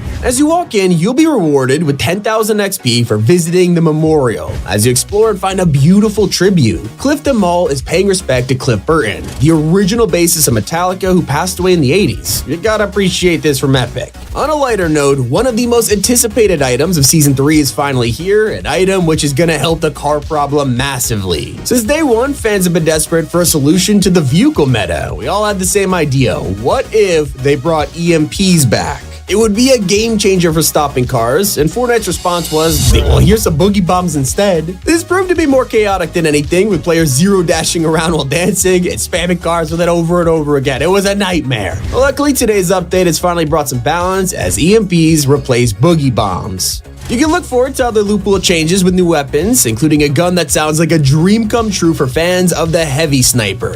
Fortnite is officially working on a heavy impact sniper rifle, bringing back the days of one-shotting builds and players crossed with the modding abilities of Chapter 5. So, players are both excited and also terrified about this one. Let me know how you feel about it in the comments. Hopefully, we'll be able to counter it with the next assault rifle, the Combat AR. We haven't seen this since Chapter 3, only to log in and find the machine is holding a mythic version. In the background, Fortnite has since renamed the old one to the Legacy Combat AR, while working on dropping this updated version in all rarities. We also have new info about the next fashion collab. Last month, leakers discovered a car decal in the files belonging to the Adidas F50 shoes. Well, I'm not gonna lie, a decal wasn't enough to get players excited, and the next piece of this puzzle is finally here, with today's update revealing Adidas wheels. At this rate, it's like we're building the car ourselves, so maybe next update we'll have like a steering wheel or something. Drive on over to some of the brand new NPCs around the island, because this update didn't just add 1 or 2, but 7. You can now find bikers like Backbone and Chopper selling you useful items, or rock out with Power Chord and Riot with some of their own sales. They even have lines about the current storyline, mentioning Megalodon and Kiera, who has also arrived. You can find her up at Grand Glacier selling shockwaves and an unreleased item we have yet to uncover. But perhaps the most interesting NPC can be found over at a small farm in the Wasteland. Fallout's Power Armor is here, offering their own Nuka-Cola and Tri-Beam rifle, so if you're a fan of the collab, make this your new landing spot. Maybe you've been grinding the season and are already hitting high levels. Well, now you can be rewarded for it. The bonus reward pages are now unlocked, letting you claim the super styles for the season. Starts off with Cold Fusion, onto Neon Hazard, before finishing at level 200 with Digital Ghost. If you need more XP to get there, try getting some levels from the brand new Battle Stage mode. You queue up against 15 other players as you all play a randomized song. This time, instead of playing as a band, you'll actually be attacking each other with your overcharge, where you basically fire an energy ball at them which blocks the screen. Mess up enough to fall below the threshold and you'll be eliminated from the match. After each song, the cutoff point gets smaller and smaller until just one player is left standing. It's a pretty fun and refreshing way to play Festival. Even when you leave, you'll still be able to rock out to some music in the lobby.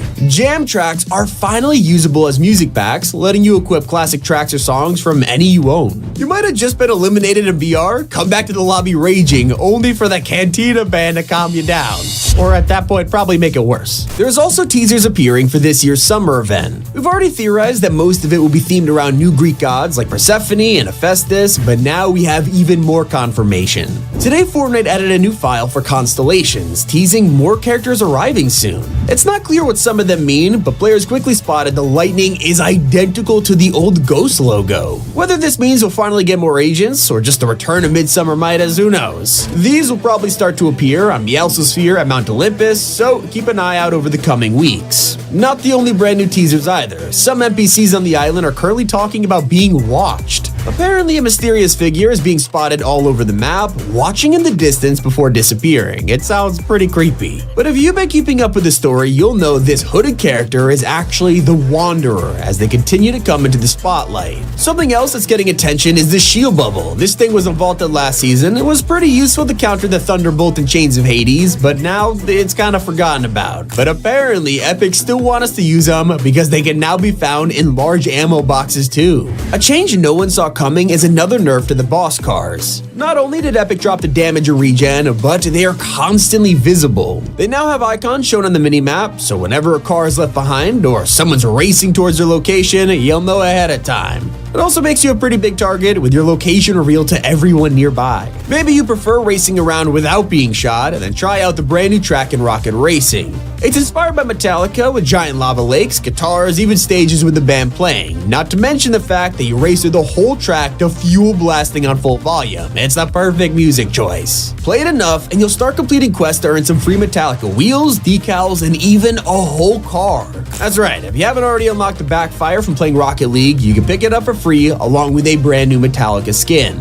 Not the only free cars you can get your hands on. If you're a member of Fortnite crew and log into Rocket League, the pass items are now transferable. So basically log in, you get the Nissan Fairlady along with a bunch of other boosts and wheels from the pass. If you're playing LEGO instead, there's a ton of free cosmetics for you as well. Over 120 more skins have been converted to brick form, including some more collabs like the NFL, Chapulín Colorado, and more Marvel. Even the old Battle Pass was updated, giving us Iron Man and Doctor Doom. Not the only new stuff for LEGO fans, there's also a brand new mode. If you're playing in the new expert difficulty, not only is everything harder, but you also have one life. It is basically Minecraft hardcore mode. If you die, the world is gone, which is only made worse with the new Storm wild creatures. There's a chance you'll come across Storm versions of existing enemies, from spiders all the way up to brutes. That is everything new in Fortnite's Metallica update. It's been Tommy, and keep it here on Top 5 Gaming. Don't move. Is it scary being an FBI agent? The letter was left with the bodies. We have 10 letters like it over the past 30 years. And all of them signed with one word: long legs.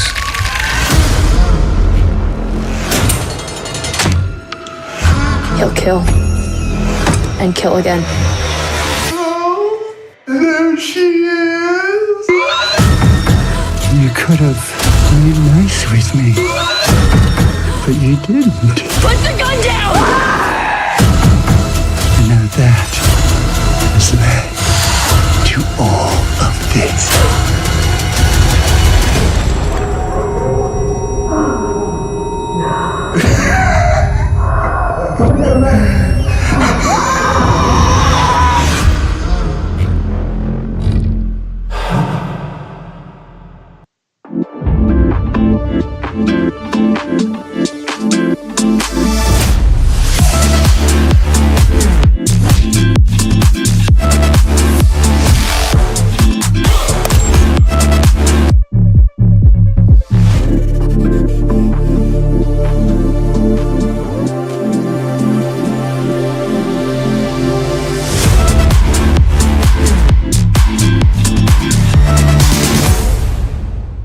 Fortnite's island has been consumed by warfare, and the battle for the wasteland is heating up. With a psychotic villain fueled by Nitro, a mysterious figure known as the Wanderer, and the return of Agent Jones, here is the story of Season 3 Explained. There has been a major battle going on between warring factions, led by Agent Jones and Hope. Originally, they started the Underground to take on a crime syndicate known as the Society. They're led by Oscar, who kidnapped Peely to hold for ransom, and in return, they wanted the location of Pandora's box. Behind every great leader is a scheming person, and this is where Valeria comes into the picture. She's the sister of Hope and co-leader of the Society. Her motive to find the box was purely power-driven, but she failed to realize if you open it, you'll unleash curses upon mankind.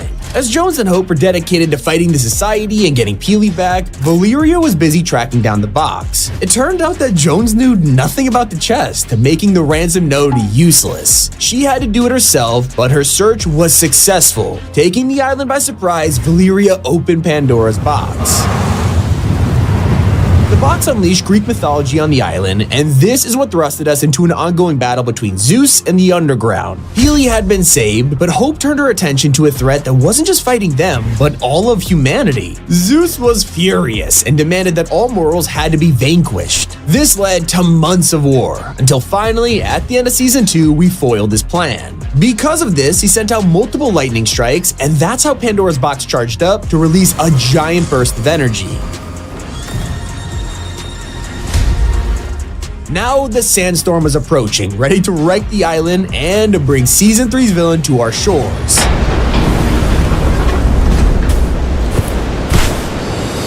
As the sandstorm swept through the island, this mysterious ship crashed into it. On board, an evil presence was preparing his army of marauders for warfare. From the throne room atop his ship, we meet Megalodon, the self-proclaimed Lord of the Wasteland. He's a juiced-up apex predator who wears this unique armor. He powers it all with a mysterious orange liquid. This flows through his veins, fueling his powerful fists, and we call it Nitro. Megalodon is obsessed with this resource because it's also used to power his ship, the Leviathan. After crashing into the island, this gigantic boat ran out of juice, and now the fuel gauge is stuck at 0. This proved to be the first obstacle in Megalodon's plan. You see, this place is a joke to him. He literally wants to raze it to the ground once his Leviathan awakes. So to begin his evil plan, he enlists the help of the Machinist. She's the center of all things Nitro and runs the refinery at Redline Rig. This giant engine-shaped factory is mining into the ground, collecting resources, and turning it into fuel. A chalkboard at the rig shows exactly how the Machinist refines this Nitro. We also learn its early names are Fast Juice and Speed Goo. Clearly, this is a new resource, and the rest of the world doesn't know about it yet, making it very hard to get your hands on.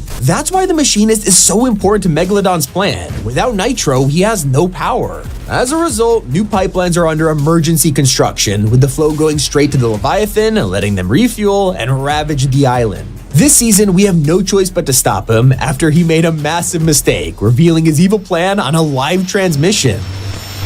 I am the voice of the wasteland. I am the last thing you see before the darkness takes hold. And that sad mountain monument to the banished gods.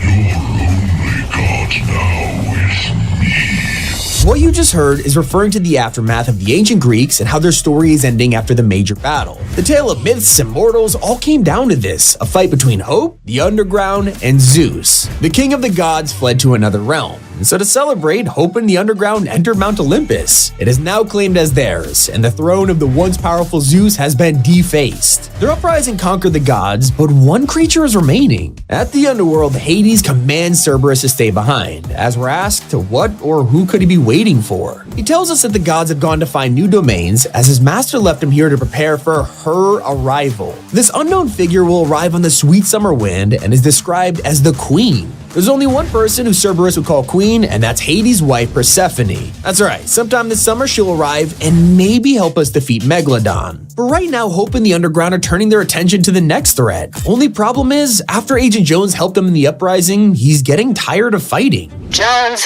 you're late. I just dethroned the King of Olympus. I think I've earned some downtime. First of all, we dethroned the King of Olympus. Second, no. I've been watching Megalodon. I don't like what I see. Ignoring Jones's arrogance, they set their sights on Dawn, realizing that everything they work to save is at stake yet again. After unleashing Pandora's box with her sister, Hope feels guilty that this is happening and is determined to fix it. Jones prepares to help us with the Underground's plan as we train to take down Megalodon. Just so you know, Hope here has a little bit of a habit of picking a fight with the biggest bully she can find. So, we should make sure that we are in fighting shape. The man's a full-blown wannabe tyrant.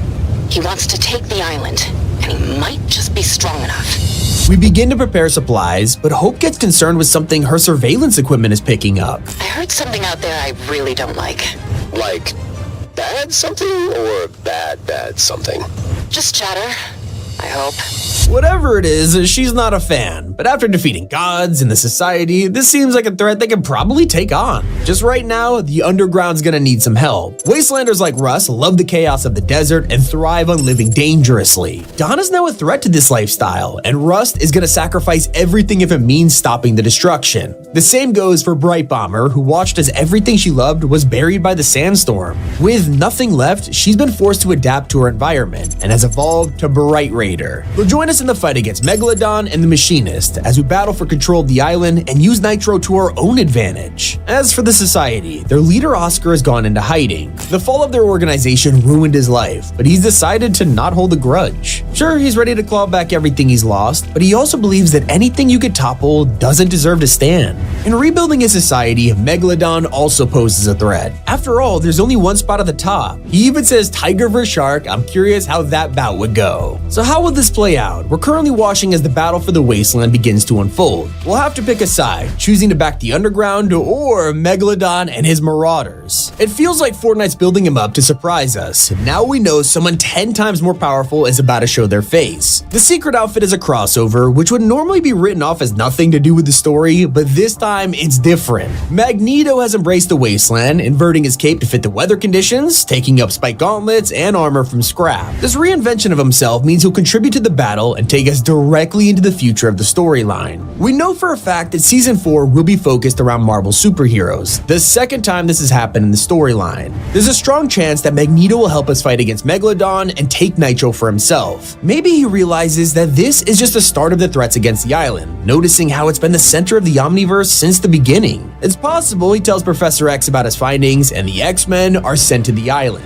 Or maybe Magneto is revealed to be a villain. He could give away the island to evil forces, causing the X-Men and Fantastic Four to swoop in. Marvel has been essential to the story and how it functions, taking part in the downfall of the Imagined Order, rescuing the Paradigm from the Ice Moon, and protecting the Zero Point from outside invaders. Now they're returning, and the Wasteland seems like our final stop before they are unleashed on the island once more. It is one of the mysteries that'll be solved in Season 3, while another is just starting. At the summit of the Snowy Mountains, a secret bunker has been constructed. It's impenetrable, and something or someone is hiding in here. While some think it's a teaser for a crossover, bunkers have historically been part of the storyline. From the very first ones in 2018 that led to the Imagined Order's bridge, to the redacted doors that revealed Dr. Sloan's lair, they've always had significance. This time around, it could be related to Magneto researching the island before he leaves and enters the wasteland. Or it could be someone else entirely. Around the island, residents have been spraying graffiti on the walls, whether it's worshipping hope or demonizing Megalodon. But one artwork appears time and time again, and that belongs to the Wanderer. This cloaked figure is becoming the largest mystery of Chapter 5 as we scramble to uncover their identity. It isn't just graffiti they show up in, we recently spotted them riding alongside Megalodon and his posse of marauders, which could imply they're on his side. The question is, are they truly here to help us or ruin us? And that leads to a more exciting mystery. Are they even human?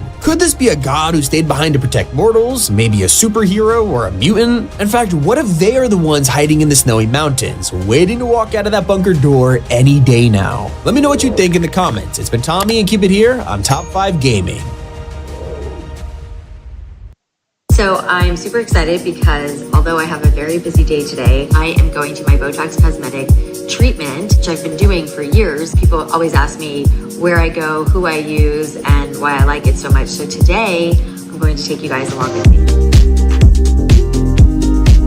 So I'm constantly on the go, book signings, board meetings, you name it. Being in and out of here in 10 to 15 minutes is everything for me. So I am in the treatment room. I'm about to get my Botox cosmetic. Dr. Sunder is assessing what needs to be done, and then we're gonna get started. Next, she's gonna clean my skin and map out where I'm gonna get the injections. So while this treatment feels really just like a pinch, you can also get numbing cream if you prefer. You can start to see results within 24 to 48 hours and full results in 30 days. I love that I can schedule my consultations about 3 times a year, and that treatment is quick. My Botox cosmetic treatment fits right into my schedule, and I'm already booked for the next treatment. Before you leave, don't forget to make sure you record your treatment in Ally, the rewards program for Botox cosmetic and other aesthetic treatments. That's it. Here I am, all done after my treatment. I like my Botox cosmetic results because it's still me, just with fewer lines. Talk to your doctor about Botox Cosmetic and whether it's right for you. The effects of Botox Cosmetic may spread hours to weeks after injection, causing serious symptoms.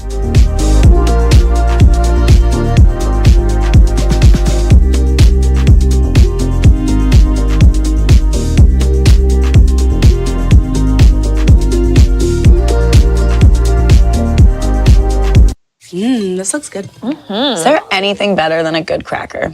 Like a great cracker would be better than a good cracker. Yeah. And then an excellent cracker would be better than that. But a club cracker? That's the best. From a stacked lineup of summer collabs to the next Mythic, Sniper, and so much more, here are 30 updates coming to Fortnite Season 3. In just a few weeks, you'll be able to use the tow hook gun. While watching the trailer, the power armor can be spotted holding it. The meta this season is all about cars, and now we will finally be able to fight them on the ground by surfing behind them and blowing them up. And as you probably know, Magneto is the secret outfit of Season 3. In July, we'll be able to unlock him, along with an exclusive mythic that'll be crucial in the fight against cars. There's a good reason why Magneto is part of the Wasteland. He's gonna take us into Season 4, and even though we're only days into the current one, leakers are already dropping huge info about the Marvel season. We're about to get the return of the Wolverine claws redesigned to fit Chapter 5. This will be joined by version 2 of the Striker Burst Rifle, and a very interesting item, the Super Launchpad. I can't wait to see how super this will be, and don't worry, I'm not glossing over the Wolverine claws. Their return is hugely important for one reason: he's about to join the MCU with Deadpool. The film drops on July 26th, a couple weeks before Season 3 ends, so you can totally expect the collab to happen. Finally, anyone who wasn't around in Chapter 2 could play as Deadpool and Wolverine. But an item you could use in a matter of weeks is the upgraded Heavy Sniper that'll destroy cars. Probably the most needed weapon right now, because according to leakers, this new sniper will deal 3 times the amount of damage to vehicles. This is exactly what we need to survive the Carmageddon. And soon it's not just SUVs we gotta worry about, it's also pirate ships. The biggest collab of Season 3 is around the corner, and it's a franchise fans have been wanting for years. Pirates of the Caribbean is officially coming to Fortnite with a mini battle pass, the return of buried treasure maps, and even cannons. It's like Season 8 all over again, as we're also getting an updated flint-knock pistol. This time around, it won't deal any fall damage. It'll only be found through treasure maps. Of course, if there's one thing pirates are known for, it's stealing treasure, and we'll get to do that with the new theme vaults. They're getting a makeover for the crossover in July, fitting the Caribbean aesthetic perfectly. But if you pay attention, the battle pass might be secretly hiding our first look at a new vehicle. In the background of Russ' loading screen, you can see an unreleased tugboat that also functions as a car. I cannot think of a more perfect time to drop this than a Pirates event, and fans are gonna love it. If you see one of these driving towards you, hopefully you'll take advantage of Fortnite's next explosive, the Anvil rocket launcher. Turns out they're bringing back this classic item in a fresh way, redesigning it to fit Chapter 5's graphics. Hopefully it can be modded at weapon benches, but if not, I think we'd all be happy just getting it back in the first place. Especially when the cars were only just getting started. Epic are planning on adding more vehicle mods later in the season, taking these things from powerful to unstoppable. Soon you'll be able to apply spiked wheels, which will deal damage to enemies and cars from the side. If you prefer more protection from bulletproof tires, then you're gonna love the new armored windows. This will make it so they aren't one-shot and instead take 500 health to destroy before you get hit inside. It's gonna be crazy. Personally, I'm more excited for the most unexpected collab. Fortnite is bringing one of the biggest indie games of 2024 to our lockers, and it's the employee from Lethal Company. They recreated the outfit perfectly, and to truly give us that Lethal Company vibe, we could even perform the iconic jig dance. The employee comes with an oxygen tank back bling, and the entire set is cell shaded. Epic will also be selling a stop sign pickaxe, one of the weapons you can find on Lethal Company's planets. Another creepy game is Fallout, and sure, we already have Nuka-Cola and the power armor in game, but the collab is not over yet. In a future update, we'll be getting a weapon from Fallout New Vegas, the Tri-Beam Laser Rifle. This will fire precise laser shots that can wipe out players and vehicles. It also has an overheat feature, so use it wisely. Speaking of crossovers, we've been waiting for everyone's favorite beans to appear in Fortnite, and the date is official. Fall Guys is dropping in BR on June 17th. We thought this would just be like a creative mode thing, but leakers have revealed that a Fall Guys minigame is gonna appear on the island. It'll be a small obstacle course just like the original game. Depending on how well you perform, you'll get items that are rare all the way to legendary, including Crash Pad Juniors and Impulses. Gets even cooler. The brand new sniper that we talked about earlier will also be obtainable from this minigame. But fans are going crazy over a leaked weapon, and it just sounds ridiculous. Soon, we'll be able to get our hands on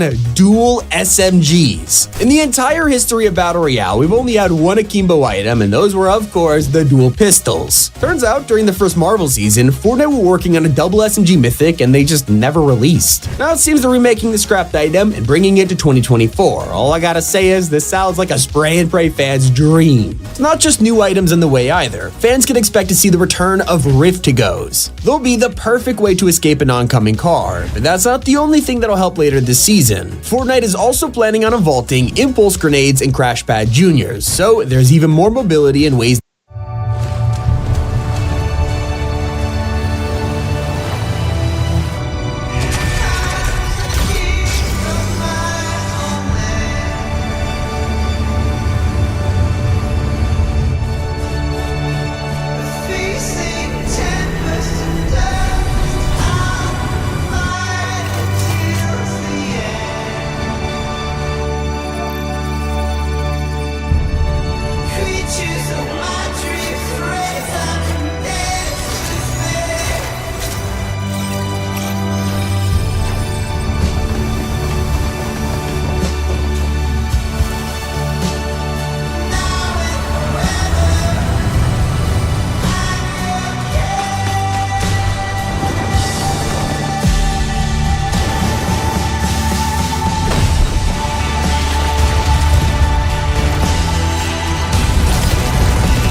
When connecting with animals, I'll refer a lot to the sacred space in my mind's eye. I know they can come off as being a little woo-woo, but everybody has an animal that they'd like to know a little more. A long, long, long time ago, Steve had been a horse.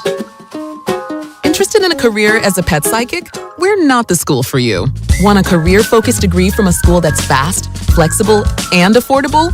Apply now at post.edu. Post University. Post makes it personal.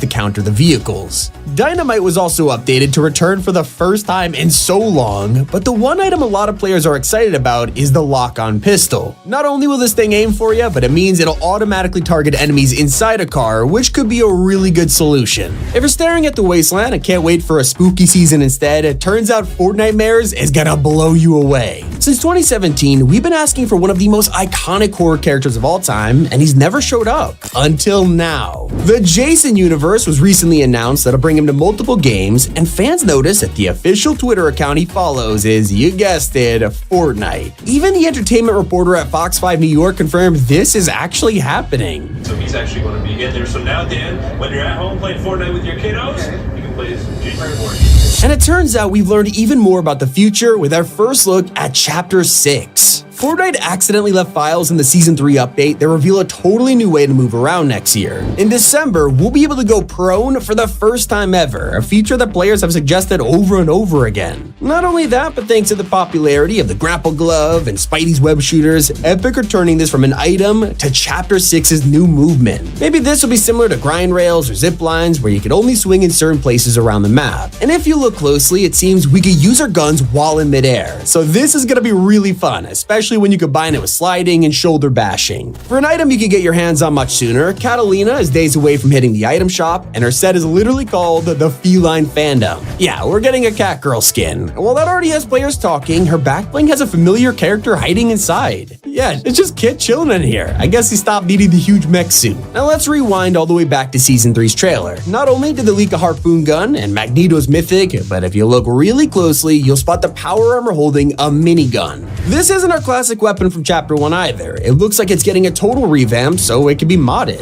I feel sick just thinking about scopes and accessories on a freaking minigun. Season 3 will continue to surprise you with a new fashion crossover. We've had Nike in the game like 20 times at this point, so it's only fair their rival Adidas is about to make their appearance. Leakers have found a car decal texture for the Adidas F50 shoes, a historical soccer boot which is coming back after 10 years. Obviously, they're promoting this new drop, but players are hoping we'll get Messi as an icon skin alongside it. After all, he famously celebrated with this exact pair of shoes. Sadly, he isn't mentioned in Fortnite's latest round of surveys, which ask fans what collab they want to see in game. Players have spotted some crazy name drops in here, like Jesse Pinkman, Michael Jordan, and Freddy Fazbear. A celebrity that is 100% returning could appear any minute now. Ariana Grande is getting yet another update to her Icon series, although it's not as crazy as an entirely new outfit. She's getting a bright pink edit style. It'll be bundled alongside some new jam tracks to celebrate the release of her latest album, letting us play positions, side to side, and The Boy Is Mine.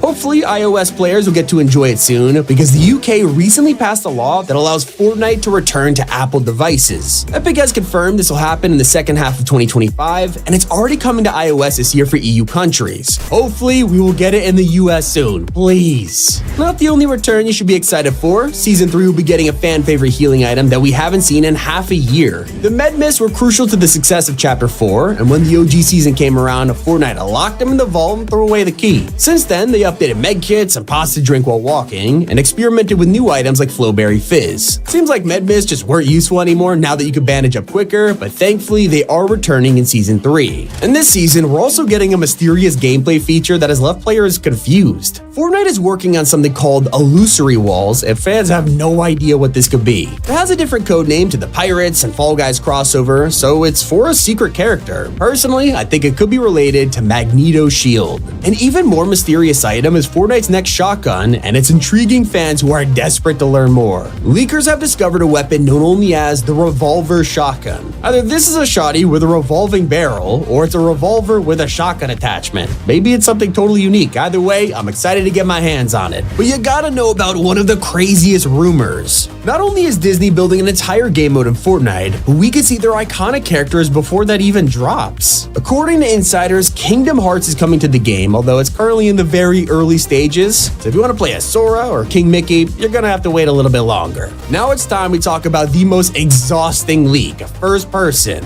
We're all pretty tired of getting teased about this. One day it's in the works and about to drop, then we hear nothing for months. This has probably been the longest leak in Fortnite history, and with Season 3, we are one step closer to it becoming reality. Can't believe this, but it's all thanks to a new gameplay tag that hides certain bones. Basically, this means that you won't have Peter Griffin's huge biceps blocking your view or Creed's boxing gloves. Every skin can be tailored to a first-person view. Now, this season has been a little controversial, so click on screen right now to watch the most hated changes in Season 3. It's been Tommy, and keep it here on Top 5 Gaming.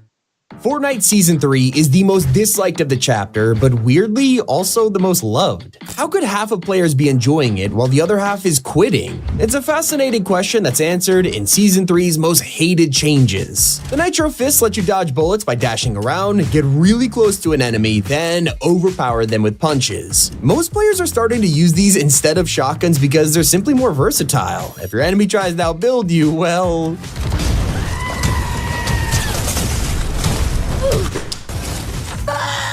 While it feels busted watching that clip, you can make the argument that it also looks really fun to use, and that is what many players are resonating with.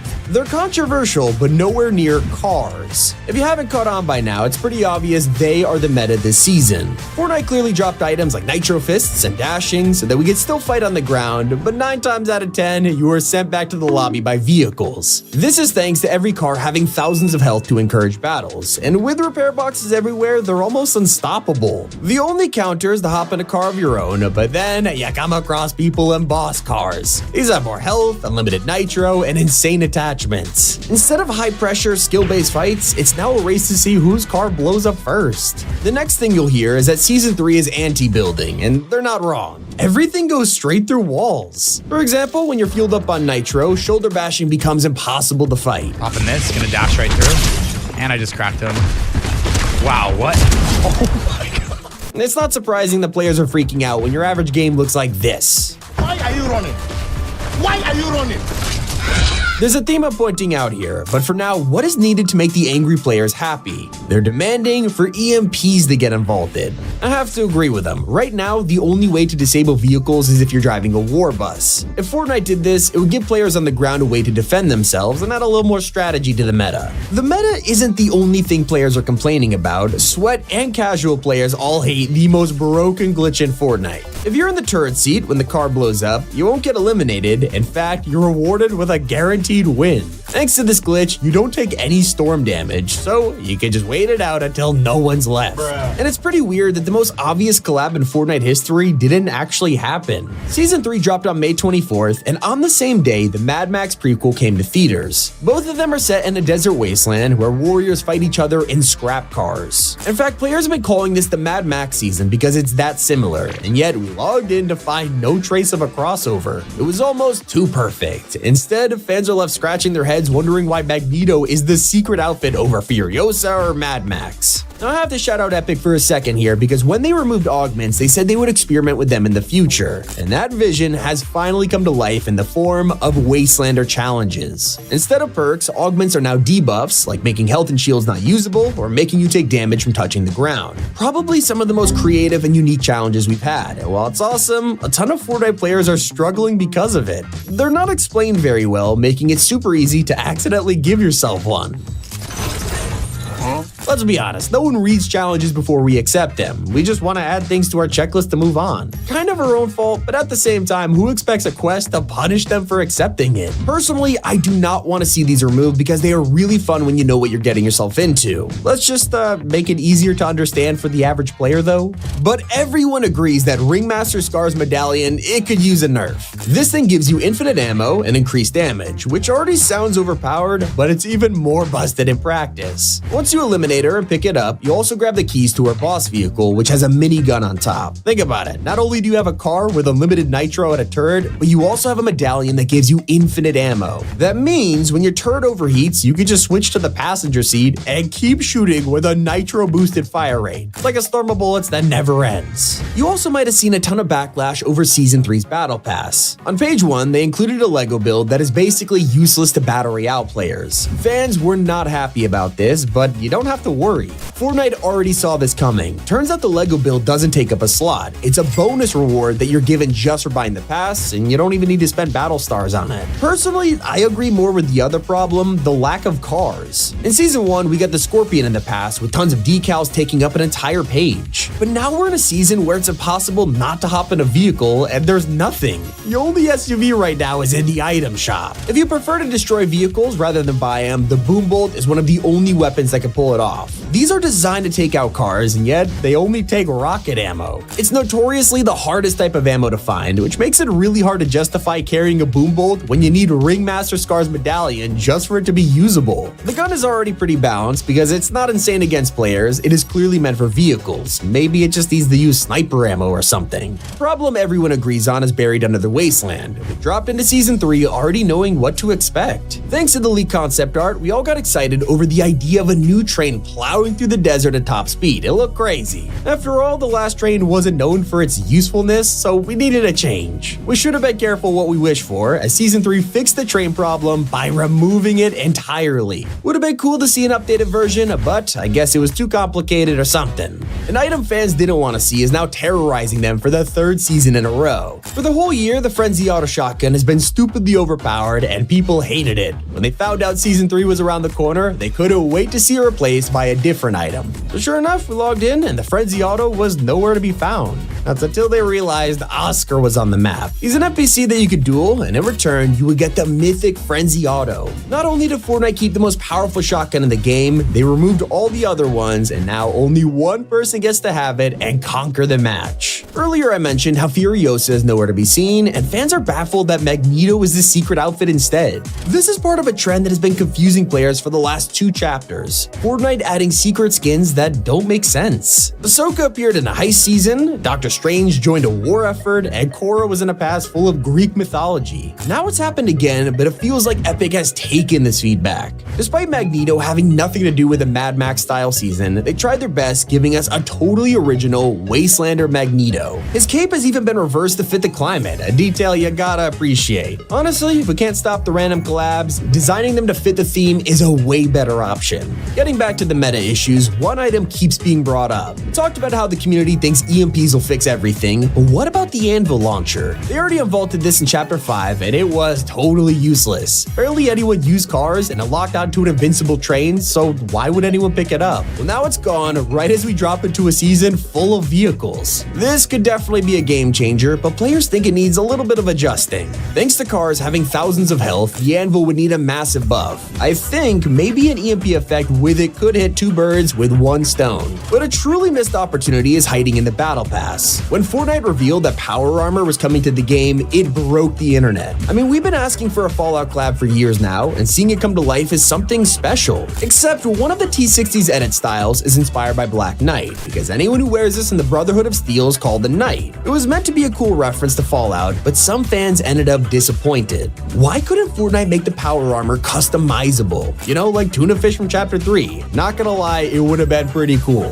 One thing I don't understand is the Battle Pass getting pushed back from players. After coming off a season where every single outfit was themed and had unique abilities, we are back to a wacky pass with no cohesion. I'm not gonna lie, I freaking love this Battle Pass. Peabody is awesome, and Megalodon truly feels like a classic Tier 100 outfit. But some fans feel like half the pass are just remixes, like Bright Raider or Rust, who is just an advertisement for the upcoming Metallica collab. And when it comes to those armored buses, players are getting frustrated about it. Turns out, Season 3's bosses love to go on random excursions and won't just stay in one place. If your normal spot is a boss POI, there's a huge chance you'll land here, and the entire reason for dropping is in a convoy on the other side of the map. And it is crazy how a problem that has been happening for years is continuing to haunt us in Season 3. Fortnite loves to throw as many new features and items as possible in their trailers, yet this always ends up being drip-fed to us later in the season. Throughout the trailer, you can see a minigun, laser rifle, harpoon gun, a ton of items that are not in-game. Not only does it spoil future updates, it can be frustrating to get hyped when you have no idea what's actually in-game or not. They've been doing this since the dawn of time, so we don't expect them to stop, but fans will continue to bring it up. Out of everything I talked about, what is making players quit while also making players love the season? It's that right now the game doesn't feel like Fortnite, and I'm not saying that's a bad thing. On one side, the game feels fresh and fun, while the other side feels like the game they loved just isn't the same anymore. What side are you on? It's been Tommy, and keep it here on Top 5 Gaming.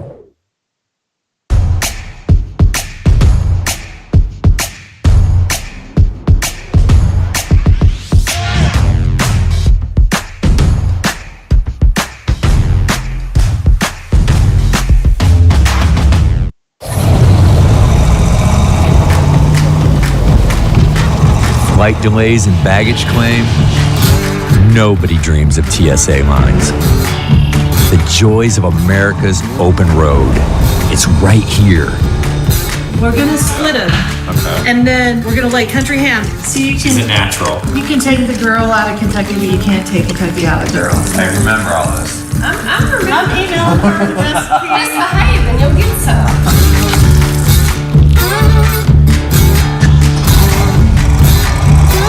Take the scenic route. You may just find yourself there.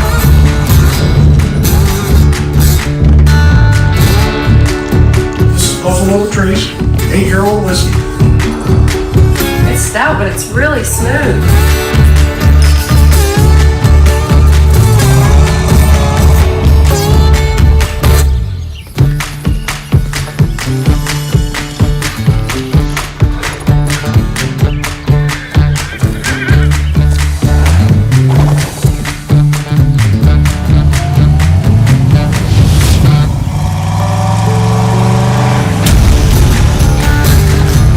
Main streets and 2-lane back roads, rolling hills, places where time stands still, full of wonder and wild. There's no better place to get lost in Kentucky's bluegrass.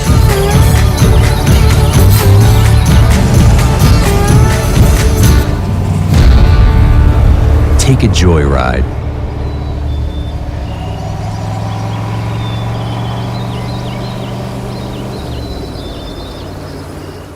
From the Subathon Easter egg, the Shark POI, and a bunker you can't open yet, here are 50 secrets in Fortnite Season 3. Nuka-Cola is now available in-game, and when you pop it open, you'll notice the bottle cap gets stashed in your pocket. This adds 1 gold to your inventory, and that's because caps are currency in Fallout. While most players are driving around the wasteland, others are shocked to find a hidden bunker in the snowy mountains. This appeared out of nowhere, and it's the first time we've had a bunker like this in years. This time, it's different. Fortnite are planning on revealing the mystery behind this one. Some fans think it's a teaser for the Magneto skin, while others are convinced it's related to the Lethal Company crossover. Whatever's in here, it won't be long before it breaks free. But you can't ignore the strangest way to get XP in Season 3. Around the map, Fortnite has added piles of lemons to the most random POIs. But this gets weirder. They can be interacted with, and your reward is secret XP. What is going on? If you need extra health, then look out for the hidden slurp lake near Redline Rig. It is full of slurp juice, and standing inside will straight up heal your shields for free. Just not the plane. One of the most important locations in Season 3 is the Nitrodrome, the central hub for all vehicle battles. There are some ridiculous secrets here, like the timer. While you're battling, the timer to spawn Ringmaster Scar will count down, but there are hidden ways to mess with it. If you go through hoops in a vehicle, it actually shaves down time. Keep an eye on it because it'll fire loot at the top, but only once per game. If it's already given out items, there's a check mark to not waste your time. While you're here, don't forget about the secret red button that controls vehicles. It is a tiny feature that I'm absolutely appreciating. But fans won't stop talking about the return of the Subathon. In the Battle Pass, you can find a loading screen belonging to the T60 power armor. It's a pretty classic Brotherhood of Steel ad, but he's literally holding a Subathon. It's slightly different to the one from 2017, lacking paint and detail, yet players are freaking out over it. One of the greatest traditions is how Fortnite kill off Alien like every trailer. It's been a while since we watched our favorite banana get demolished, but look at the Wasteland trailer closely. For a couple seconds, he can be seen on a floaty in the ocean until the sandstorm approaches. At least it wasn't cooked alive, unlike the strange food hiding in the wasteland. If you ever wonder what a post-apocalyptic diet looks like, check out Gut Bomb's Tasteland in the Nitrodrome. They're selling Dirt Burgers, Guaco's Tacos, and a new secret food item, lizards. Yep, it's actually a hidden reference to Fallout. In the games, there's an item known as iguana on a stick. But turn your attention to Season 3's graffiti, which is teasing a mysterious character. Around the map, players have spotted this strange figure, and while you could write this off as a decoration or belonging to anyone, they have a name. This is the Wanderer, the same one teased in last season's quests. This gets even more mysterious when you check out Megalodon's loading screen. Look at the background cars and you'll see the biker guy from the trailers. But right next to him, a hooded figure staring right at us. Who is this Wanderer and why are they so creepy? But did you know, sitting in a Nitro car, you also get the buffs of Nitro for free, and this means your regular gun is insanely faster. One of the most wholesome secrets is hiding at the end of the wasteland. Go towards the sea, there's a tiny patch of grass here where you'll find the return of the Frog family. One of them is wearing a bow tie, and they have a love heart painting on the wall. While the Mad Max collab hasn't officially happened yet, if you check out the Battle Pass, Russ emote has a familiar feature. Here's how to get the most exclusive weapon in Season 3. By capturing Loot Island, you'll be rewarded with a mythic item that belongs to a secret character. It's a super powerful hand cannon owned by the train conductor. Speaking of weird characters, Peabody is our meme skin for Season 3, and he's made up of 3 little guys in a pod. But if you look at their description, Fortnite tells us their names: Phil, Earl, and Axel. A favorite part? Combine them and it spells, you guessed it, P. These guys are expert mechanics and secretly own a company together. Around the map, you can find entire POIs dedicated to their work, as some of them are usable service stations that fix your car. One of the most important changes in Season 3 has gone totally under the radar. The item shop timer has returned, but not in the way you would think. Thanks to a bunch of lawsuits and fines, Fortnite has to display when every item is leaving the store, and you probably didn't even know it is in-game. right under the purchase button, hidden in the fine print, and now tells you exactly when your favorite cosmetic will leave the item shop. As usual, the Battle Pass items will never come back, including the new Fallout wrap. Not only does it make your gun look like it's straight out of Fallout 3, but the huge counter tallies your eliminations. While we're distracted by these items, no one is visiting the remains of our Greek POIs. They're still on the map, and if you go to Mount Olympus, things are very different. Zeus's throne room has been defaced by Hope, and we know she did it because this loading screen dropped a month ago, revealing the future. Now it's come true, and the Underground have taken Olympus for themselves. Not the only POI they've captured. Snooty Steps is now Sandy Steps, and in this huge redesign, the Pink House has been taken over. The whole place is now full of graffiti, worshipping Hope, showing Pandora's box, and Dr. Sloan. Hopefully, this is leading somewhere. You'd expect the wasteland to be a barren desert full of sand and nothing else. That's until you discover all kinds of secrets, like the only tree in the entire biome. This single pine tree is being kept alive by a water pump, which is honestly super wholesome. I hope this expands into an entire garden. If it becomes a lake, don't drive your bus into it, or this glitch will happen. Help me! Help me! You can fit right in with the Wastelanders thanks to the new Rust skin. Keen-eyed players immediately notice his shirt, which has the Metallica logo. As you can tell, we'll see a huge collab with them later in the season, but you probably wouldn't notice this if you're playing Lego Fortnite. Not only does the Nitro skull become a Lego one, but the Metallica logo is so small, it's not even readable. There's no time to check out your skin though, thanks to players speeding everywhere, but Nitro goes even further than you might think. Sure, it increases your speed, gives you more stamina, and even makes reloading faster, but one thing they didn't tell you about was gliding. Even when skydiving from a launch pad or landing from a rift, Nitro makes your movement twice as fast. It is almost impossible to shoot you out of the sky, and you get an insane advantage when rotating. While you're up there, drop into the desert, and you'll probably spot this giant land formation. Seems pretty normal, a big oasis with two crazy ramps to drive your cars over, but we have actually seen this before. Compare the two maps, and this is actually Lover's Rock, with just the top sticking out of the sand. Redline Rig is a huge factory making Nitro for the island, but take a step back and look at the roof. That's right, it's a V8 engine, perfect for a season all about cars. So why are there submarines? Looks like the sandstorm didn't just bring the wasteland, because it's also swept up a bunch of objects from the ocean. In the south, you could find a mini sub thrown straight into the sand. Who knows, maybe we'll even get to drive these in the future. And if you wipe out Megalodon and steal his car, you probably don't even recognize it. Unless you were keeping up with the teasers for Season 2, then you'd remember how Fortnite made this thing in real life and took it to Monster Jam's World Finals. If you want to keep this for yourself, you can pick it up from the item shop and apply it to pretty much any SUV you drive. And make sure to combine Flowberry Fizz and Nitro. Not only will you move fast, but head through a flaming hoop and you'll be able to bee-hop across half the map.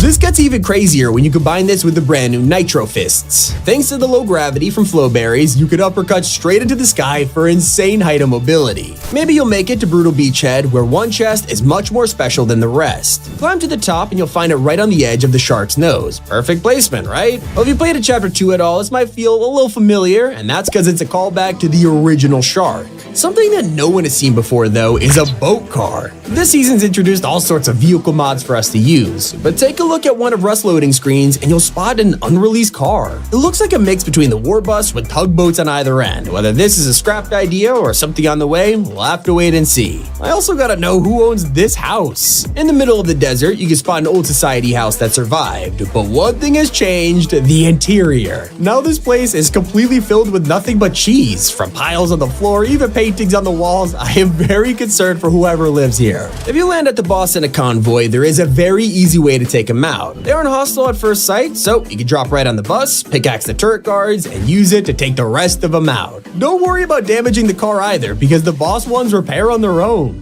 Maybe you'd prefer sitting on his throne. Right at the top of Brutal Beachhead is the ship's control room with a bunch of monitors, tech, and equipment. The coolest part here is his captain's seat. This guy is so obsessed with Nitro that it's even flowing through his chair. Maybe you're running around this season and suddenly find yourself unable to reload, use heals, or even stand on the floor. This all means you've accepted one of the brand new Wastelander challenges on the map, making your game even harder. They're basically anti-perks. Instead of giving you a positive effect like before, you'll be inflicted with something negative activated for the rest of the match. In return, you'll get a ton of bonus XP for anything you do, and if you manage to get a win with one active, you'll receive an exclusive wrap. Just don't accept these things by accident. It costs 500 gold to get rid of. And if you're looking at the Fallout collab and wondered what the glider means, it's actually based on the jetliner from the games. From the red stripe down the wings to the giant engines on the side, it is pretty clear Epic got their inspiration from it. Or should I say Westech, since the description confirms it was made by them. No wonder it's so similar. But one of the most hidden locations is super interesting. Right below Brawler's Battleground, you can find a small shack secluded from the rest, but this one has a bit more of a story. Head inside and you'll find a workshop full of equipment and tech, and the whole shack is covered in satellites and comm towers. Whether this will be important or not, we'll have to check back later. Opening the Battle Pass this season, you might find yourself thinking you've seen a lot of the characters before, and you're not wrong. Some outfits are remixes of older characters like Rustlord becoming Rust and Bright Bomber made into Bright Raider. People have even been comparing the Machinist with Jules, and honestly, you can see the similarities. After all, they are both mechanics. And if a Metallica shirt and emote weren't enough to convince you of a brand new collab, take another listen to this season's trailer.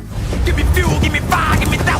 Yup, that is Fuel by Metallica, and it's playing throughout the entire cinematic. There's even a brand new weapon on the way, which is already being teased. The Harpoon gun made several appearances in the trailer, and while it's not in yet, Epic is even giving us hints in-game. Take a closer look at Peabody's loading screen, and you can spot schematic plans for it on the wall. You can check out a lot of his warehouses, but one building you should pay attention to is Ship It Express. These guys have been in the game since 2019, giving us supply drones and even a whole Winterfest event. But now, with half the island deserted, they have gone out of business and are officially closing down. At least they got to move out, unlike the residents of Unmoored Manor. This place was a pretty big mansion with a ton of loot, guards, and even a vault. It was an ideal drop spot, but with the Sandstorm's arrival, it has been completely buried, and now it's no Moored Manor. Ouch. One of the most forgotten features of Chapter 5 has also met the same fate. Over at the Orchard Station, the island's train has been hit by the storm and completely derailed. There are so many attempts to stop it, and all it took was a little sand. Even though the lake has been filled up with mud, that's not all that's changed here. There's a pretty weird chest surrounded by slurp barrels and a bunch of torches. Whether the Wastelanders just really like it or are trying to summon something, who knows? Who needs a chest when you can get a mythic from an NPC? Cerberus is still on the island, and if you head to Grimgate, challenge him to a duel and win, congratulations on your mythic Gatekeeper shotgun from last season.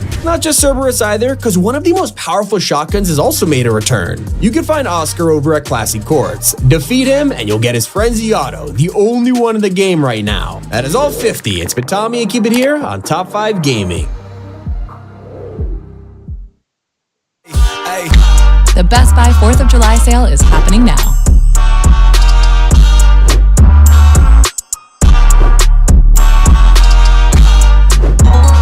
Great deals are going fast.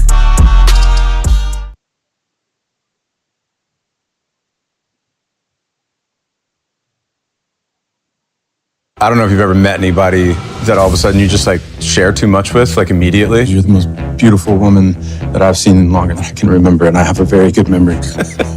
Then he like runs away and never thinking that he's ever going to see her again. And then obviously he sees her a lot. Excuse me? What are you doing here? I tracked you down because I felt we had a connection. What? I'm joking. I work here now to sell the moon. They're very different people. They come from very different places. NASA's not something that you sell with a jingle and a slogan. When I'm done, those men are going to be bigger than the Beatles. They have a shared goal. Apollo 11 will land our men on the moon. But different ways of getting there. Turn this into the moon. So you're going to lie? It's called selling. This just looks like a dirty beach. No, it's called lying. She just comes in like a bowling ball and just starts wrecking things. Am I interrupting? Always. Or fixing things, I would Wrecking say. them and then putting them back together in a better way is where I was going. It's a romantic comedy. They just don't make movies like this anymore. Fly Me to the Moon, rated PG-13. Fortnite doesn't care. So much has been secretly removed in Season 3. Easter eggs, items, there are even random changes you would never notice. Now this story is months in the making, and it ties all the way back to the leaked roadmap. If you didn't know, concept art for all of 2024 was released, and zooming into Season 3 you would find an armored train. It looked crazy, and considering how bad the Chapter 5 train is, the much needed revamp was something we were all looking forward to. So we hopped out of the bus for our search, but not even the normal train could be found. Well, if you head to the edge of the desert biome, now you'll find her under the sand. Another secret change you probably missed is hiding at Sandy Steps. Of course, this used to be Snooty Steps, but now it's covered by the sandstorm, meaning our favorite statue has been destroyed. Yes, Peter Griffin's iconic fountain is gone, along with the flag declaring this place as his territory. It looks like Fortnite is finally moving on from the Family Guy crossover. Now, you've definitely used the weapon bench this year, it's pretty much guaranteed. This was the place to mod your items and throw attachments on, but if you go to one of these in Season 3, it's totally different. Fortnite has redesigned the weapon bench UI, turning it from the compact blue menu to a much larger and modern design. Players are divided. On one hand, they think it's way easier to navigate and takes up more of your screen, while haters think it's lifeless and miss the colors. And after 1,000 days, Fortnite did something to cars. Before, if you wanted to boost in a vehicle, it would take up a lot of fuel, so it was only really for emergencies or escaping the storm. However, with the new season, this mechanic has been deleted, and now boosting doesn't need any gas. It's to encourage vehicle battles, and that's why they've also secretly increased the health of them. Now some have over 2,000, it's insane. If you want some of that for yourself, you might struggle in Season 3 because flow berries have been cut from the game. With healing items like Nuka-Cola, it's no surprise Fortnite got rid of these, especially when you realize the entire flowberry farms have been removed. On the bright side, you can still find the fizz bottles around the map, so you can still shower your friends in flow. But even the most powerful healing item in Fortnite is nowhere to be found. Last season, to match with the ancient Greeks, Epic designed a new food item called the Banana of the Gods. This was the strongest consumable in the game, replacing every single banana in the loot pool. So whenever you spotted one from a distance, you'd race to grab it. Now in Season 3, fans are noticing a banana, running up to it and realizing it's just an old piece of fruit. The godly item as we know it is gone. And so is the most powerful boss of Chapter 5, Zeus. This guy was a beast to fight at Mount Olympus. Fans hated battling him even if it was totally worth it. He would drop a Mythic Huntress DMR that was insane compared to the regular item. You can still grab the Huntress in Season 3, but this Mythic version is vaulted, probably forever. It had all the best mods already attached to it and was easily better than any sniper in the loot pool. The same goes for the Zeus Thunderbolt. These have also vanished in Season 3, which makes sense, yet fans are kinda disappointed. It would have been cool to throw a lightning bolt at a car or a war bus. And of course, the disappearance of his boss means that you can't grab the medallion anymore. This used to give you increased sprint speed, which was super helpful, although we have nitro all over the map and now it feels kinda useless. That's unlike the most controversial mythic we have had in years. For the whole of Season 3, we had an avatar item known as waterbending, and it was probably the strongest mythic in Fortnite history, and that's not an exaggeration. If you had this, you could easily win the match, and players hated fighting against it. It was super fun to use though. It was so well liked that when the Avatar collab ended, they removed every single item except for waterbending. And so fans hoped it would survive to Season 3. Sadly, with the Wasteland, there is no room for waterbending, and the Avatar temples which displayed them have also been mercilessly deleted. Now earlier I mentioned that Nitro is taking over the map. There's even a Nitro refinery, and entire Battle Pass characters are themed around it flowing through their veins. With such an important consumable, you would expect a sacrifice had to be made.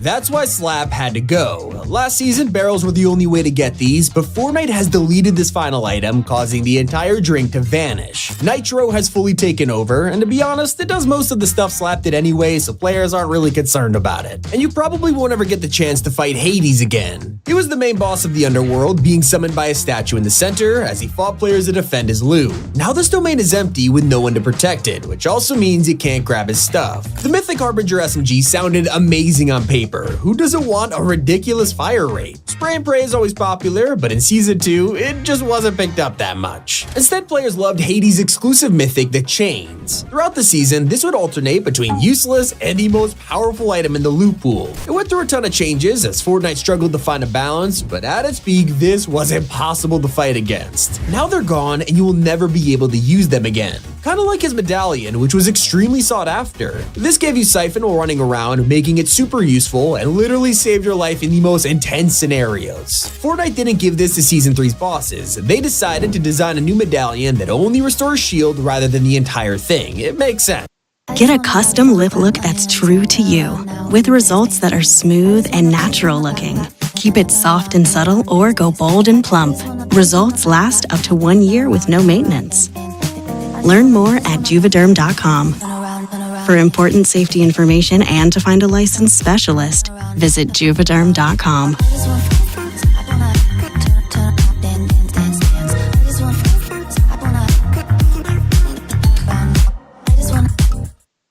When your laptop is powered by an Intel Core Ultra processor, You've got what it takes to unlock new AI experiences, like making a one-of-a-kind visual for your next event, or creating a great-sounding custom song. No musical expertise required. With an Intel Core Ultra processor-powered laptop, you can do them both in no time. And you'll have plenty of battery life. All while keeping your data more private by keeping it local to your PC.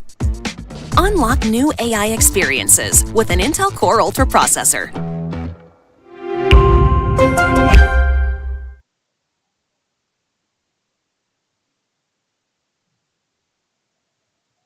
It's perfect if you encounter the EMP horn from the new war bus, but this thing has actually changed more than you think. Not only did it get a wasteland makeover, but the turrets have been massively nerfed. Back in Chapter 3, it had a slow-firing heavy turret on the front and a light, fast-firing minigun on the back. It made it pretty balanced, but now the minigun has been removed and replaced with a second heavy turret, and now this thing is less powerful than ever. One weapon a lot of players had mixed feelings over is the Reaper Sniper. At the top of Chapter 5, this was easily the most overpowered one the game had ever seen, with almost no drop-off, instant kill headshots, and worst of all, some insane mod combinations. It was almost unstoppable until Fortnite decided it was too much, nerfing it to the ground with damage reductions and bullet drop-off into the floor. Perhaps the biggest one was removing half of them from the loot pool, making it harder than ever to find. This thing was basically pointless by the end, and while some people still enjoyed it for satisfying trick shots, it is now in the vault for good. One vault that most of the community were begging for is the Frenzy Auto.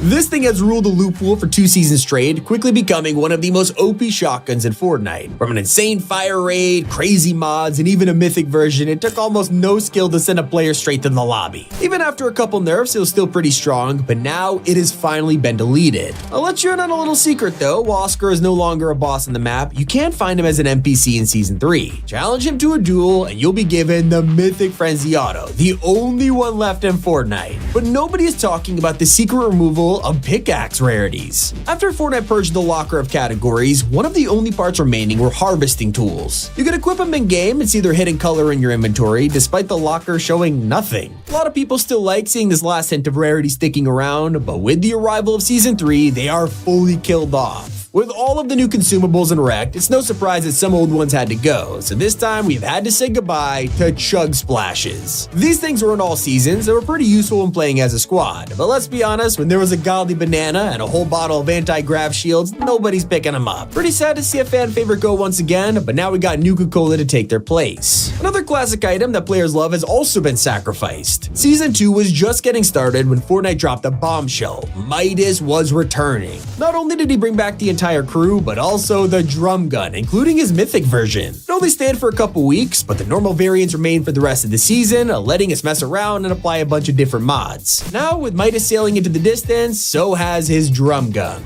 Not to mention the fact we can't find Icarus anywhere, and now his wings are gone too. These were one of the coolest items for mobility, letting us literally fly around the map, escape fights, or dive bomb into enemies. They already got disabled for the entire Avatar event before returning for the final weeks of the season. But hopefully you got some use out of them because they are gone, maybe forever. It makes sense since the Greek theme is over, but I can't understand how the Warforged AR got to stay and not the Nemesis. This thing was one of the only accurate assault rifles left in the game, with the others having insane recoil or bloom. It took a lot of accuracy, but this thing could shred players when used right, and now you'll have to try out the Enforcer instead. Perhaps one of the weirdest changes has got to be the Olympus statue. This was the center of attention last season as it powered up with lightning and struck Pandora's box. After the final strike was complete, it began to crumble, showing cracks across the entire thing. This wasn't a bug, it was a planned stage of the event, so nobody could explain why the cracks have now been removed. A lot of people thought it would collapse onto Mount Olympus or crack open, revealing something inside. Instead, the entire thing was just reverted.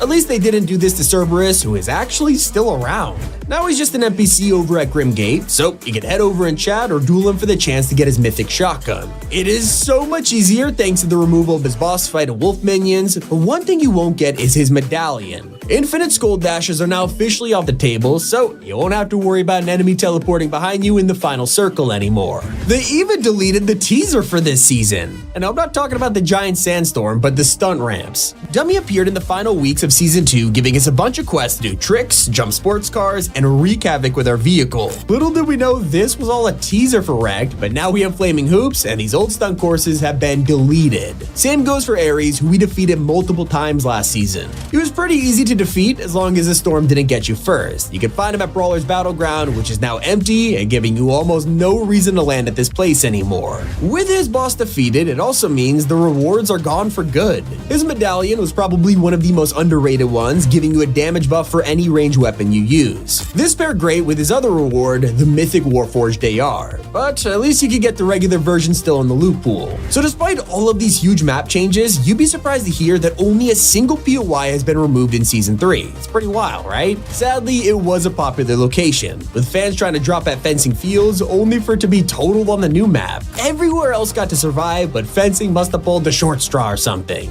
Let me know what you're most sad about leaving. It's been Tommy, and keep it here on Top 5 Gaming. Progressive Commercial Insurance offers affordable small business protection. You can receive discounts on commercial auto insurance for safe driving and paying in full. And get customizable coverages for your business. Get a quote in as little as 7 minutes.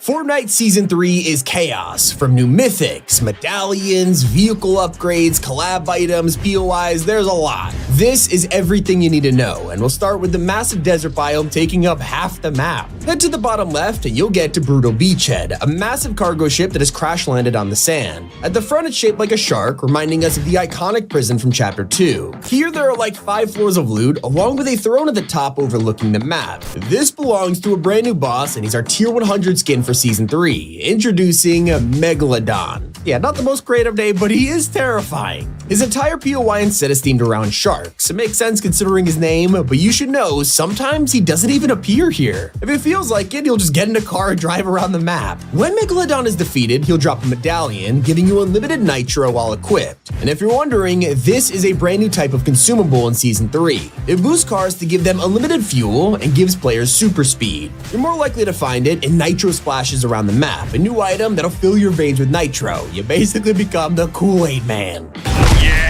While you're juiced up, cars will drive faster, they'll ram through players and deal more damage. As for yourself, you can clearly see it lets you move faster and break through builds, but it also lets you sprint longer, increases your reload speed, and removes fall damage. It's ridiculous. And by the way, you could also run out of water.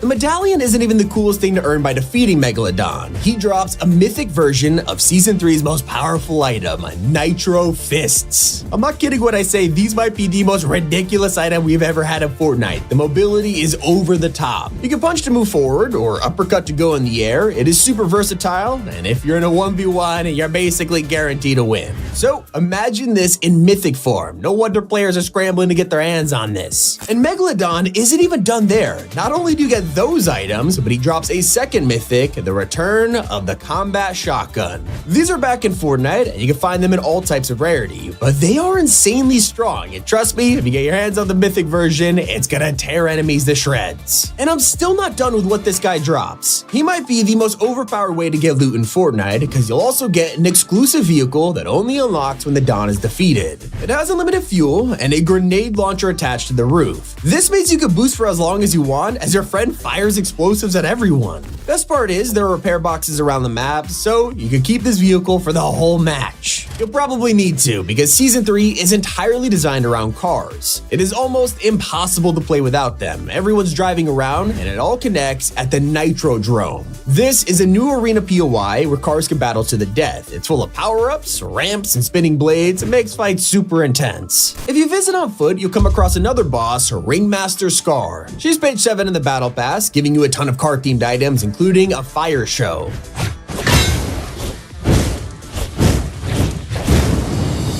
Reddit styles ruin her scar, and let me just say how creepy the hyena helmet is. Even laughing at her back bling. But when you take her boss out, she'll drop a crazy medallion. This one gives you higher damage and unlimited ammo. Okay, that just sounds OP, but in a season where most people are fighting in cars, you're gonna need it, especially when combined with the mythic crossbow. This is dropped by Ringmaster Scar, and it isn't your regular bow that we've seen for years. It's a new item called the Boom Bolt. This is totally moddable and fires explosive arrows. You can find different rarities all over the map, and it uses rocket ammo, so pairing it with the unlimited ammo medallion is necessary. So why should you pick this up when crossbows are notoriously bad in Fortnite? They're not the best against players, but use the Boom Bolt against cars and you'll realize how insane this is. Over 250 damage per shot, making it one of the best anti-vehicle tools in game right now. Maybe you would rather drive, and well, Ringmaster Scar also has an exclusive vehicle. Unlike Megalodon's, this has a minigun on the roof, so if you aren't firing grenades,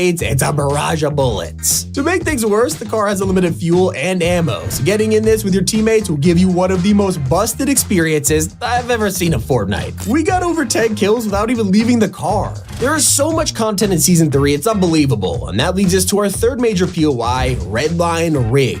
This is a refinery pumping nitro out of the ground and providing it to the rest of the map. They even have pipelines spread throughout the desert leading straight to this place, and it's run by a mechanic known as the Machinist. You'll find her on page 1 of the Battle Pass with a ton of wasteland-themed items, including a Lego build and a sick wrench pickaxe. On the map, she's defending Redline Rig from any invaders, and while the boss battle is tough, you are rewarded handsomely. If you're finding this video helpful, using code T5G directly supports our videos, so thank you for that. Her car is similar to Ringmaster Scar's, but it has a cool design, and her medallion is super useful. It refills your shield constantly over time, basically handing a siphon. If you're wondering what mythic she'll When your laptop is powered by an Intel Core Ultra processor, you've got what it takes to unlock new AI experiences.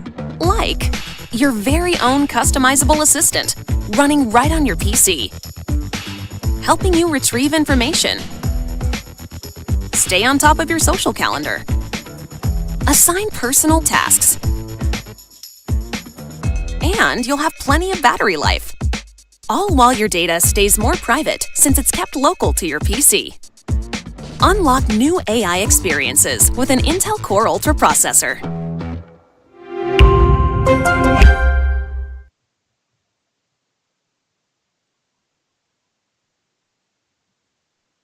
Don't move.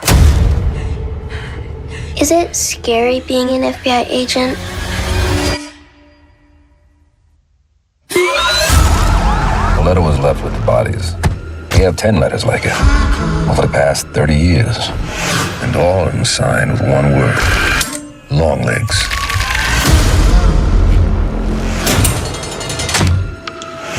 He'll kill.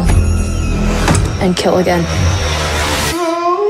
There she is! You could have played nice with me, but you didn't. Put the gun down! And now that has led to all of this.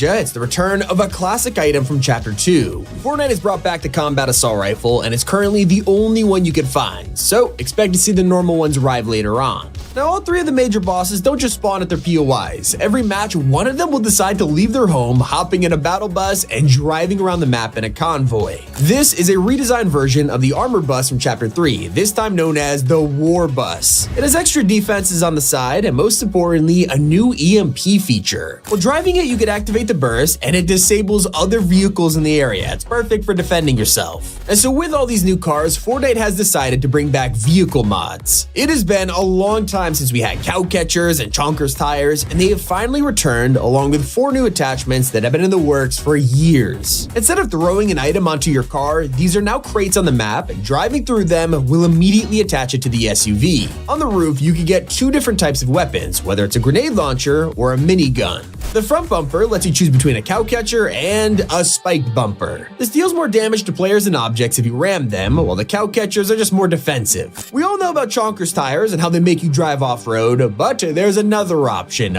bulletproof tires, way better. While driving, you'll also notice power-ups, whether it's a portal that boosts you through the air, or fire pits that work as geysers. And so in preparation for Season 3, there's also a new type of vehicle in the shop. Fortnite is selling a behemoth SUV, and this won't replace the Whiplash anymore. When you go to your locker, cars are now separated between a sports car and an SUV/truck. This also means you can now boost in SUVs, allowing us to use the custom boost effects we paid for. But did you know there's an item on the map right now that players are freaking out over? While you're roaming, there's a chance you'll find a Nuka-Cola, and already thousands of people just started screaming. This is the recognizable soda from Fallout, the biggest collab of Season 3 so far. Drinking it will give you 80 health and shield over time, making it way more powerful than your average slurp juice. The crossover doesn't stop there. The battle pass includes the most iconic part of Fallout, power armor. You can now wear the T60 outfit for yourself, and it's full of details. There is multiple edit styles, and fans are going crazy over the back bling. We can finally run around with a Pip-Boy, and it cycles through all kinds of info, including how many limbs you have.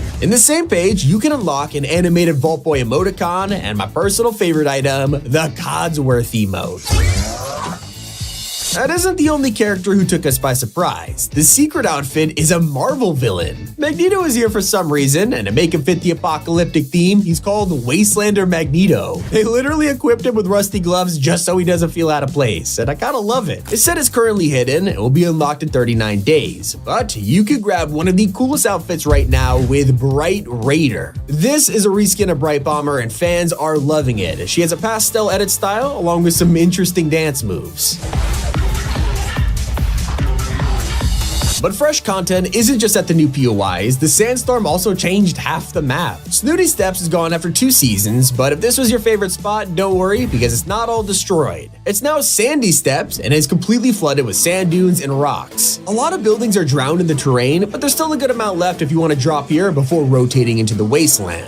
A change no one was expecting is hidden on the Southern Railway. Thanks to the leak roadmap, we already knew the whole theme of the season would be a sandstorm apocalypse with wasteland warriors. All of this came true except one thing, the steam train. Look at it, you can see a giant carriage plowing through the sand with smoke coming from the front. So we launched the game to check it out, but instead, the train is crashed into the sand dunes. Other epics scrapped the idea, or we should expect it later this season. Something we are already familiar with is the new Kind Cacti. You're probably thinking you've never seen this before, but if you played during Wilds, you technically have. These are basically like the slurp plants from the old jungle, just smack them and you'll get health and shield. Useful tip, this time they heal your cars too. It might come in handy if you're about to win a game, and this will bag you the brand new Victory Umbrella. This time it's themed around a scrap car, but right now it's currently impossible to get. For some reason, winning gets you last season's umbrella, but that should be fixed soon. While driving around, you'll probably run into some NPCs because there's a bunch for the new season. Not only are there standard ones selling weapons or heals, but some are previous bosses. Cerberus and Oscar are back on the island, but this time they're friendly, unless you want their mythics. That's right, you can still grab the Gatekeeper or Frenzy Auto Shotguns from them by challenging them to a duel and defeating them. But you gotta be quick because there's only one per game. One of the smaller changes you won't notice this season is something we have been asking to get for the last 2. Large crates have now been doubled to a 20% spawn rate and finally have a chance to drop shields again. The best part about these was the heals they gave until Chapter 5 deleted it, but now you can officially find minis in them once again. Season 3 runs all the way until mid-August, which means we have 3 months to play, level up, and complete the battle pass. Soon we'll be getting a tri-beam laser rifle, lethal company skin, and the flint knock, all covered in our upcoming leaks video, so subscribe right now to not miss that. If you found this video helpful, please support our team by using code T5G in the item shop. It's been Tommy, and keep it here on Top 5 Gaming.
I want to repeat again, this is what our goal should be. Our goal should be to encourage people to vote in person on election day. We should not have mass mail-in balloting.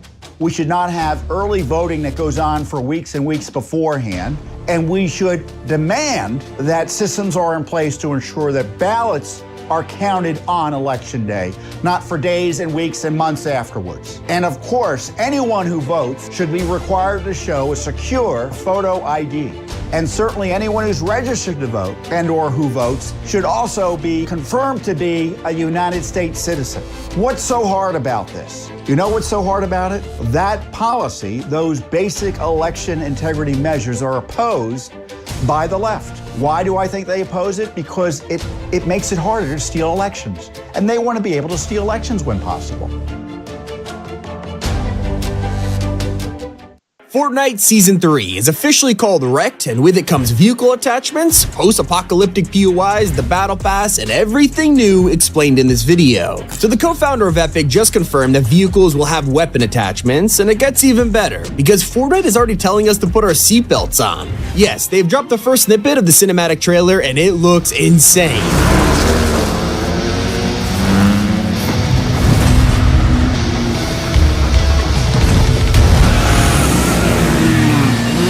Now here you'll find our first look at some Battle Pass outfits. On one of the dirt bikes, you can see a new biker skin who has glowing green eyes and a red and black design. However, check out the surveys, and here is the skin in its full glory. Now we also have our first official crossover of Season 3. Fallout is coming to Fortnite as Bethesda and Epic team up for a second time. The T60 power armor can be spotted in this brand new teaser, which includes multiple edit styles, including a black and red knight version. Looking closely, fans realize this is taking place in Snooty Steps. This time around, it's completely different, flooded with sand. But pay attention to the T60s because they are holding Season 3's new weapons. You can spot the return of the combat shotgun, which fans have been begging for. One is holding a flamethrower that's been in the works for years. We never thought this would happen, and it's finally coming in Season 3. Things get even more interesting in the middle, with one skin holding a harpoon gun, so I wonder how this will be used. There's a Fallout exclusive item here too, the Gauss rifle, which fans of the series are super excited about. And the reveals keep coming. Fortnite seriously dropped a ton of info here.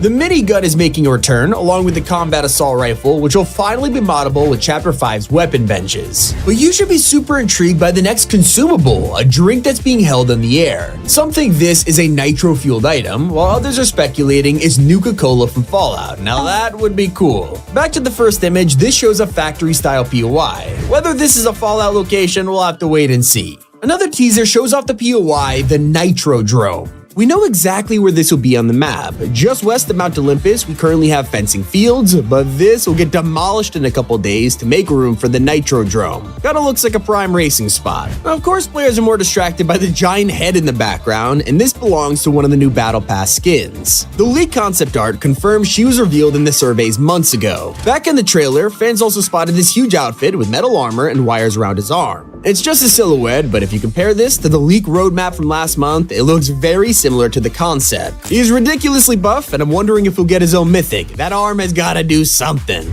And they just revealed his full design in the latest teaser, where nitro is flowing through him. One of the mysterious parts of the video is hiding in the copyright info. You can see ZeniMax, the owners of Bethesda, and of course Fallout, which makes sense, until players also saw a familiar name, Marvel. This means a new superhero is now 100% confirmed for next season, whether it's a Battle Pass skin or in the shop on day one. Some fans think it'll be a villain, maybe Sandman, fitting with the whole desert theme. So I mentioned vehicles a few times, but Fortnite has already revealed one of the next cars we'll be driving this week. They sent an RC car to content creators designed around the new season. It looks pretty sweet. It seems like it'll pack a punch and withstand a lot of bullets. We'll probably needed to drive over all the sand that's coming our way. Or maybe we'll be able to just take it from an enemy, as a new feature is in the works for Season 3 called Hijacking. Yep, soon we can embrace our inner Grand Theft Auto as we steal cars from enemies and drive away with their ride. Obviously, getting into someone else's vehicle has been a huge problem over the years. We want to wipe out enemies, not hitchhike with them. And this feature will only be made 100 times cooler with the brand new monster trucks. The RC car is just one of the vehicles arriving, with the trailer already giving us a preview at a bunch of trucks and bikes. Over the weekend, the Monster Jam World Finals took place, and something felt off when fans spotted Bright Bomber. Looks like she was rifted out of the game, and it wasn't wasn't long before fans spotted the battle bus in the pit. It turned into a giant reveal with not just the bus, but Fortnite's next vehicle in real life. You could go right up to it and see it early, giving us confirmation of our second ride for Season 3. It even has the same skull in the Sandstorm audio. Okay, but during the halftime show, Fortnite's monster truck decided to ramp over the bus, and of course, it ended in destruction.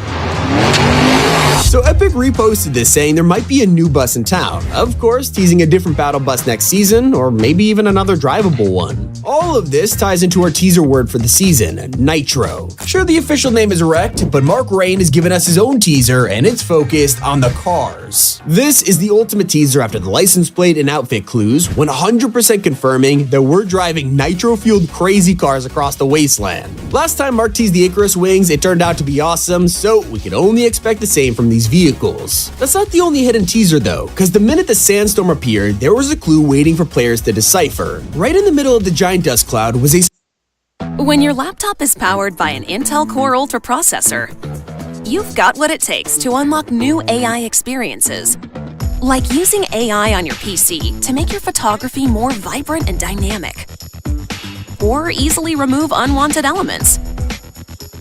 And when it comes to video, let your personal assistant editor handle lots of the most time-consuming tasks automatically.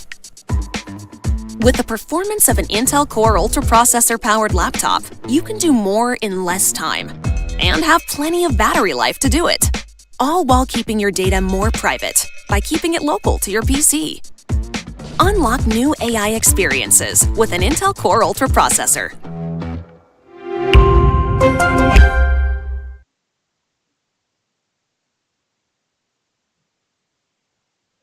Can you hear me now? Can you hear me now? Stay with me now.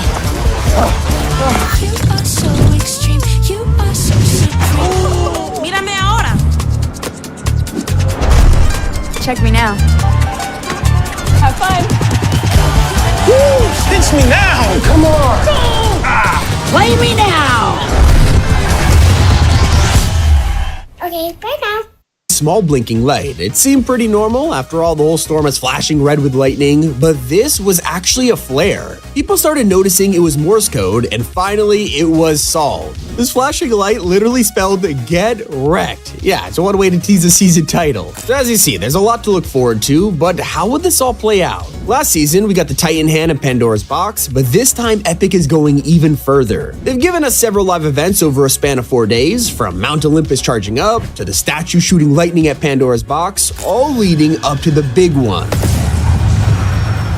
This is how the Sandstorm appeared, a giant bolt of energy unleashed from Pandora's Box thanks to Zeus's final act against mortal kind. The storm is getting closer by the day, and its final stage is approaching the island with a brand new teaser. Out of the thick clouds of dust, players have spotted glowing red eyes. It's the same ones we saw in the trailer, and now we know what they are. It's a giant cargo ship shaped like a shark, and it's approaching fast. All we know is that the Wastelanders, vehicles, and more are all on this boat, and it's way bigger than the yacht. Yeah, I wouldn't be surprised if this becomes a brand new POI. Most of the passengers will probably be next season's Battle Pass skins, including one teased in some wind. Turns out the flare wasn't the only thing hiding in the Sandstorm, because players listened closely to the audio and heard, well, nothing. But if you put these same sounds through a spectrogram, you'll get this.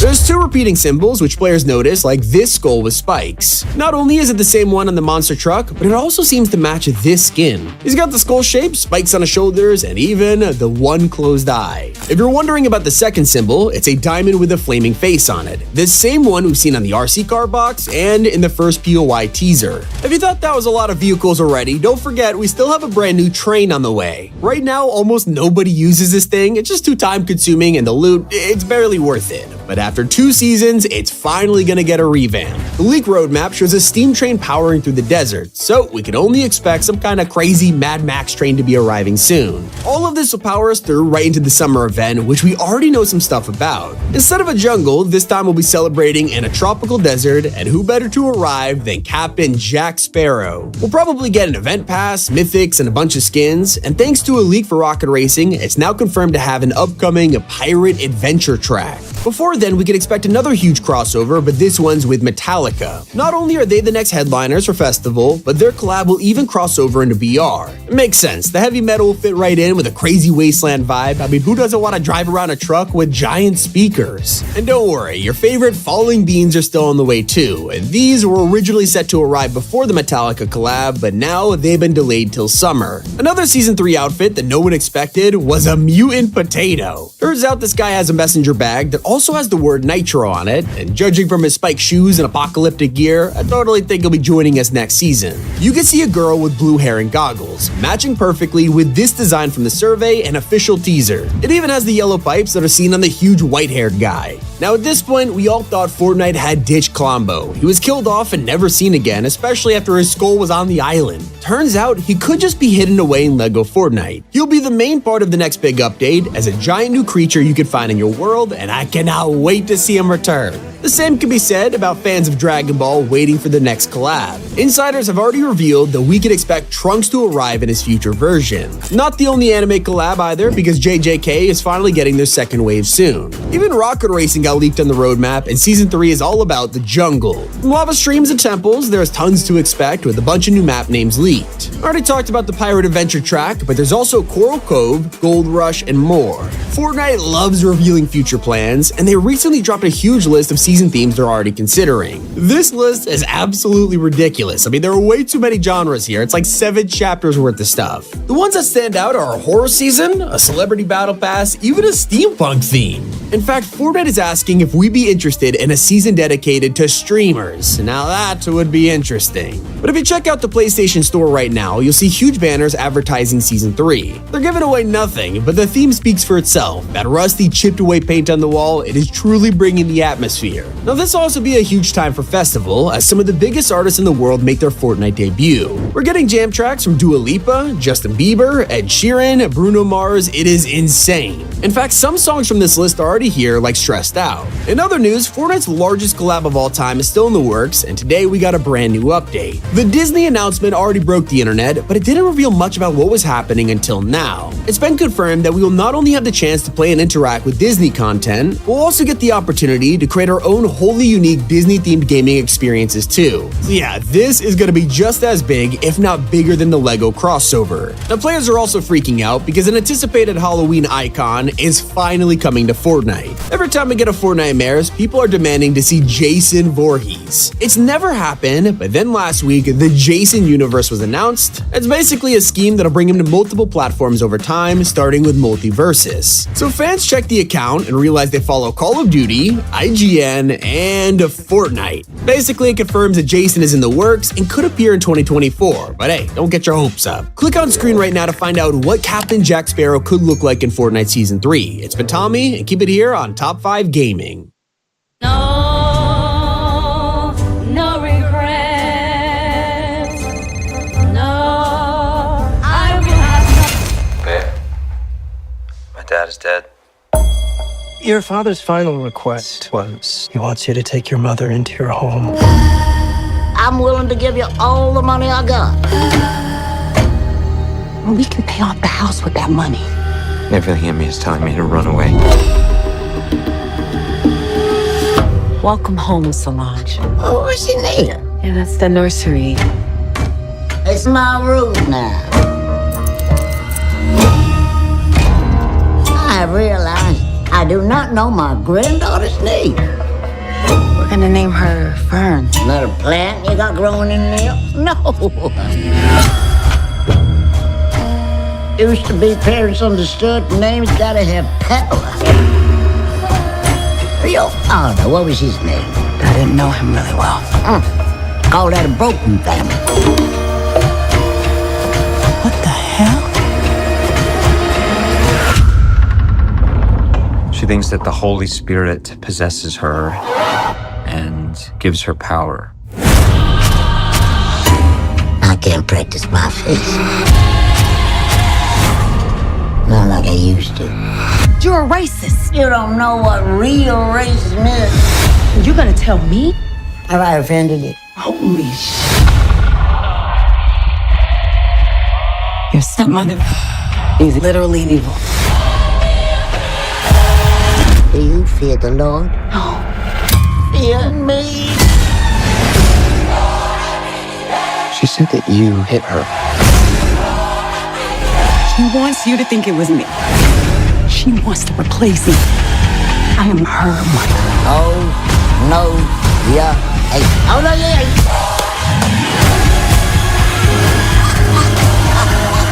This is my house. Being cooped up with a newborn and a mother-in-law can drive anyone crazy. Help me, Belinda. My name is Belinda. Belinda. I can tell that she has a great sense of humor, but she hasn't told me a joke yet. Want a career as a pet psychic? We're not the school for you. Want a career-focused degree that's fast, flexible, and affordable? Apply now at post.edu. Post University. Fallout and Fortnite. It's officially a Season 3 crossover, but what else is coming? Pirates of the Caribbean, Deadpool and Wolverine, but most importantly, Furiosa. It's an obvious one. The next season of Fortnite drops on May 24th, the same day as the blockbuster movie. This Mad Max prequel is literally themed around the apocalyptic wasteland, so this is what Max could look like. We would love to see him drop in Season 3 with Furiosa. I mean, just look how cool he looks walking around the desert. He blends in perfectly. And obviously, this is the version from the game, but if Epic could get Tom Hardy in Fortnite for a second time, that would be amazing. I had to get him riding a train too. This one's cartoony, but we're actually getting a desert train next season, so we won't have to pretend for long. That's not the only blockbuster around the corner. Deadpool is coming to the MCU, and we thought we'd celebrate by also bringing him and Wolverine to Fortnite. I know what you're thinking, we already have him. Well, I went one step further, adding Hugh Jackman himself as an outfit. This guy is absolutely jacked in real life, and now those muscles have made it to Fortnite. Gotta admit, seeing him prepare for a fight, it's super intimidating. Of course, you can't have Hugh Jackman without his co-star Ryan Reynolds. Deadpool has been locked behind a battle pass for years, so why not bring the MCU version to Season 3? It kinda suits the mythic katanas more than the Ninja Turtles did, and it was their item. I gotta admit, he probably looked better with the burn face, but who doesn't love seeing Ryan Reynolds in his full plastic glory? I mean, Fortnite would probably do it better. He already has a free guy outfit. And players were extremely happy to learn a Breaking Bad Easter egg is on the map right now. This appeared at the start of the season, and fans didn't think much of it until a pizza appeared on the roof and 2 chairs were placed outside. My question is, what if Fortnite went further? You get one of the most famous TV characters of all time and put a scar in his hand, boom, millions of dollars. As you can see, Walter looks insane. And if you think he looks great from this perspective, wait until you see him from the front. Yep, he is rocking his classic sunglasses. You have to admit, this would be hilarious if it actually happened. We're getting a desert season, so why not throw an RVPOI in there? Just let us cook. You can't have Walt without Jesse Pinkman. And while his face screams traumatized, his ability to crank 90 says otherwise. If this happened, they should have edit styles, letting us wear hazmat suits for when they're in the lab. Like I said, Fortnite has already revealed the first collab of Season 3. After years and years of begging, they finally listened to us, bringing Fallout to the game. This teaser has confirmed that power armor will become an outfit, and you don't have to imagine how cool this will look. I'm way ahead of you. This is definitive proof that power armor will look incredible next season. Not only is it intimidating to enemies, you feel powerful just wearing it. So I've got to ask Epic for one thing. Please give us a Vault Boy back bling. Here's my proof of concept, and look how awesome this is. I'm really excited for what the real collab looks like. Not the only confirmed crossover, thanks to the leaked roadmap, we know a Marvel season is approaching, and it'll definitely include some X-Men. When you combine this with the new animated show on Disney+, it makes perfect sense to bring Cyclops to the game. It is long overdue. Fans have been wanting to see him for a while, and this is proof that he would fit right in. X-Men 97 style works amazingly with Fortnite's graphics. What about villains? Well, if you'd asked me a couple years ago if Juggernaut could appear, I'd tell you he's too big, but thanks to the multiple extra large skins over the years, I had to try it for myself. Yeah, he takes up more of your screen, but let's be honest, Juggernaut would be a cool outfit and an even better boss on the map. I'd also be afraid of facing off against Magneto. Despite the fact his costume looks glued on, he's still a powerful enemy that you don't want to mess with. And playing as him, well, that's just an opportunity Fortnite can't miss out on. Who would have put this in their locker? A collab which is on thousands of wish lists is another partnership with Riot Games. We already have League of Legends outfits, so why not give the people what they want and bring Valorant? Imagine putting characters like Jet in the Gaming Legends series. She fits right in, looks like a real outfit you could buy right now. Same goes for Reyna, and I can't actually believe how well they translated into Fortnite. When you aim in with a scar, you literally can't tell the difference between this and any other skin. So they looked apart, but what if I put them in a Valorant-themed POI? I threw Omen into a recreation of Ascent. If I didn't tell you this was Fortnite gameplay, you would think it's actually Valorant. Well, aside from the huge pump shotgun. These aren't the most convincing outfits either. Cypher does knife tricks fluently like it's his built-in emo. And don't even get me started on Neon, easily the best model of the set. I tested her in a recreation of Bind and immediately realized Epic is fumbling the opportunity of a lifetime. But despite every member of the Guardians being in Fortnite, we are missing one person who really should be in game by now. Nebula is nowhere to be found, but as you can see, she clearly belongs on the map. Imagine a dual-wield sword pickaxe. She looks insane with it. She even pulls off the Star-Lord dance perfectly. Another superhero we're casually missing was teased as far back as Chapter 3. Vision has been on the back burner for years, so I had to step in and out of myself. Not only are we getting another Marvel season, Fortnite is dropping MCU bundles month after month, from Loki to the Guardians, even Thor Ragnarok. That's why I'd also love to see War Machine. The Iron Man skin is already super popular, so if we got someone like Iron Patriot, you can already see how this would sell like hotcakes. If you love running through a military complex while holding pulse rifles, clearly this one is for you. But we talked about nice superheroes.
heroes, let's talk about evil ones. We have the boys, and with the new season right around the corner, Fortnite needs this. Give us Homelander. He's already in Warzone, and now I've added him just to prove a point. He's got the most sinister expression on his face, and I love it. Maybe you're wondering why he's outside the White House, and it was his idea. I'm not gonna oppose Homelander. But if you prefer to take him down, Billy Butcher is the guy to talk to. He is just as menacing and would probably stick out less on the battlefield. So if they dropped a boys collab, it would have to make us pick sides, like the Ghost vs. Shadow season. Who would you support? Let me know in the comments. Personally, I just want to play as the Deep or Starlight. Either way, this entire thing is the biggest missed opportunity in Fortnite. So if we're getting a Wasteland theme season, you can't ignore the fact a Borderlands movie drops in 3 months, and it's the perfect time to bring it back. Fans would love to see the return of Psycho Bandit and Claptrap, who haven't been in the shop for over 1,000 days. That's not all. Moxie will star in the film, and hopefully she comes to Fortnite too. His cel-shaded art style looks amazing, especially in a Borderlands-style POI. Now, we've been talking about Marvel a lot, but this is a metaverse after all. It's been a couple years since the last DC collab, so it's only a matter of time before heroes like Cyborg come.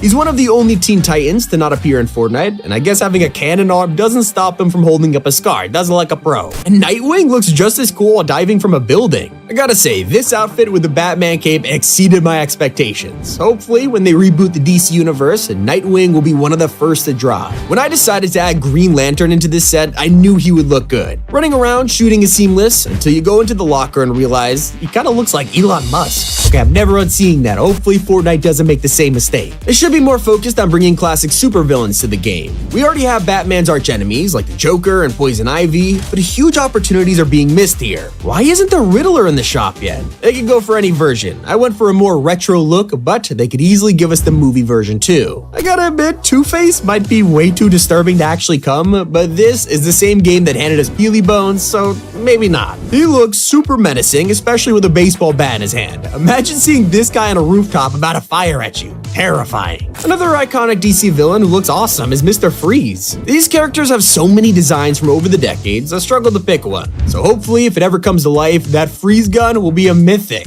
A massive company that is finally working alongside Epic is Disney. Now that they own 10% of Fortnite, we can expect a lot of collabs in the future, and I'm hoping to see classic princesses like Cinderella. I mean, she is basically one of Disney's mascots at this point. While you probably won't see her running around with a scar, she looks amazing in a castle POI. You can't have princesses without villains, and I had to bring Ursula to Fortnite just to see what would happen. She has like a ton of legs, so I have no idea how this would work, but as you can see, it didn't break as much as we thought. One character has been officially teased, and it's actually coming next season. In Chapter 3, we spotted an Easter egg referencing a scene from Pirates of the Caribbean, and thanks to the leaked roadmap, it is now confirmed that this crossover is happening. Personally, I am hoping to see Jack Sparrow as a skin. He already looks the part, fitting nicely into Chapter 5. You gotta admit, seeing him on a boat, looking out into Fortnite's vast blue ocean, it's destined to happen. Well, that's until Jack picks up an AR and ruins the immersion, but hey, that is the magic of Fortnite. We'll definitely see this in the summer, and beyond that, you can expect the whole battle pass to be the Fantastic Four.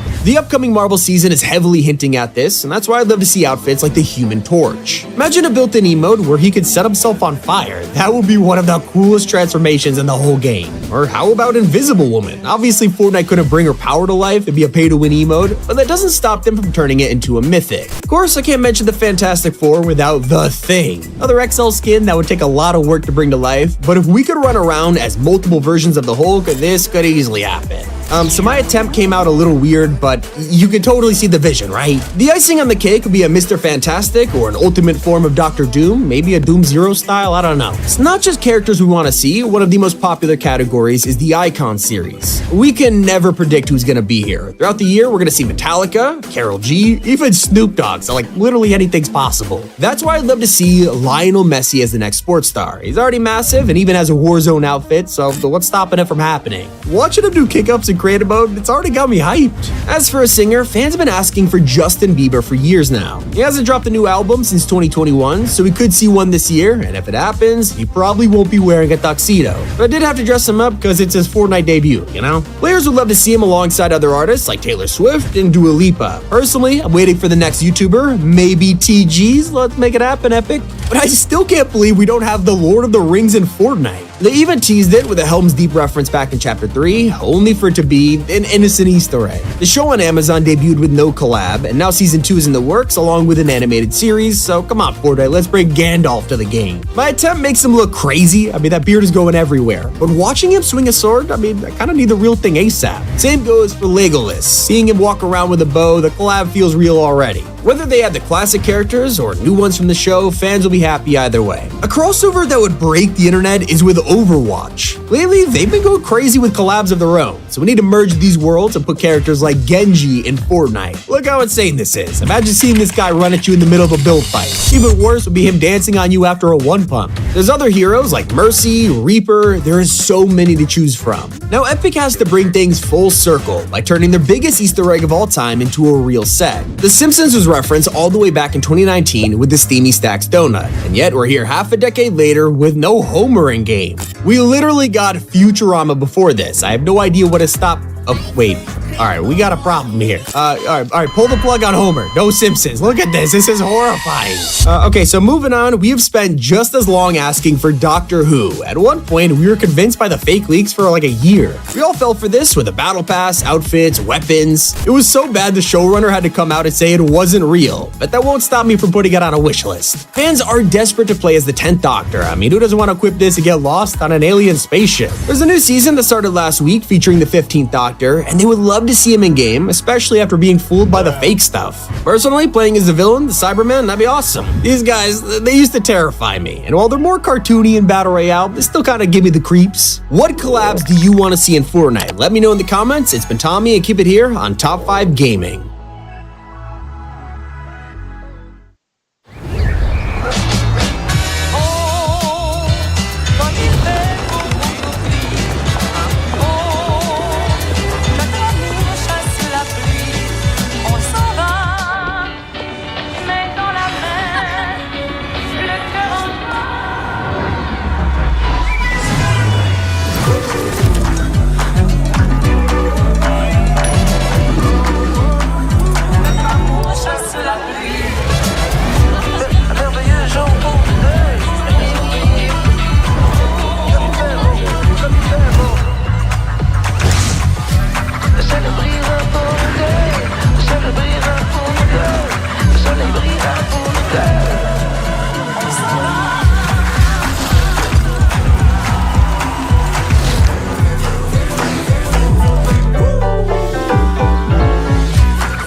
AT&T invented the transistor in 1947 and the solar cell in 1954. But what if they didn't? I'm Justine, and let's explore a world without the solar cell and the transistor.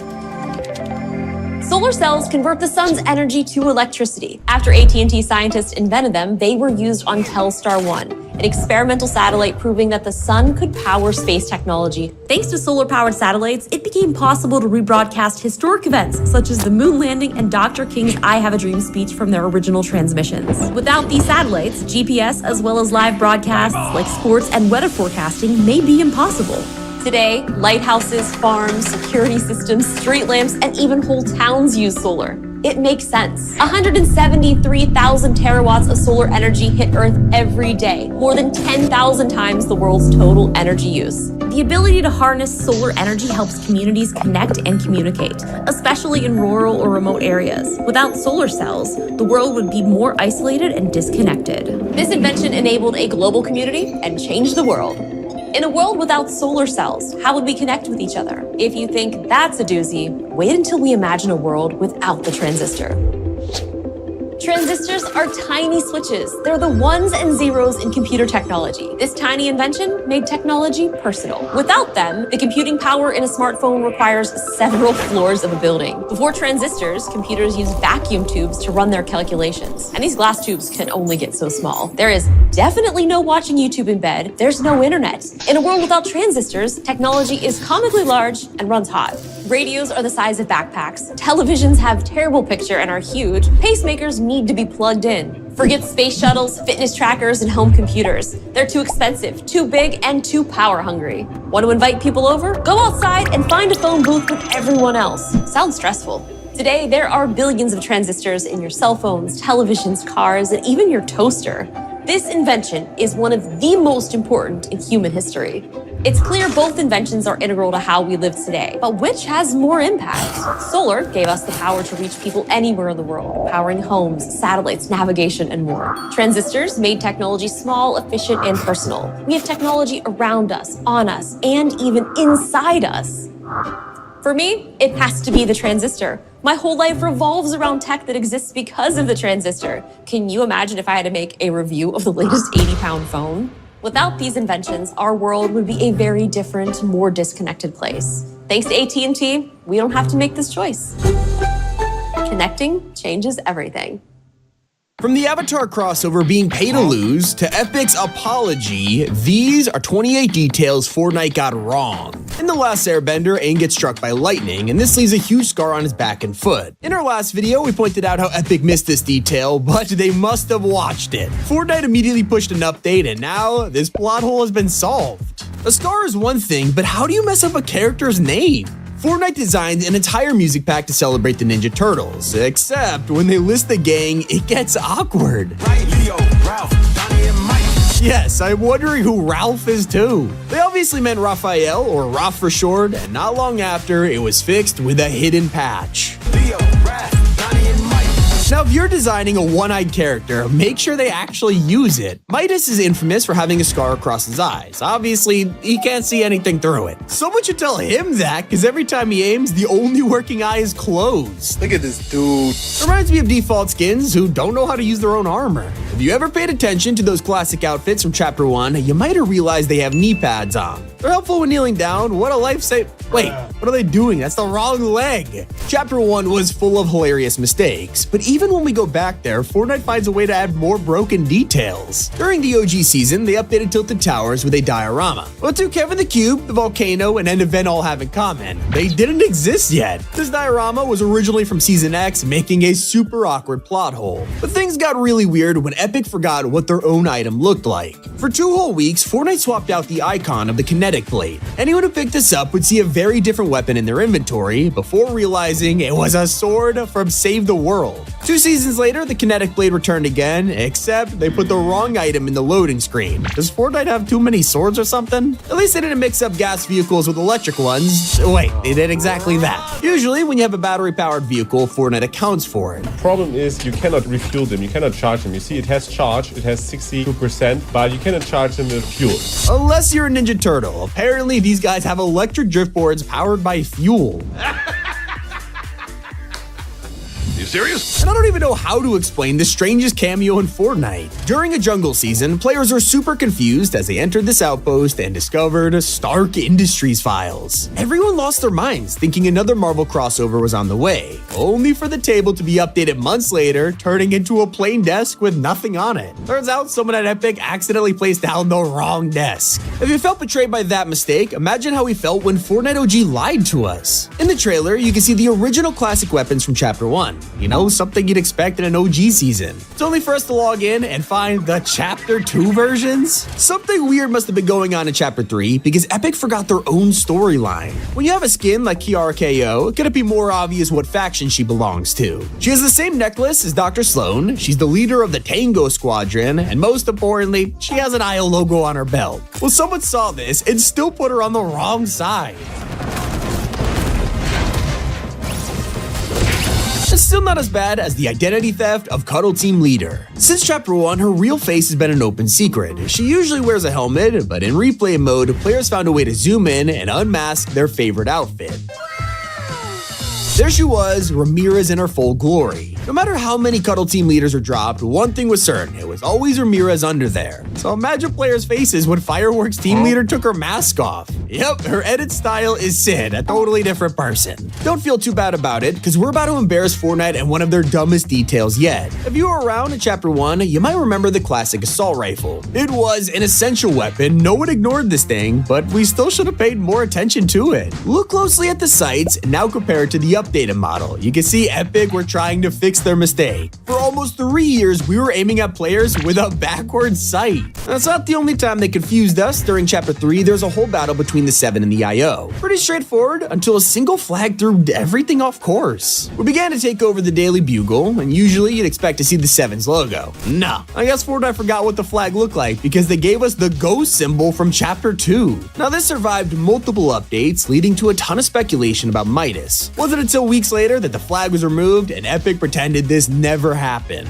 Still not as embarrassing as when Fennec Shan was added with the Boba Fett collab back in 2022. She plays a pretty big role in the show, so fans were excited to check out her bundle. Then they realized how Fortnite messed it up. Fennec's backbling is a Mythosaur signet, a Mandalorian symbol which has nothing to do with her character. She's a bounty hunter who takes over Jabba's palace, so giving her a Mandalorian signet is like selling a Jedi symbol with Darth Vader. Now Aang's staff has a pretty cool animation until players noticed it was pay to lose.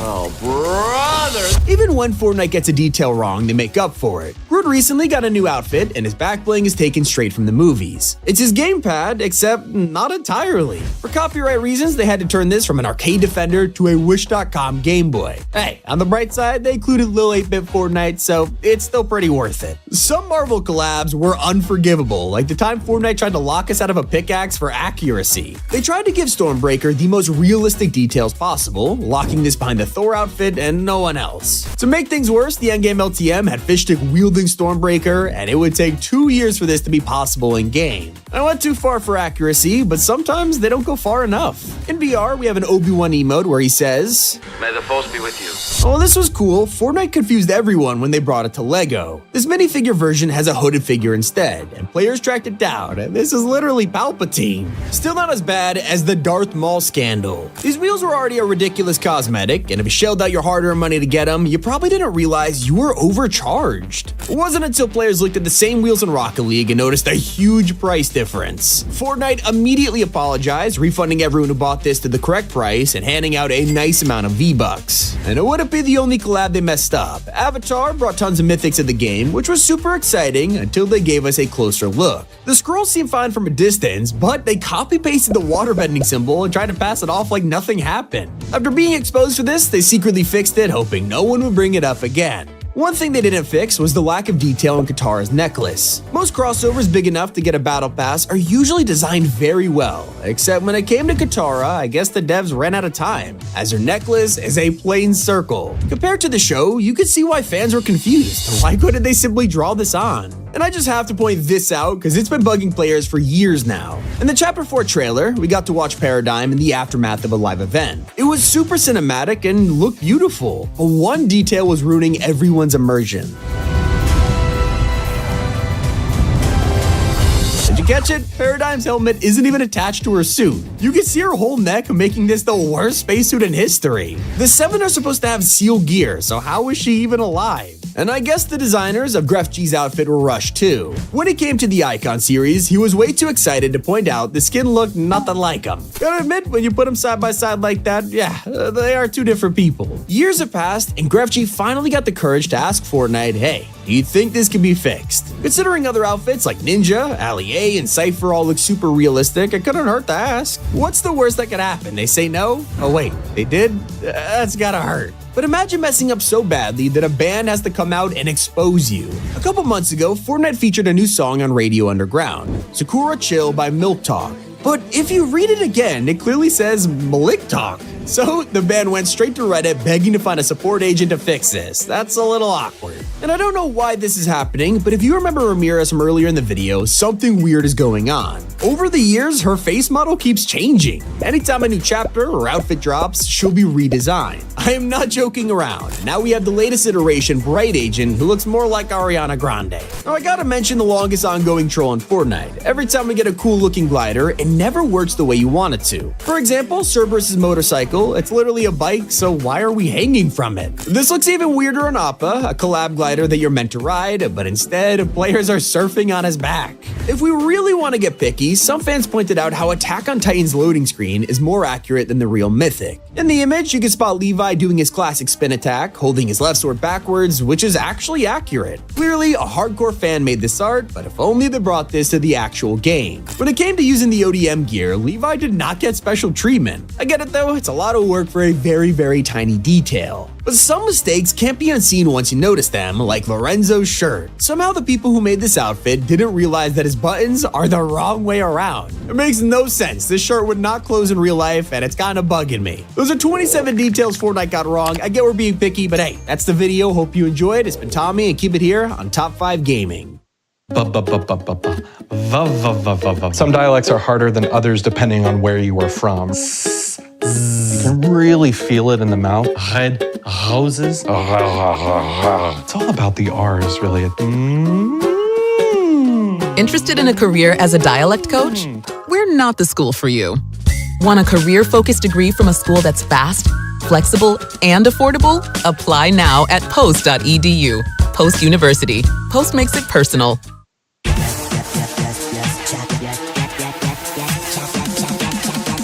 Las Vegas. Yes, chef. Do you want another plate? Yes, chef. Put something in your face. Yes, chef. Come get you a plate. Yes, chef. Yes, chef. Do you want another plate? Yes, chef. Put something in your face. Yes, chef. Come get you a plate. Yes, chef. Yes, chef. Yes, chef. Yes, chef.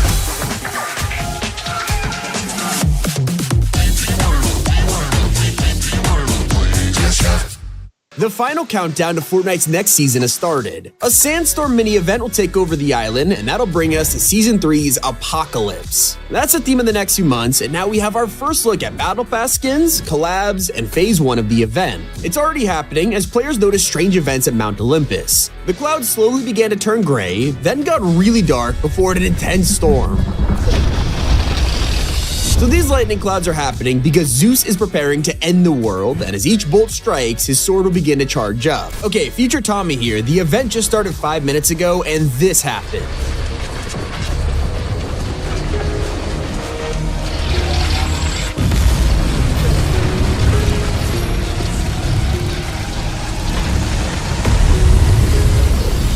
This is absolutely insane. We've gone from hardly any mini events to 2 in a row, and they are becoming crazier by the season. It's a major step up from our last event, Pandora's Box, but it turns out we may not be done with this chest after all. There's a back bling that we're gonna get at the end of this season, and it's literally a 1-to-1 copy of the infamous box. Except for one detail which was never on it before, these strange scratches which have a deeper meaning. Thanks to this, it confirms that Pandora's Box is returning. It's sitting in the underworld right now, about to be activated by Zeus's strikes.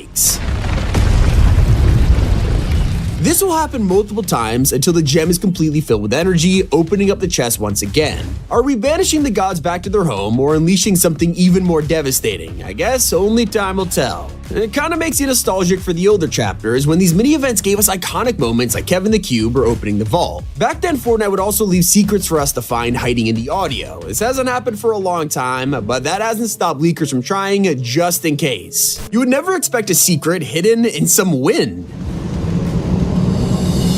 But when you put this through a spectrogram, it creates our first teaser of Season 3. You can see a skull with a circle around it, which could be a Battle Pass skin, or maybe a reference to this steering wheel from a 3-year-old loading screen. People always said this felt similar to Mad Max, and loading screens have teased the future, but in all likelihood, it belongs to this survey skin with a creepy gold mask. We also found another symbol in this audio, and this one is a little more unclear, but it kinda looks like a face. And I'll be honest, you don't have to wait to find out the crazy features coming in Season 3. Thanks to leaked concept art, we know that it'll be post-apocalyptic Mad Max style. And obviously in Mad Max fashion, you need a huge desert vehicle, and in the concept art, you can see a steam train plowing through the sand. The current train of Fortnite isn't exactly adored by fans, but this looks totally different, like it could be a major step up from just transport. Hopefully we could drive it ourselves, but that is just wishful thinking. The same way fans have been desperate to see the return of Colombo. For the longest time, this was also a pipe dream. After seeing skeletons back in Chapter 3, it seemed like they would never return. No matter how much we hoped, nothing happened. Until the Season 3 leaks. There he is in full Lego glory. The return of Colombo, a major update coming in July that fans are going crazy over. Hopefully, we'll be able to ride on top of him. But when it comes to Battle Royale, there's vehicles that sound just as crazy. Rumor has it that we're getting a hijacking feature in Season 3. Yeah, we're going full GTA this time around with a leaked steal button that lets us kick enemies out of vehicles and take it for ourselves. Judging from the roadmap's concept art, it looks like we'll have tons of post-apocalyptic cars made of scrap and armor, so stealing them feels way easier than blowing them up. If hijacking cars doesn't already make you feel like some kind of pirate, the next major collab will blow you away.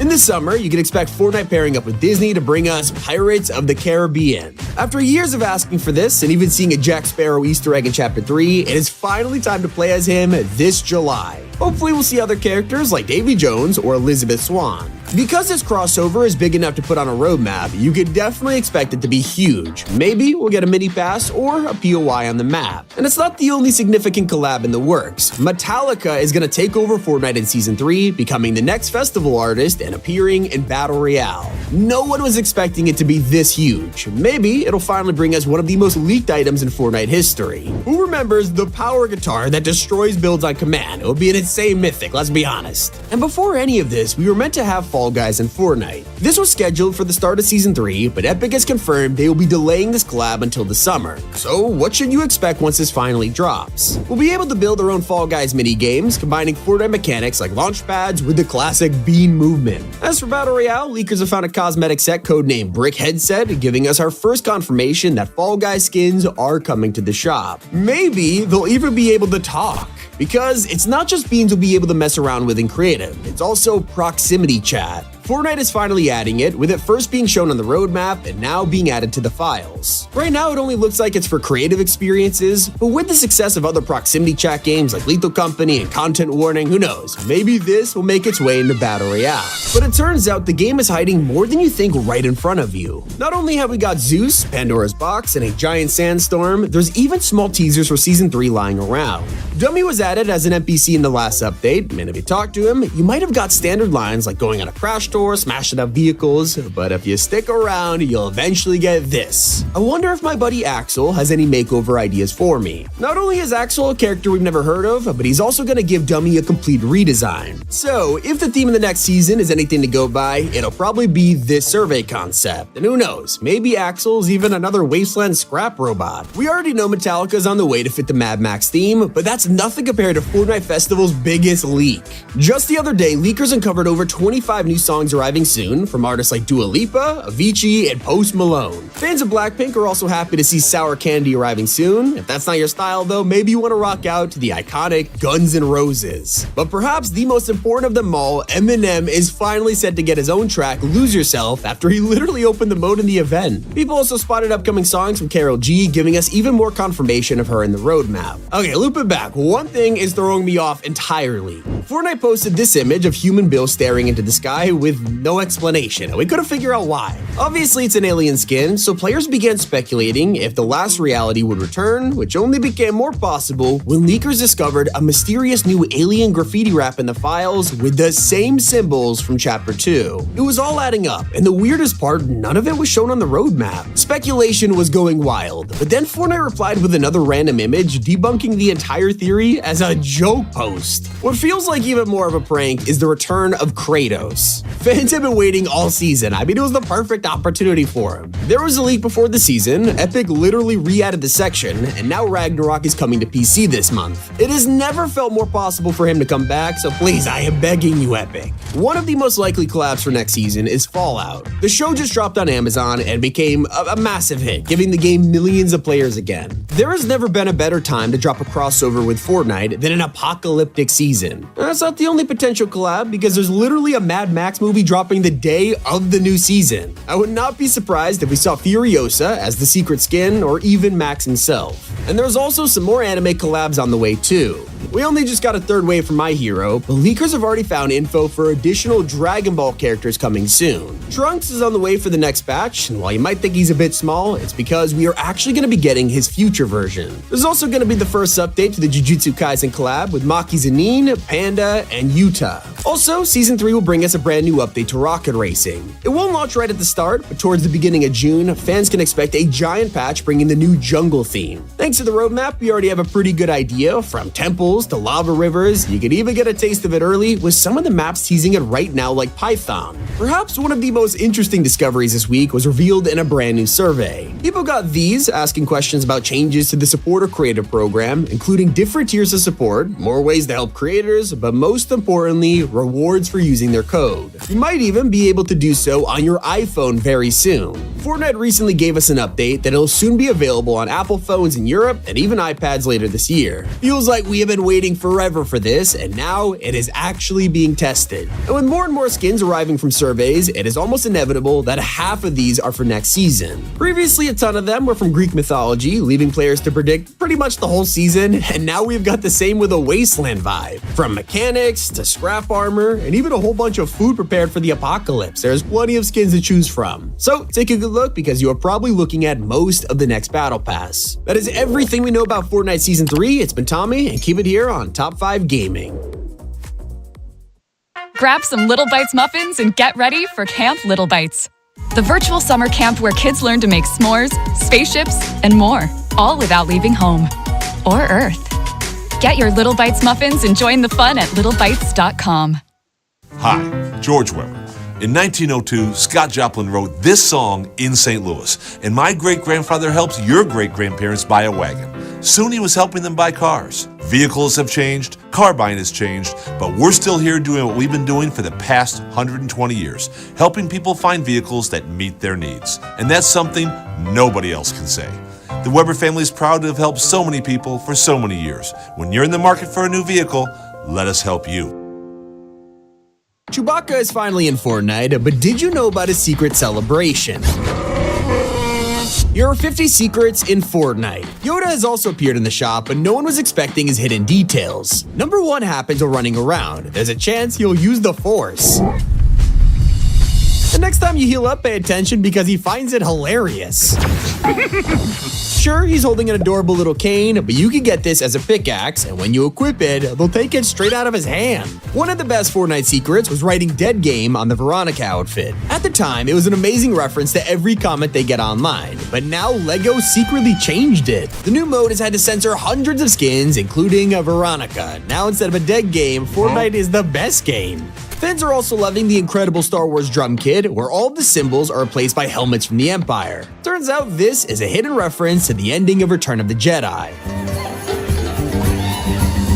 And I can't believe they secretly changed Princess Leia without telling anyone. A couple weeks after she dropped, Fortnite updated Leia's Bosch disguise. Now she has a secret backbling that only appears when nothing is equipped. And you can seriously tell that the developers who made the Keytar are die-hard Star Wars fans. Take a look at the description, and it tells you not to play this with your feet, which doesn't make a lot of sense. That's until you realize that Max Rebo, the famous blue musician, isn't playing this thing with his hands. Those are his feet, and now I can never look at this guy the same way. Just like you'll never be able to see the original idea for Pandora's box. While making the mini live event last season, Epic are planning for us to destroy the chains and then shoot the panel gemstones to reveal each teaser. While that idea has faded away, soon you'll be able to keep the memories of Pandora's box forever. Yes, it's turning into a backbling that could be our final reward of Season 2. One of the best rewards is hiding in the LEGO Star Wars update. Once you upgrade your Rebel Outpost all the way to level 9, you'll unlock the Cantina stage. Sounds like a cool decoration, but once you place it down, there's an option to interact with it.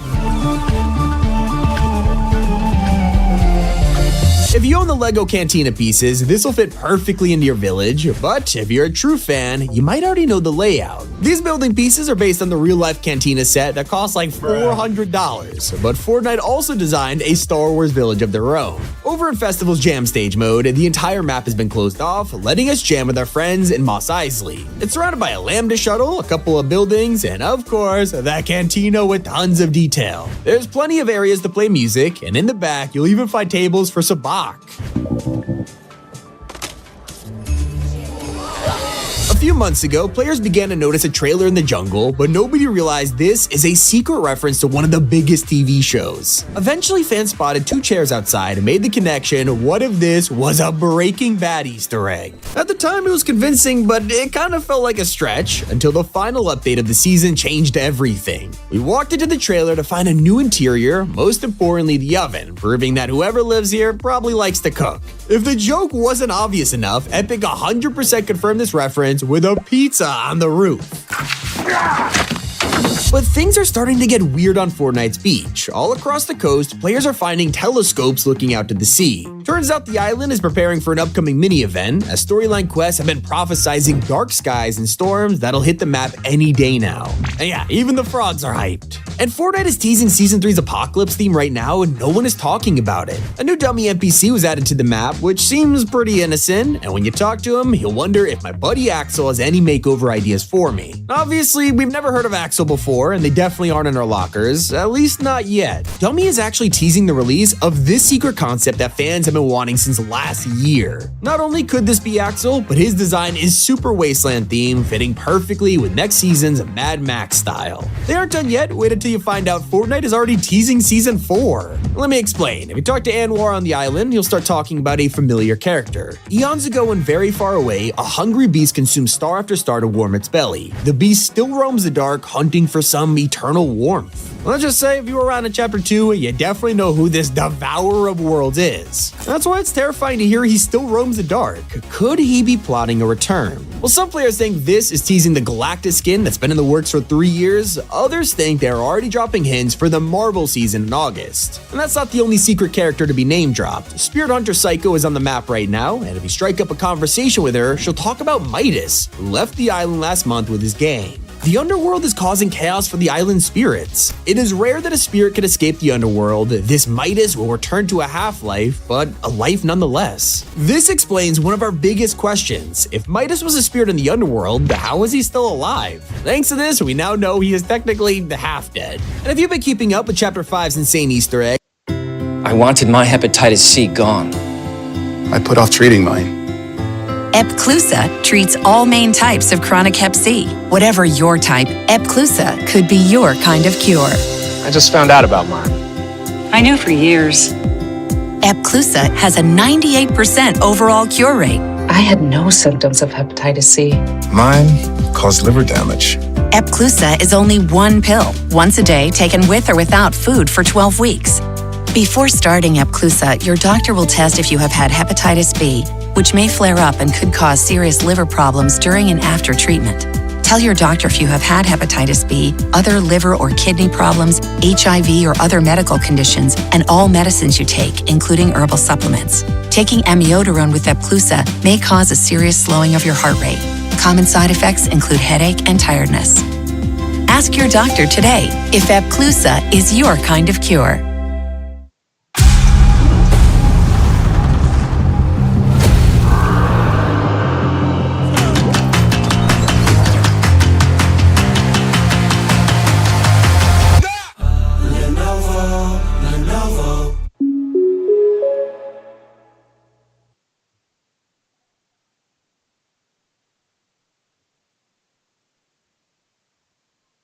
You probably know about the statue with 6 toes. Originally, this was a hidden tribute to the show Lost, where their statue had 4, so Fortnite took the missing toe and gave it to a foot at Mount Olympus. After we realized this, players found it hilarious and moved on, but if only we stuck around. The statue has now been secretly updated with a manicure. Not the only reason you should pay attention to your favorite places. In LEGO's new Star Wars bunkers, you'll trigger the alarm when invading. Sound familiar? We count 30 rebel ships, Lord Vader, but they're so small they're evading our turbo lasers. You also have a chance of finding this floating head in the distance. Well, as you get closer, turns out it's not a head, but a lightsaber training droid. These are the floating orbs that help Luke Skywalker block shots, and now they're in LEGO form. So are the exclusive Star Wars emotes, which have been secretly updated. When you view Mando or Obi-Wan's messages in LEGO form, the holograms are now minifigures. This is where it gets ridiculous, because Fortnite has turned Obi-Wan into Palpatine. Yeah, this is the same hooded minifigure that executes updates. Order 66. Epic really thought we wouldn't notice this. In fact, they are making tons of changes right under our noses, like renaming the item shop. For half a decade, we have clicked on this button, and that's exactly what it was called, until last week. That's when fans realized the button was way shorter than usual. Fortnite has removed the word item, and I'm not gonna lie, I didn't even notice this. The change was literally hiding in plain sight. But one of the best surprises this week was a sudden Loki collab that no one expected. Thousands of players are buying this just for the Miss Minute backbling, and they get to experience an amazing secret because of it. Every time you get an elim, she'll salute you for your service. Hey y'all. Maybe you prefer melee combat. If so, the TVA time stick is a great pickaxe, especially because it'll prune while hitting. But wait until you hear about Loki's storyline reference. His email flicks through a ton of items like the temp pad, daggers, gaiters, but look closely, and yep, that is exactly who you think it is, Blevin and the Tesseract. It makes you nostalgic for a simpler time, a time where crossovers didn't drain your wallet. Star Wars fans have the biggest collab Fortnite has ever dropped in one day, so they're not complaining, except when you have this much content, it's gonna cost you money. After doing the math, players discovered that owning everything in the shop will set you back 20,000 V-Bucks, which is over $100 for one collab. Hey, at least it's full of secrets, like the armorer's car. When you equip her skin on the new Beskar vehicle, each side is hiding a blacksmith tool. These are what she uses in the show to forge items, well, beat the crap out of stormtroopers.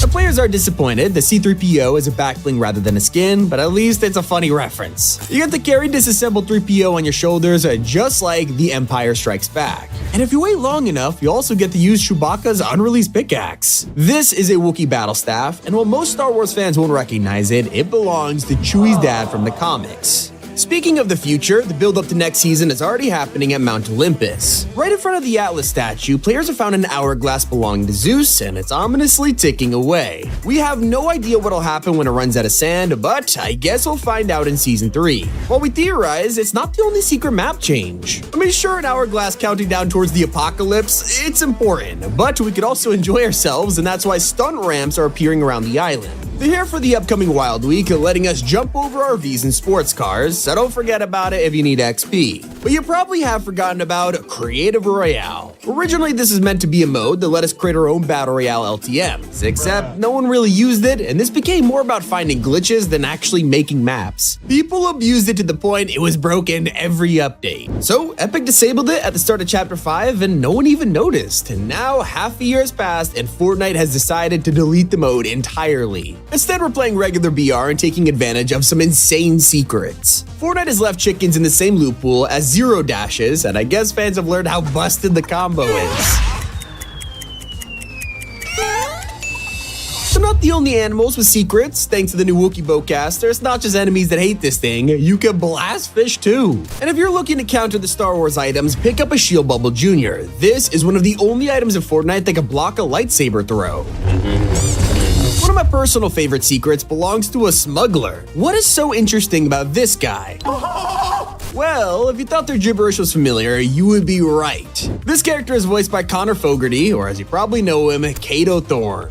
And the Scoundrels are voiced by Erika Ishii, the actor behind Valkyrie in Apex Legends and Ruth in Cyberpunk 2077. In the Star Wars quests, they ask players to gain health or shields, but it's a really specific number, 1138, which seems random, but it's a classic reference to one of the most iconic numbers in Star Wars. George Lucas's first film was called THX 1138, and you can find this number across the entire Lucasfilm universe. They also ask you to deal 327 damage to Imperial opponents, or 501 damage to players with the E11 blaster. Both of these are secret homages to the 501st Legion and the 327 Star Corps. And I especially love the quest that Lando gives you, asking us to capture Loot Island within 5 minutes. The reason Lando was the one asking this is because it's technically a cloud city, and now you get it. Another challenge is from Luke, as he asks you to travel over a huge distance from the start of the match, and when you finally beat it, he'll say, "This definitely isn't Tashi Station." Even in Fortnite, he's desperate to get the power converters. And look, Yoda might be one of the most powerful Jedi who ever lived, but we found his weakness. He can't handle Zoidberg from Futurama.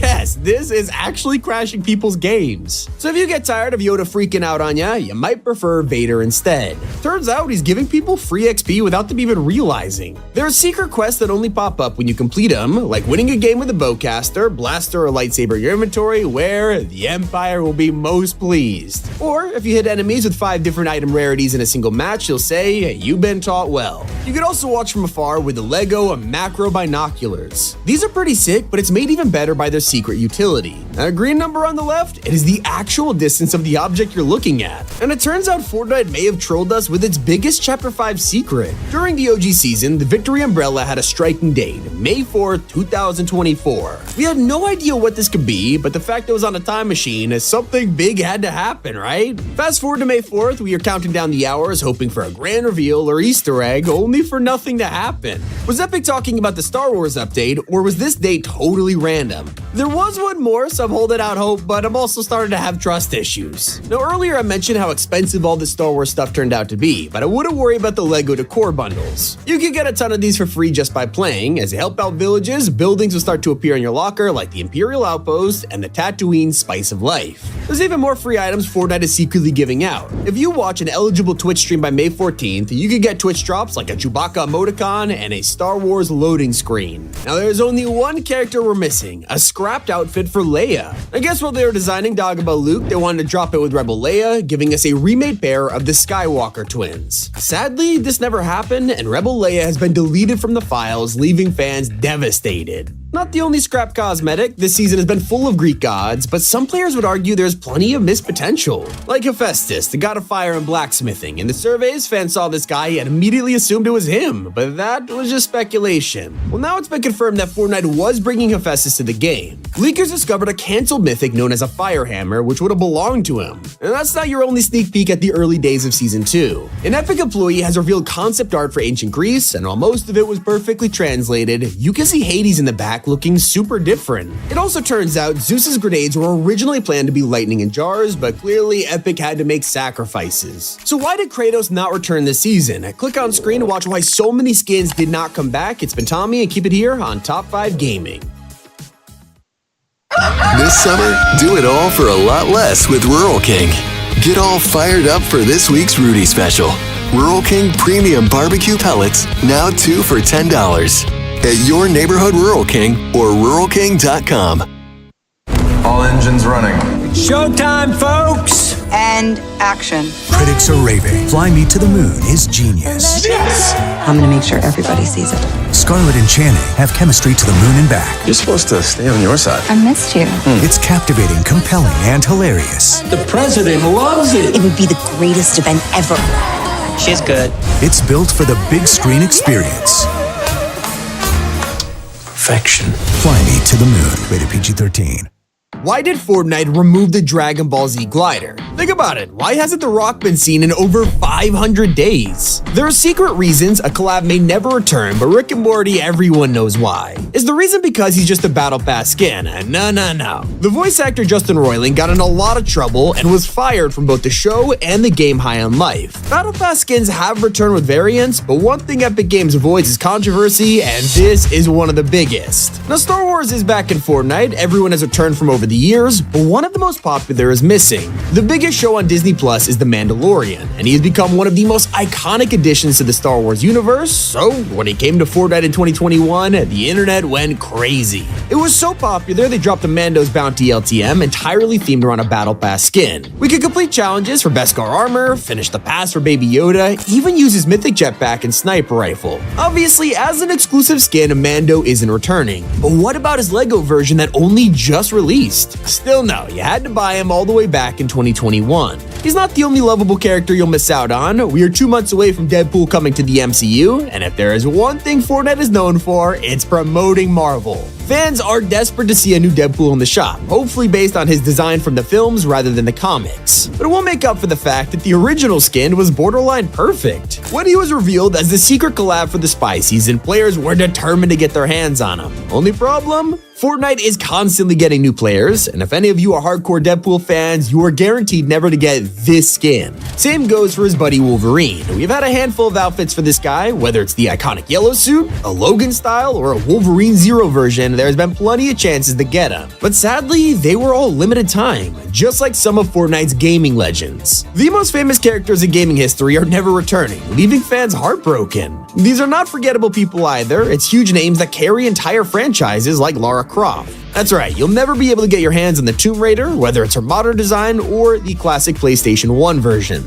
The same goes for the main character of Metal Gear, Solid Snake. He was only added recently, but fans are already starting to realize he's never coming back. We'll also never get to play as Doomslayer. Only players in Chapter 4 can get him through a battle pass, and if you're a fan of The Witcher, you'll equally be disappointed that Geralt is gone forever. Hopefully Epic realized that collabs are going to be desired for years to come, and locking them in time battle passes is a mistake. Another very bad decision was to cast The Rock as the Foundation, who, like I said, has been gone for almost 2 years. Well, I'll tell you why. Epic secured the biggest actor in the world to lead the storyline, except this has become a problem. Dwayne has been accused of showing up 8 hours late to filming, peeing in water bottles, and being difficult to work with. So imagine how hard it'll be to get him back to Fortnite without Donald Mustard's help. To make things worse, the Foundation was, of course, a Battle Pass outfit. And at the time, fans were super annoyed about this because he was shaping up to be a very important character. Imagine if he appeared in live events for Chapter 6 and beyond, only for his skin to be exclusive to veteran players. Even if you want The Rock's other outfit, that also might be banned. Black Adam dropped in the store back in Chapter 3, and players were freaking out, except a few years have passed, and the movie franchise isn't going anywhere. DC is remaking their entire universe, and any future Black Adam movies with Dwayne are cancelled. A franchise that'll never die is Transformers, and of course, I can't mention him without the most popular character of all, Optimus Prime.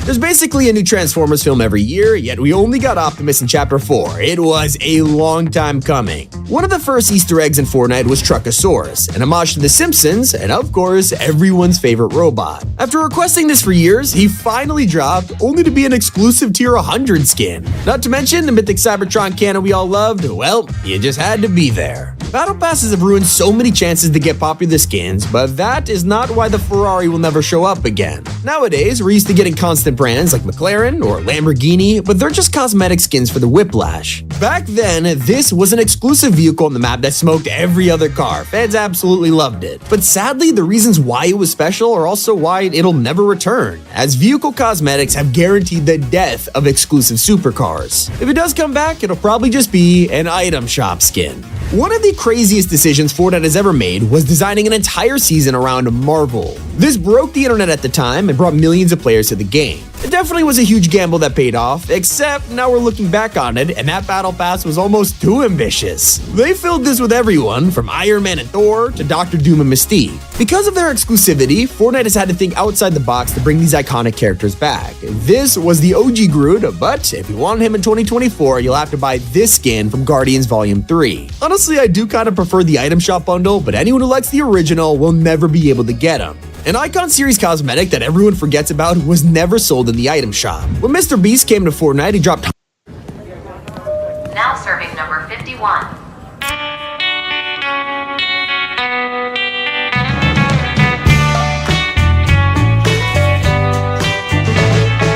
Time can make you change your mind. Now serving number 52. Can make you laugh, can make you cry. Girl, will you ever be mine?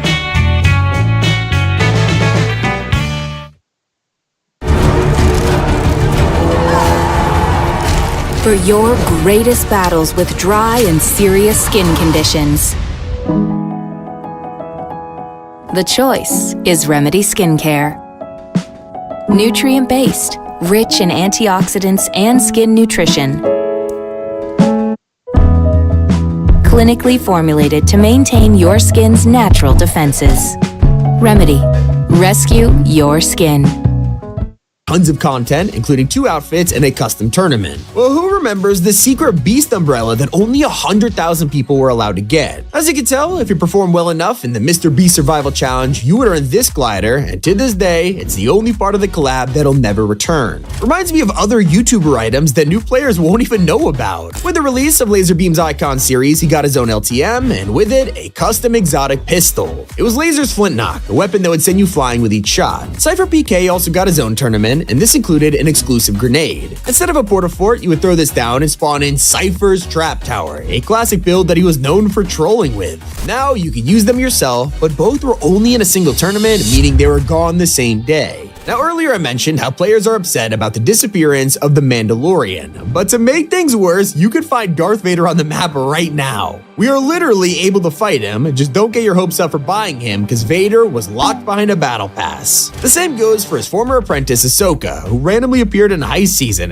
the weirdest cameo of all time. It's not just skins we aren't able to get, as Kylo Ren's lightsaber, along with the First Order blaster rifle, have vanished. They were only released to promote the sequels, but this time it is all about the original trilogy. The problem is, though, you can't even fly in their famous ship. Fortnite locked the most iconic glider in Star Wars behind a Winterfest present in 2019, meaning no one can ever unlock the Millennium Falcon again. And even though the Dragon Ball collab will return time and time again, one cosmetic is banned from coming back: the Nimbus glider. It's one of the most popular items in this crossover, but did you know in the first week of Dragon Ball, there was an identical glider? Epic eventually removed it from the bundle, worried that players would mistake it for the Mythic, and it hasn't been seen since. The most requested collab to return this season is Kratos. For the majority of Chapter 5, players have been begging Epic to bring him back, especially now that we're in an ancient Greek season. I mean, he's literally the god of war, and his whole thing is killing Greek gods, so it was kind of perfect. Not to mention, this collab was in the item shop, so he could come back at any moment. In fact, not only was it perfect timing with the season, but the reboot turned 6 years old on April 20th, so everything lined up for this to happen. There were even rumors Kratos would return with his son Atreus, yet nothing happened. The bundle keeps getting updated, so fans are still holding out hope, but if he doesn't release by the end of the season, it could be time to accept that Kratos might never be coming back. I really hope he does, though. Yet one crossover went completely under the radar. On some random day in 2020, Fortnite players logged in to find a legendary umbrella that could work as a glider, a shield, and a weapon. It was super versatile, and yet they almost never acknowledged its existence, only for it to vanish. If you couldn't tell, this is an umbrella from the Kingsman franchise, but I guess Epic weren't paid enough to keep it around for long, as this was deleted 3 updates later, never to be seen again. I really hope that Eren Yeager returns, though. He's still the only anime character to ever be featured in a battle pass, making him one you'll never be able to buy again. Pretty weird decision, but hey, there is a way Epic could solve this. The original AOT collab is full of skins from the earlier parts of the anime, while it's meant to promote the final season where everyone's a full-grown adult. So if they drop a part 2, players are desperate to see reskins where the characters are designed around the final season. And they've made decisions like this recently. Reminds me of the current battle pass where Korra has become the secret skin. Yeah, it was obviously to promote the huge Avatar collab that came afterwards, but I suggest you grab her while you can because Korra will never be unlockable again after the season. And definitely don't expect to enjoy Fortnite's first ever collab either. Of course, they blew everyone away back in 2018 with the Infinity War crossover. You could literally turn into Thanos. I mean, who would've want this back? Well, now that Phase 3 is long gone and Marvel's moving on, it is almost guaranteed that this LTM will never happen again. They only brought it back once for the release of Endgame, this time updating it with more items like the Shatari launcher, jetpack, and energy rifle. Newer players wish they had the chance to play this, even for one day. But to be fair to Epic, it's literally in the name LTM, limited time. Can't say they didn't warn us. And a few years from now, one of the most devastating collabs players will have missed out on is Family Guy. I don't need to tell you how much fans wanted Peter Griffin. It was all we talked about for years, and after waiting that long, Fortnite decided to put him in a battle pass. There's plenty of room for a follow-up with Lois, Stewie, or anyone from the show, but that's all Family Guy fans can get in the future. Peter is locked away forever. But even players who were around during the Bounty Hunter season have probably forgotten who the secret skin was. There was just way too many collabs during that time, it's hard to remember who was part of the shop and who was exclusive. But we didn't know who the secret outfit would be either, with our only clue being found at Stealthy Stronghold. At first, with the crashed vehicles and cage vibe, it felt like a teaser for Jurassic Park. But we were proven wrong as diehard fans noticed it was referencing scenes from Predator. Suddenly, he was in the game and defending the POI as a boss. He fought us using an exclusive claw mythic that only he could use. And ironically, it's not the only thing players are locked out of. Now his entire set is lost to time. And it turns out even celebrities can be banned from returning. Only 2 Icon Series outfits.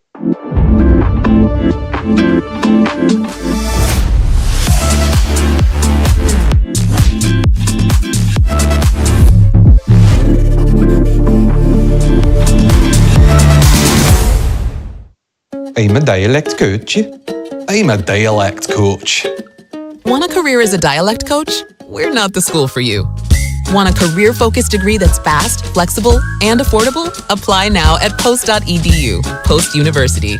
Have ever been in a battle pass, with Neymar being the secret skin and Cabby LeMay surprising everyone during Chapter 4. Both of them didn't really have anything to do with Fortnite. Neymar's a soccer player, while Cabby is one of the biggest TikTokers. It was clearly a way to get new people into the game. And while it might have worked, that was your only chance to cop them. Epic found a way to give Neymar to players with the Fortnite FC bundles, but even those were limited time, so yikes. Some Icon Series cosmetics are banned for being too controversial. In 2021, leakers found files for a new DaBaby emote promoting a song AM to PM. It was literally days away from release before DaBaby said some insanely controversial stuff on stage, causing Epic to delete it in an instant. Meanwhile, his existing emotes are blacklisted and have never returned. Balenciaga was just as worrying. You'd think a fashion brand would be pretty safe to collab with, but nope. From day one, their crossover was strange, with Fortnite hoodies selling for up to $1,000. That was nothing compared to their huge ad controversy, which I can't even talk about in this video, it's that bad. Due to the backlash, it's obvious why this crossover will never return again.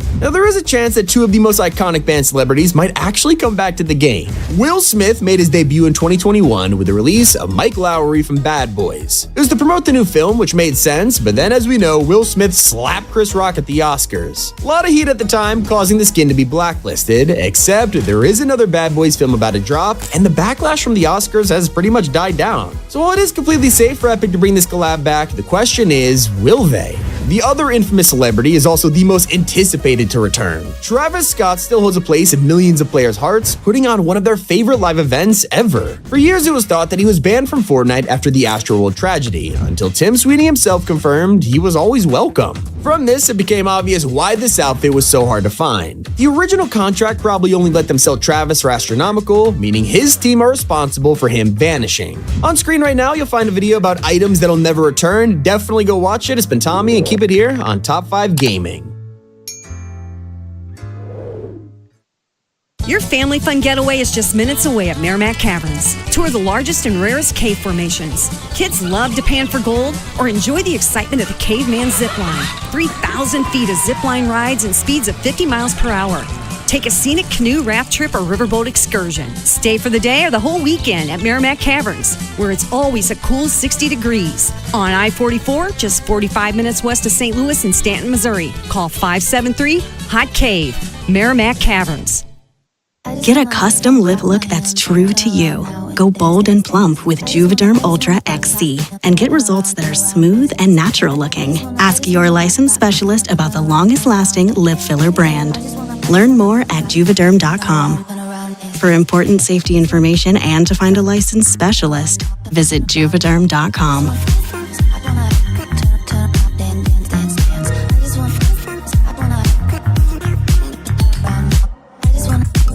The Star Wars update is live, and it's the last one in Fortnite Season 2. With it comes new mythics, skins, emotes, items, but most importantly, a mini-event we're all covering in this video. The thing dividing players is the Wookiee Bowcaster. It can blast players from afar, but fans are freaking out over the secondary attack. By charging it up, you can shoot explosive lasers across the map with no drop-off, destroying vehicles and hitting enemies with splash damage. Not to mention, it has unlimited ammo and no cooldown, so definitely pick this up. Now, you won't find the return of Luke Skywalker in this update because Fortnite has created a new version, Dagobah Luke. It's based on his outfit from Empire Strikes Back, where he finally trains to become a Jedi, and that's why they've included the coolest backbling in years. Pick up this bundle and you'll get one of the most famous characters in all of Star Wars, Yoda. He is finally here. No one expected this to happen, but he'll sit in your backpack and chuckle to himself. And by the way, that tiny cane he's holding, you can get a huge version of it and use this as a pickaxe. Fans are freaking out right now, and I don't blame them. If you want Yoda and his cane, you can get both of them for 1,000 V-Bucks, and he's not the only surprise. supplies. You can also buy a fan favorite character for only 500 V-Bucks. There is one small issue though, he's cut into pieces. C-3PO is now in Fortnite, but you can only get him as a disassembled backbling. It's a reference to The Empire Strikes Back where Chewbacca has to carry him around after being blasted into pieces. Sadly, he's not a full outfit you could buy. While it would have been hilarious to see him running around with a scar, this is perfectly fine. But make sure to head to the top of the map as a secret island has appeared. Just don't forget to loot up beforehand because a Lambda shuttle is here, bringing Darth Vader back to Fortnite. His boss is here once again, surrounded by crates full of loot. You can grab the new Wookiee Bowcaster Mythic from here as long as you avoid the powerful abilities of Vader. He can throw his lightsaber at you, pick up objects, and even force grab you. Defeating him is totally worth it as you get his mythic lightsaber, and once you're done, use the launch pad to rotate out of there. Personally, I recommend picking up an E11 blaster before you fight him. It's got unlimited ammo, letting you spray Vader with bullets in the early game. Sadly, the Lambda shuttle is only there for decoration and we can't actually fly it. Obviously, it'd be amazing if we had huge vehicles in Fortnite, but Epic thought of a way to bring this to our lockers instead. You can buy a traversal emote that lets you ride around on a tiny AT-AT. It's pretty adorable, and fans are equally happy to see Lando in game. It comes with a built-in cape that works with any cosmetic, as long as it's not another cape. And if you want his back bling, it's a replica of Cloud City from Episode 5. The clouds are even animated. As for his pickaxe, it's a Vibro Axe, the same weapon he uses while fighting in Jabba's palace. Now, if you're browsing the item shop, you'll notice a massive change to the way we view outfits. There's a huge splash screen that tells you to buy the AWR Trooper. This is a new skin based on the Death Troopers from Rogue One, but obviously they went with a more family-friendly name so they could add a Lego version. They don't come with a back bling or pickaxe, just a wrap, so for 1500 V-Bucks, fans are mostly avoiding this one. If you want his back bling, you'll have to complete challenges for it. One of the coolest additions on the island right now are Imperial roadblocks. Every match, there's a chance one of these posts will have Chewbacca held hostage by the Empire. You can free him from their wrath, and he'll celebrate before joining you in battle. Not only do you get him as a hired NPC, he'll hand you a Wookiee Bowcaster for free. These places are marked with blue smoke, so you can't afford to miss out. And so while running around with Chewie is fun, what if you want to be him? You might be scrolling through the item shop wondering, where is this guy? And turns out he is hidden in a place you would least expect. For the first time ever, there's now a battle pass for LEGO Fortnite, and it's full of decor bundles and Star Wars themed builds. For 1400 V-Bucks, you get a ton of Mos Eisley items to build in your LEGO world, including a Star Wars Durr Burger. But that's not what players are focused on. Despite being a LEGO-themed battle pass, they made Chewbacca exclusive to owners, which means even if you don't play LEGO Fortnite, you have to buy this skin. Players are kind of mad about this, but I have to admit, it's not a problem. Chewbacca is an instant unlock, which means you don't have to grind to get him, and it only costs 1400 V-Bucks, making him cheaper than most of the characters in the update. Not bad. The Battle Pass is just a taste of how Epic have gone all out with the LEGO Star Wars collab. You can head through a secret cave to get to the Star Wars universe, and when you load in, a mini live event happens, blowing players away.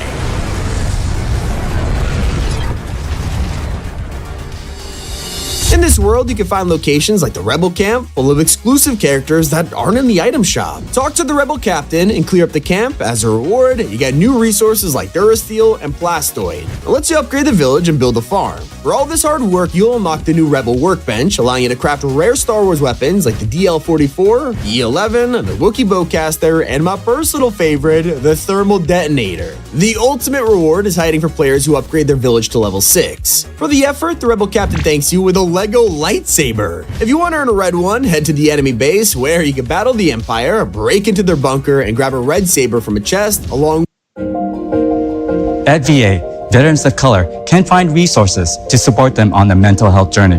Learn more and connect with VA Care at mentalhealth.va.gov.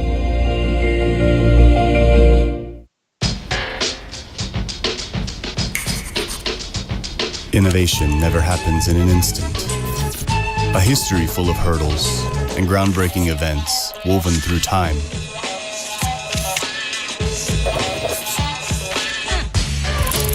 Countless seconds of tough challenges. Momentous minutes with many firsts. Invaluable hours of resolve. Endless days of pushing boundaries. Seemingly brief, yet eternal. 50 years. Semi-century. Beyond half a century of innovation. Our momentum towards the next 50 years.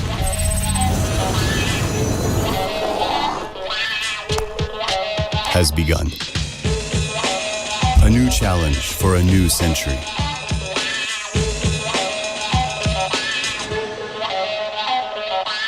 Samsung Semiconductor.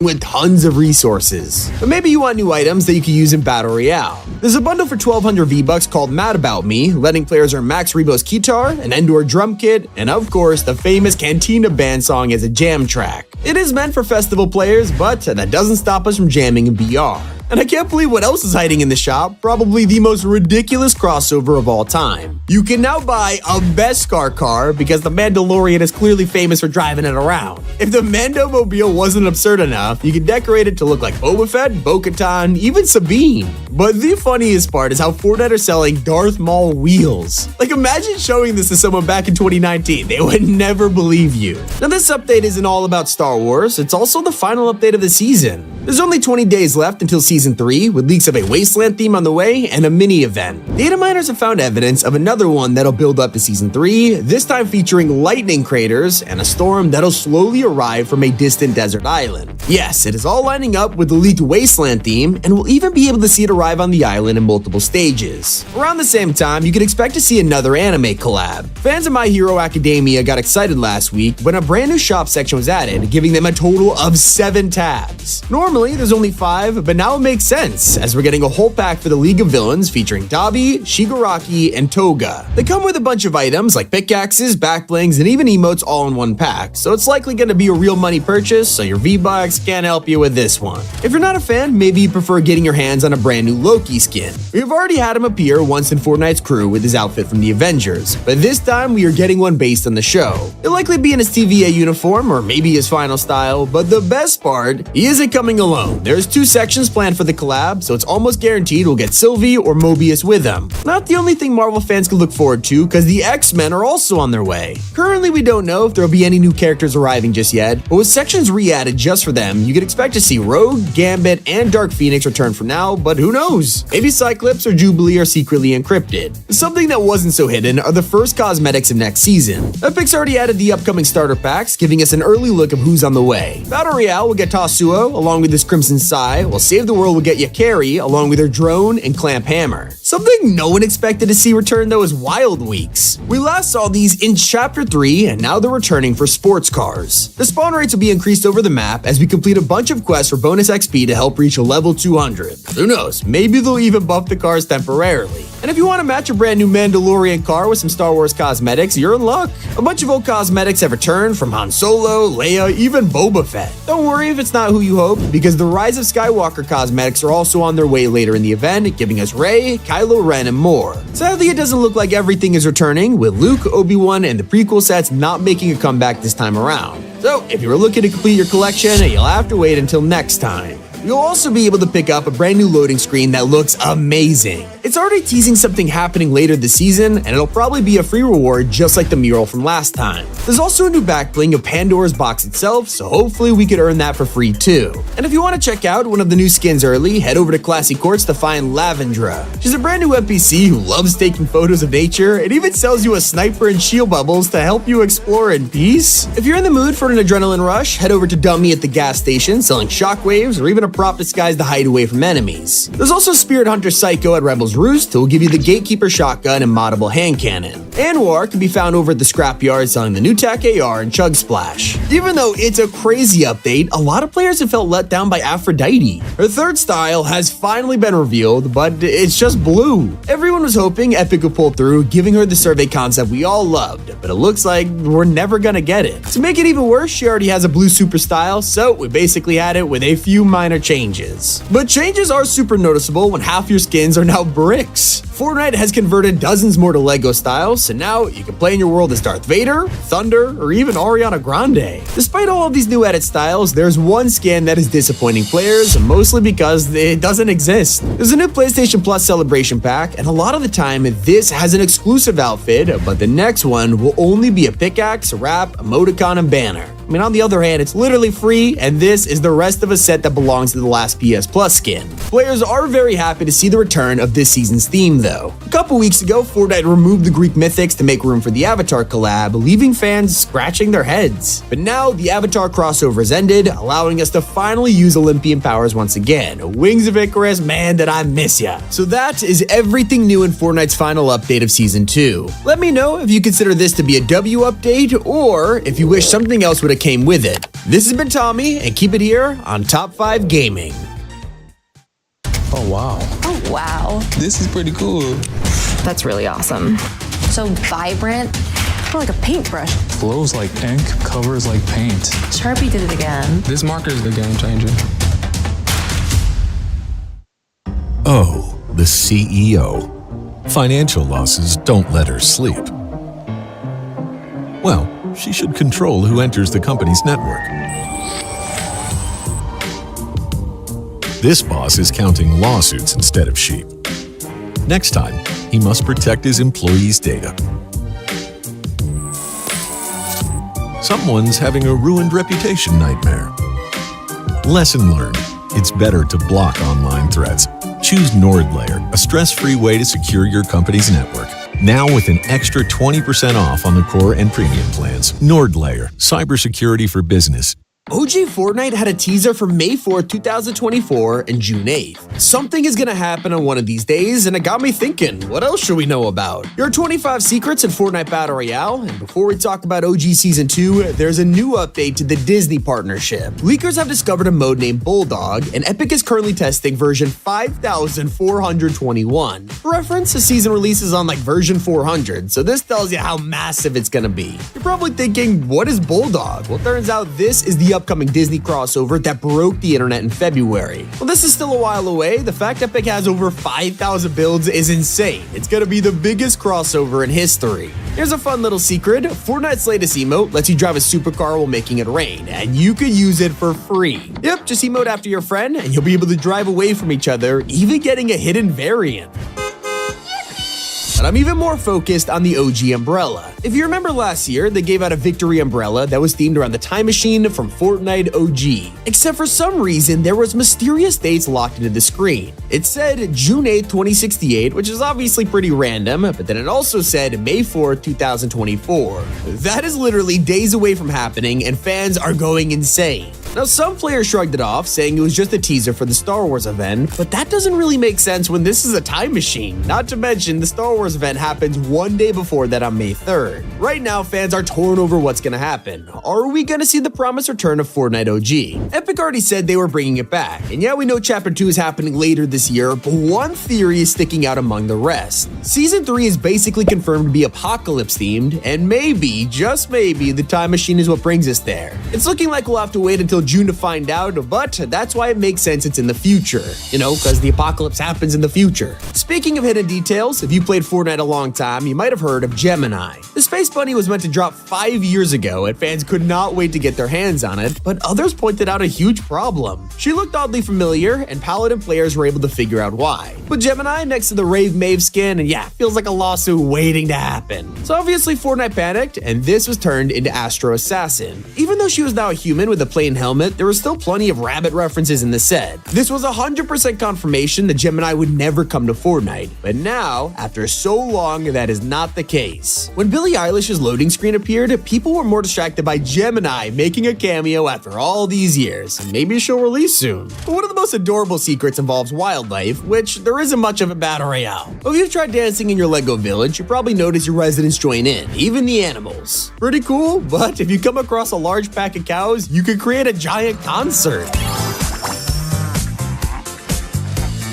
Considering we're in an ancient Greek season, it was the perfect time for them to make a collab skin with Nike. We've had a few already, but this one is based on the Greek goddess that the company took their name for. So it's kind of the best of both worlds, and that includes the secret behind her pickaxe. Some players thought this was a generic flame, but it turns out to be an incredible reference, the Olympic torch. And fun fact, the ancient Greeks actually created the Olympics. If we're talking about the company though, it's not the only secret appearance Nike has made. If you've unlocked Billie Eilish, it's pretty clear how green her outfit is. Nikes. It's obviously a throwback to her 2019 era, but pay attention to the shoes. Fortnite actually licensed the official Billie Eilish Nikes just for this outfit, letting you wear her custom Jordan 1s. As you can see, Epic's attention to detail is crazy, and that even extends to Lego. I mean, most people have fought a bear, and it's a pretty easy battle, but don't disturb them while they're sleeping. Yeah, good luck taking these things down in rage mode.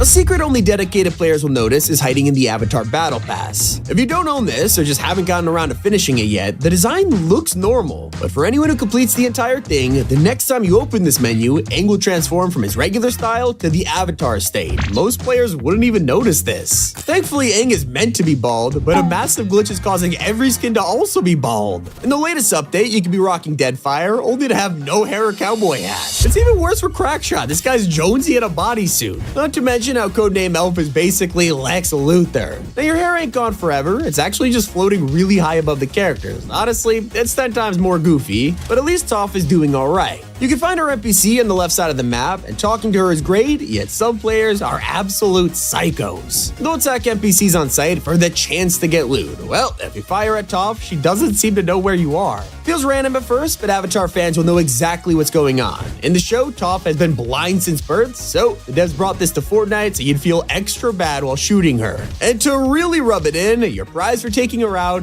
absolutely nothing. That doesn't mean Toph should be ignored. If you manage to use her mythic earthbending ability, it changes everything. There's a secret combo that only works on dirt bikes, and once you learn it, you'll never go back.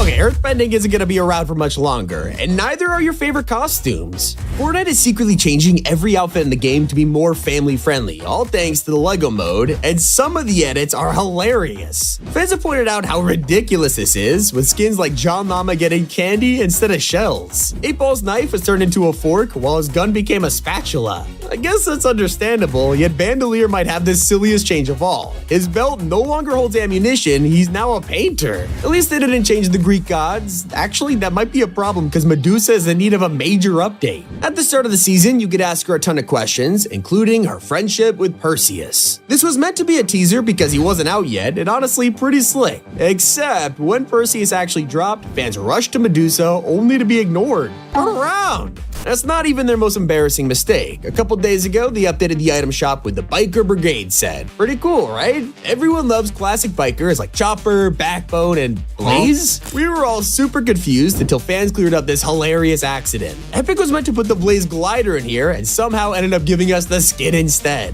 Now I'm just waiting for the day they drop a super rare cosmetic by accident. Although you are more likely to get the 50th version of Peely. Yep, there's another one, and this time it's themed perfectly for the season. Not gonna lie, this is probably the most ridiculous set of names I've ever seen. Banana Allegory of the Cave? Are you kidding me? If that wasn't hard enough for me to say, this guy is named Philosopher Benocrates, so maybe you could guess who he's referencing. He's inspired by classic philosophers like Socrates, but I also love his back bling. This scroll looks cool at first, but did you know as you play the match, it'll slowly unwind? Not the coolest thing you'll discover in a set. Avatar is hiding the most pay-to-win glider in the game. Because Appa is so large, he would cover your whole screen, so to compensate, Epic gave us a crazy wide FOV. Except this is more of an advantage than anything. Appa's size means you're way harder to spot. He basically acts as a shield while enemies are trying to hit ya. Only the most competitive players are going to be using that, and while they're at it, why not pair this with the Odyssey skin? Before, her entire outfit would change based on your arena rank, which was pretty cool, but if you got demoted, it would keep your highest rank.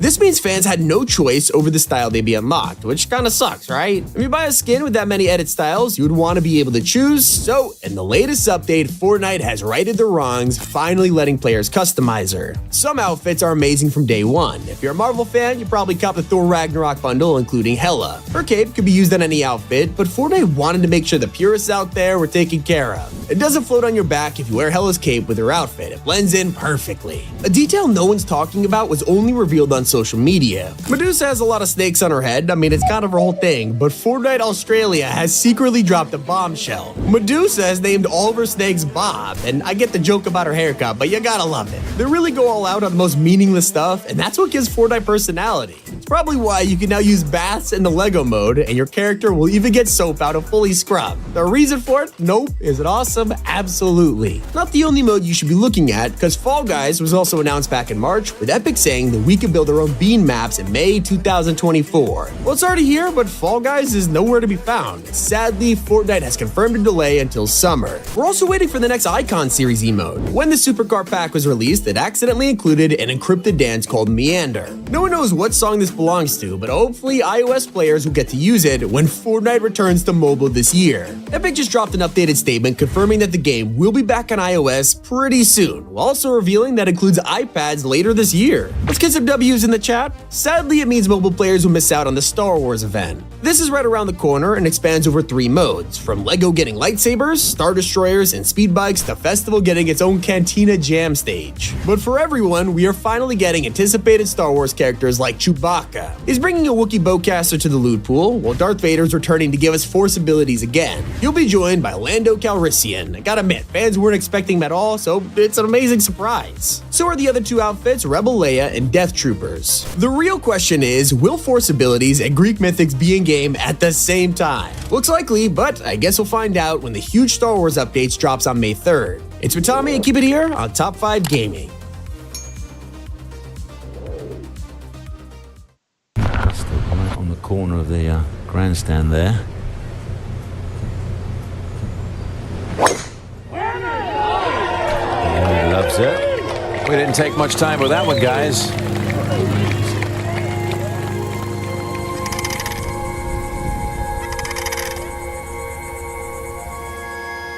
My grandpa took me to the driving range when I was 2, and I don't remember a whole lot from then, other than I loved it from day one. We were always outside. That was one rule. If the sun was out, we were outside. Chipping balls around the yard or out riding a dirt bike. The moto side came from my dad. He raced quads and 3-wheelers professionally. People know moto it's typically not very mellow or quiet.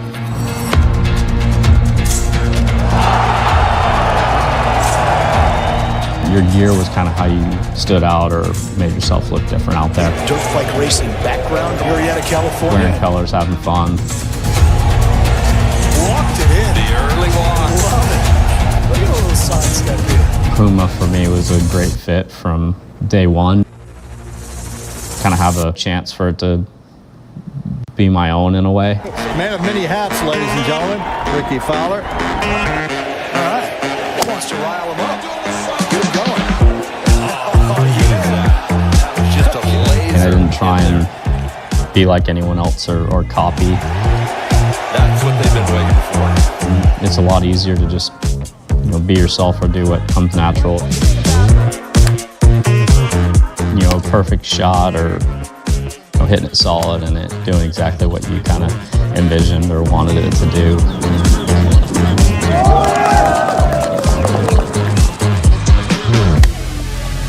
Going to the moto side, it's hitting a jump perfectly and just being able to float through the air.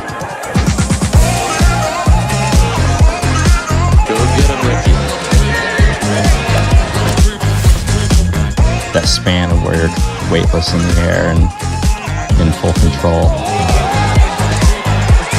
Just go ahead and go in, Ricky Fowler. Everything kind of come together and timing up for that split second. What a goal shot. Get up there. What a shot from Bella.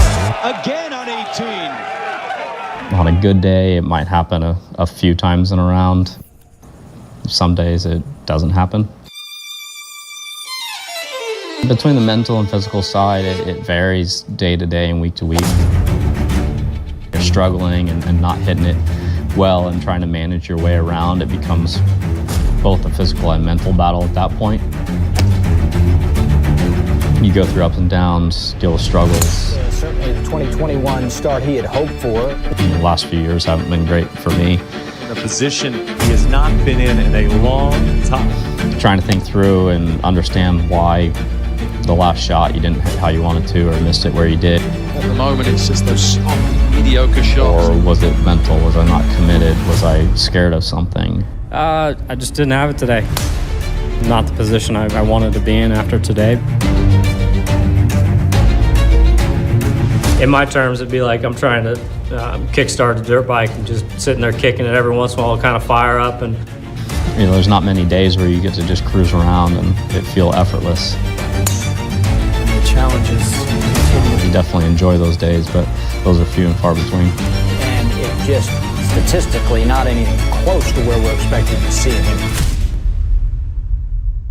You know, last few years were tough on the golf course, but everything outside of that was in a great spot. You know, personal life, family life. I think all the timings worked out how they were meant to, and nothing was ever rushed. Got to go for this whole location.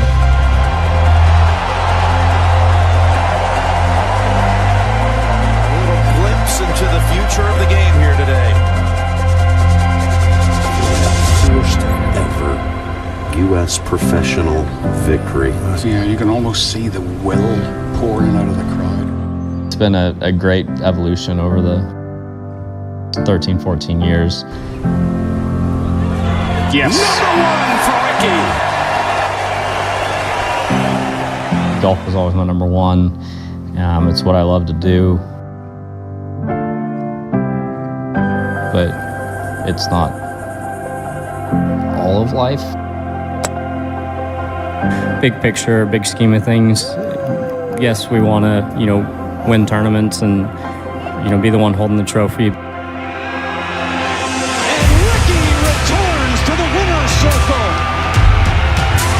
His 6th career win. But she could care less if I shoot 65 or 85.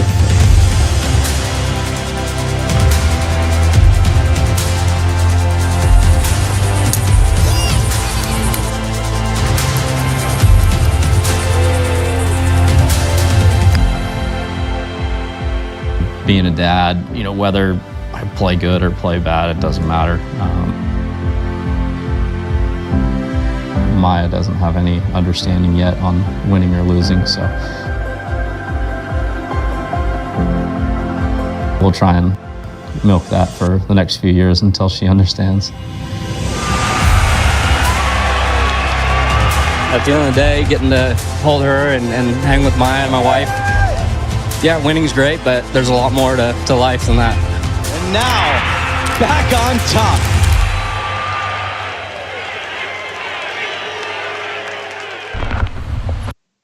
With 60 years comes 60 reasons to visit SeaWorld this summer. Like our exciting new 60th anniversary celebration parade. The all-new Catapult Falls, the world's first launch flume coaster. New amazing shows and dazzling fireworks throughout the summer. It's all part of our 60th anniversary Summer Spectacular. Save up to 45% on tickets and passes during our 4th of July sale. Hurry, offer ends soon. Fortnite has abandoned the storyline. It's the #1 complaint I see that's only getting worse. Well, the creator of the story has spoken out, and now we've learned what's changed, the reason for him leaving, and why many say Fortnite's storyline isn't the same. You see, the story has always tied the chaos together. It turned the game from a simple battle royale to a fully fledged adventure that we, the player, had to craft. Donald Mustard was the architect of it all, and his boldest decision was choosing the island as the central character of his vision. But ironically, at the same time, he shared exactly what would make him retire. Now in 2024, this simple sketch is reality, and despite it being Donald's plan, he had no idea achieving this would take a massive sacrifice. Over 6 years, I wanted to tell the origin story basically of the metaverse, or of what if there was a shared reality where you could just go and be in this multiverse of possibilities. People, factions, villains would come and go, but an island would always remain constant. When the Meteor event first started, he wanted people to see the inevitability of this thing getting closer and closer every day. What's gonna happen when this hits the island?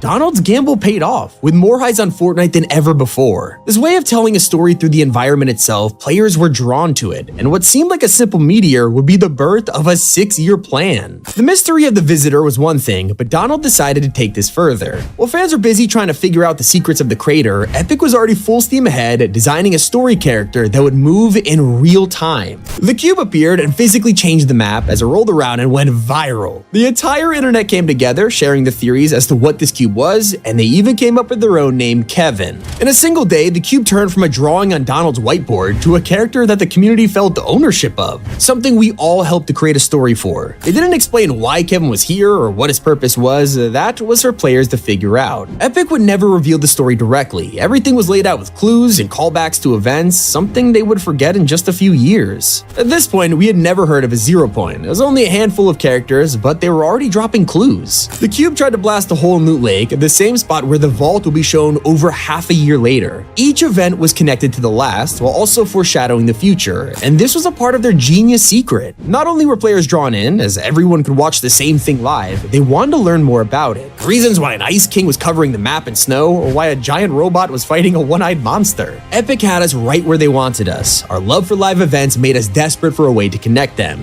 The perfect time to introduce the 7. They updated the visitor from all those seasons ago, revealing him to be part of this brand new group, and little did we know they would be the key for years to come. As they worked together to build rockets around the map, Fortnite was planting nostalgia for an event that was barely a year old, and this time they were doing it even better. The next step in this multi-year plan was hidden tapes and secret voice acting for our new characters, something we had never seen before. With the groundwork laid, it was time for Epic to kick things into full throttle. Donald knew they couldn't make a sequel for a live service game, so he came up with this event called The End, taking Fortnite offline for 3 days before sending us into Chapter 2. At first, it seemed like the story had moved out of the way, giving space to all the new gameplay features. And while that was true, there was also something weird going on. Weekly loading screens would show a hidden story between the Battle Pass skins. This would be players' first introduction to snapshots, and we had no idea. What was dismissed as a filler quest turned out to be super important. Once again, a theme that no longer exists. We knew about the 7 and their mysterious plans, but now it was time to have a villain. Every good story needs a bad guy, and they introduced in the best way. A massive live event with months of build-up. This was the season where I personally got into the story, looking at the tiny clues hiding in Midas's office, figuring out the motives behind Ghost and Shadow. It was incredible. Back then, when the devs teased something, players could piece it together on their own. I had my own theories, others had theirs, and it genuinely brought fans together like no other game. When the device was activated, no one predicted what would actually happen. It was a beautiful surprise, as we were introduced to Agent Jones in a fully animated cutscene. This appealed to casual fans who were taken back at the first human in an event, and it got storyline lovers racing to figure out who this guy was. The beauty of all of it was how Fortnite was so good at asking questions. For every answer they gave players, it would come with 10 more mysteries. Who was on the phone? Why is Jonesy wearing a suit and tie? What was surprising about being able to hear him? It was the beginning of the storyline's golden age. Now they could introduce people with dialogue, character development, cutscenes. There was so much potential. But it was also time for Epic Games to bring the metaverse into play. It had been lurking in BR for a while, but most crossovers were outfits, maybe a POI. It never affected the storyline, except Donald didn't want that. I went and met with everyone, with Marvel, with DC, and would say, here's what we could do together. Here's what the story is. I would take people through the next 6 years. Marvel was on the fence, but he was able to secure John Wick, opening the door for a comic collaboration with Batman. Now the plan was coming to fruition, as Fortnite had announced a Marvel season which would clearly put the story on the back burner. Now that's not what happened. Donald found a way to tie Galactus in. We learned that he was summoned to the island because of the black hole, opening the door for insane theories. I mean, players love this. It truly felt like the perfect balance between a metaverse and an original story. Epic had struck gold. They were keeping Fortnite's identity while padding it full of amazing characters. And that's exactly what happened with Zero Crisis. They found a way to merge crossovers with Agent Jones. After years, the 0 point was finally doing its job, allowing any universe to come to Fortnite, and the IO were the ones in control. Every single reality log was an advertisement for an upcoming crossover, but it was also essential to the storyline. There were so many layers to the Zero Crisis finale. Once again, it seamlessly explained how the Battle Pass is relevant, with no sudden jumps between seasons. It got to the point where Epic was willing to trust Donald entirely, designing massive live events around the Imagined Order, new factions like The Last Reality, and even casting the most expensive actor in the world. I think I first started talking to Dwayne Johnson right at the start of COVID, but Epic wouldn't acknowledge it was him playing the Foundation. Donald wanted people to think they were hearing Johnson, but weren't sure. To me, that was part of the magic. Yes, The Rock was now basically the face of Fortnite. If only they realized the problem it creates when your main character is also one of the busiest actors out there. They had to film most of his appearances in one session, so everything needed to be planned in advance. Now, luckily for Epic, Donald had planned years ahead, but internally, a battle was starting to happen. We were about to head into Chapter 3, the culmination of years of buildup. The Seven and the IO had been at each other's throats for centuries, so with the Chapter 2 finale, they decided to light the match, triggering a war. It felt a little rushed, and in the background, there was a reason for this. Donald was arguing with other managers at Epic. He believed that events were the future of storytelling, while they were moving resources into other things. Then, the team began working on the most important event yet, Collision. The build-up to this was taking place, but fans were confused as to what was going on. It wasn't until Fortnite announced the Marvel comic that we realized the bigger picture. With every new issue, we would learn more about the storyline. It felt like Donald was getting a ton of mysteries off his chest. Like he needed us to understand this event, but players still felt weird about everything being in a comic. After years of trying to figure it out ourselves, analyzing the environments and cosmetics, now everything was handed to us in a comic book, one that millions will never read.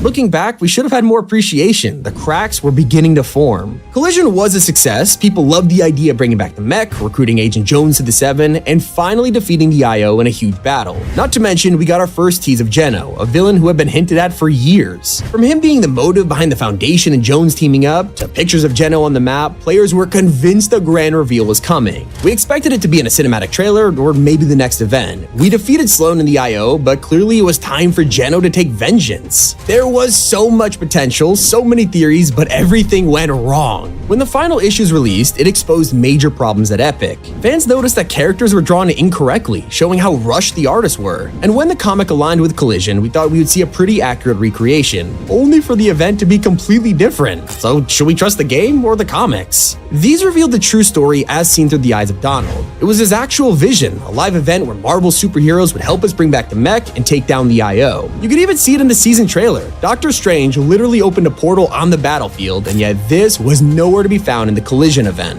It wasn't even the important part, as the comics also messed with the ending. They changed an event that just happened. According to Donald's true vision, we weren't chasing after Geno for a grand finale. The reveal we were waiting for this whole time, it happened in a comic, giving us only a handful of dialogue for Fortnite's biggest villain and then killing him off. Now, it was teased at the end with a potential return, but it felt weird. We had a storyline that ended with a huge cliffhanger, but secretly wrapped up everything in a comic book. It wasn't exactly the environmental storytelling that Fortnite became known for. Behind the scenes, Collision was the final event where Donald would have the freedom to tell his story. That's when it happened. Donald decided to take a step back. It accelerated the storyline, explaining why the IO and Seven War felt like a finale, but happened in the middle of a chapter. This was the kind of event you would make if you were ending the storyline. After going so hard on original stories, we took the foot off the gas with Vibin and spent months with nothing really going on. The Seven started planning their own endings, like the Visitor saying it was time to retire. And yet this whole thing was designed with one person in mind, Donald Mustard. Vibin was his last season. I threw myself a fireworks show. I got Darth Vader in, got Indiana Jones in, I got all the stuff that I needed for me.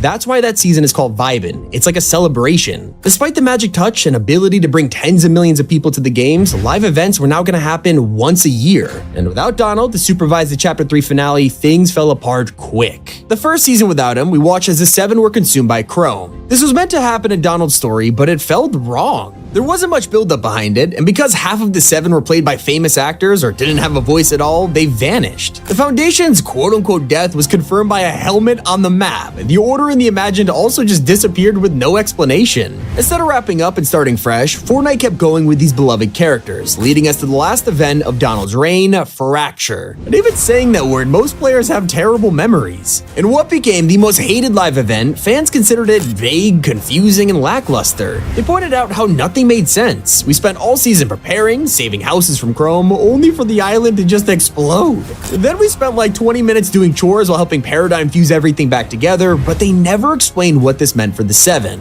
The main villain was the Herald, and she had consumed our entire cast before imploding. Fans were disappointed when they looked in the files and spotted cutscenes for the event that never happened, a sign that something went wrong. Was it rushed deadlines, a smaller live event team, or a complete change in the story? Now, luckily, people forgave this because Chapter 4 was here with a season that looked like some kind of prequel. A lot of potential to fix these plot holes. We had so many questions, and there was no better time to learn, except none of that would happen. The Ageless and his Oathbound Kingdom gave us our best look yet into the beginnings of the IO. It was arguably a great piece of environmental storytelling, but that was about it. On the other side of the map, players noticed an ancient temple with a mysterious woman. In the blog post, this was called the base of the Reality Warriors, until all mention of this was erased from the internet. They would never talk about this place or who lived here again. As for the bigger picture, we also had no closure from the event. Players wanted to know what happened to Agent Jones, Paradigm, or really any of the 7. Quest eventually teased that they were all different now and in grave danger, but there wasn't much explanation of what this meant. There were also teases of a shapeless man who was secretly puppeteering the whole story. It was becoming obvious this was the real Geno, but sadly, he was never mentioned again. We followed Amy, the scientist's assistant, as she hijacked the Rift Gate on a mission to save the 7. She built the body and transferred herself into it, but the official loading screen for this metal body was just AIM from Chapter 1, showing how even story quests were rushed. She dived into the portal, and as you could expect, we never saw her again, and the entire story would be abandoned.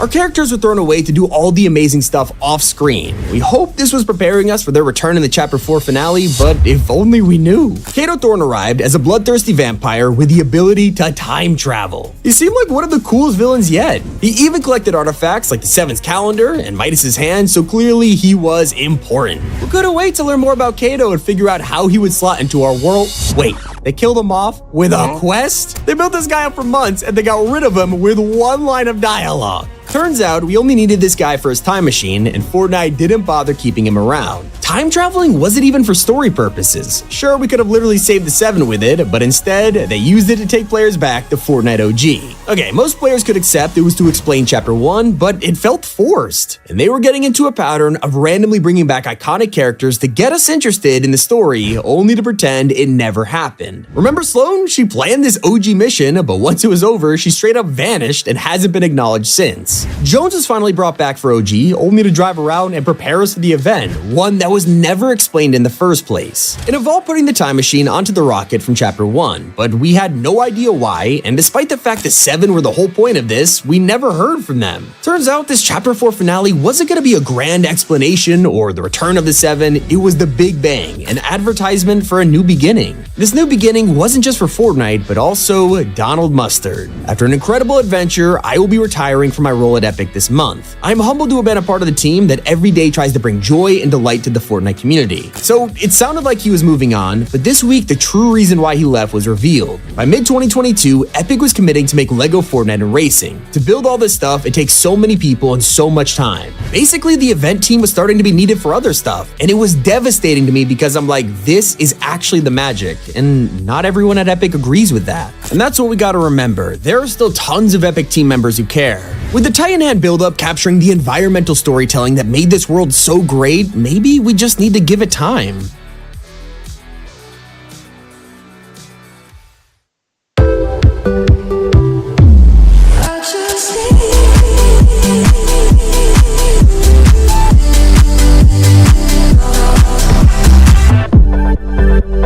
Buick, exceptional by design.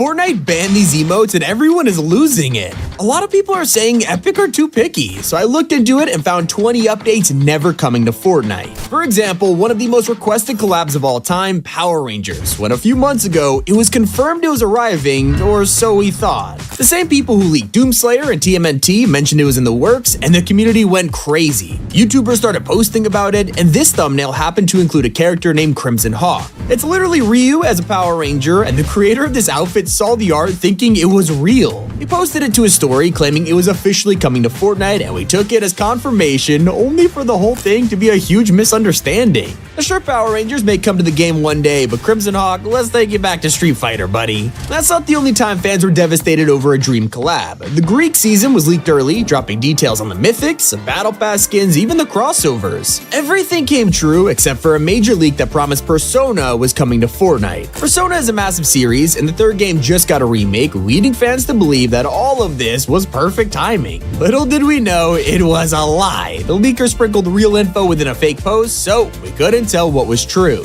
It went way too far, claiming there would be a Poseidon boss in Season 2. He was set to be located at an Atlantis POI, and you can defeat him for a mythic trident, but that's not all. We also were meant to fight Medusa with her dark energy mythic. Apparently, she would have a shockwave blast that sent you flying, but as we know, this is nowhere to be found in Season 2. We only have the skins. Okay, maybe he was telling the truth and they were real items that got scrapped at the last minute. However, this was just a taste of the fake rumors. Players were also trolled by a Final Fantasy VII teaser and a supposed Aquaman crossover, but even those turned out to be a lie. And thanks so much to Honkai Impact 3rd for sponsoring this video, which is available on PC, mobile, PlayStation, and now Mac OS. The game is officially launching on the Mac App Store and runs flawlessly with the M series, supporting full screen resolution, 120Hz refresh rate, and even the brand new air battle and 3D combat system. That's right, you can now freely jump around the battlefield, allowing for more gameplay dynamics and the ability to take out monsters mid-air. If you didn't know, Honkai Impact 3rd is a 3D action RPG set in space made by the same creators as Genshin Impact. Part 2 will take place on Mars with new characters, stories, and a whole lot more. In this version, players can obtain the Hersher of Origin, Raiden Mei's S-Rank battlesuit for completely free. For fans of Acheron and Raiden Shogun, there is no better time to join the game. The new S-Rank Thelema is available now, and you can get 50% off her first 10 pulls. It is super unique during combat, turning her into a strong ice DPS that wields a threaded needle. Let me tell ya, this looks so cool while fighting. This update continues to add fresh character models, refined animations, and even cosmetic details like Fuwa's new outfit that shows built-in scene effects. Honkai Impact 3rd is available now on these platforms. Use my code BanquetRose to get more free items, but now let's get back to the video. I have to admit though, the entire internet was fooled by this next update, including us. A year ago, leakers started to post exclusive rumors. Usually we would take these with a grain of salt, but when the collab turned out to be Doctor Who, fans were way too excited to care. Apparently we were getting a 2-week-long event full of cosmetics, but at this point it was just speculation, sorta. That's when an image dropped of a work-in-progress battle pass showing a Star Cruiser glider, backbling, and even an emote. As the months progressed, the leaks kept coming, and we were just eating them up. We learned there would be 2 outfits, one based on David Tennant and the other on Shuri Gadwa. But this rabbit hole kept going deeper. I mean, it was starting to become the most leaked collab in history. That's when we got concept art of pickaxes and a mythic unit advance rifle. This event was scheduled to release in December, going perfectly with the 60th anniversary of the show. But as we got closer to the date, there was still zero announcement. Despite that, leakers are posting images of the actual skins, showing full 3D models of the 15th Doctor. It was clearly an early build, but a good sign that the crossover was full steam ahead, and then radio silence. We got to December, and the anniversary came and went, with everyone left scratching their heads. So we demanded answers. Was it delayed? Did the network change their mind? Maybe they couldn't get David Tennant's face. So many possibilities. That's when fans asked the showrunner of Doctor Who for answers, and he blew everyone's mind with the simple reply: there isn't one, it is a complete myth, I'm afraid. That is the last thing we expected. Most people agreed the collab was official, but this whole time, it was one big hoax. We're more desperate to see the biggest horror game in the world. Back in Chapter 2, they were dropping a lot of collabs, and Epic would tease them in real life. This list was sent to creators with supplies, including arcade tokens. Fans had no idea what this meant until a skin appeared in the files, codenamed French Fry, and while we couldn't see it, we could hear their footsteps. Immediately, people started to connect the dots. These sounded exactly like Foxy from Five Nights at Freddy's, the iconic footsteps as he runs down the corridor. Not only that, but tokens were the perfect teaser. Freddy's Pizzeria's from the 80s, and a ton of the minigames are set on arcade machines. Lastly, we had the codename French Fry, FF Freddy Fazbear. Yeah, I know, looking back, we were definitely wearing some huge tinfoil hats, because Scott Cawthorne, the creator of FNAF, had to go on Reddit and tell everyone, no collabs for now, including Fortnite or Fall Guys. Turns out out the tokens were for Street Fighter and French Fry, well, that was actually an early version of Peter Griffin. I mean, who would have seen that coming? One of the strangest updates was ready to drop at any moment when out of nowhere, it mysteriously vanished. Before Rocket Racing's debut, fans noticed a Formula 1 set in the file showing an F1 car emote along with a llama racing trophy. Fortnite accidentally put this in the update for Big Bang, leaking 10 outfits with almost a dozen styles. You could customize these racers with your favorite Formula 1 team, whether it was Ferrari, Mercedes, even Aston Martin. These were done and ready to release. I mean, we already got Lewis Hamilton, so this was surely gonna drop, right? Well, we watched as Rocket Racing came out, ignoring any chance of a collab, and then the files disappeared, never to be seen again. Just like a PowerPoint slide that broke the internet. In 2022, leakers across the community were all sent the same info, and inside. This is not just a barbershop. It's a new approach to mental health services.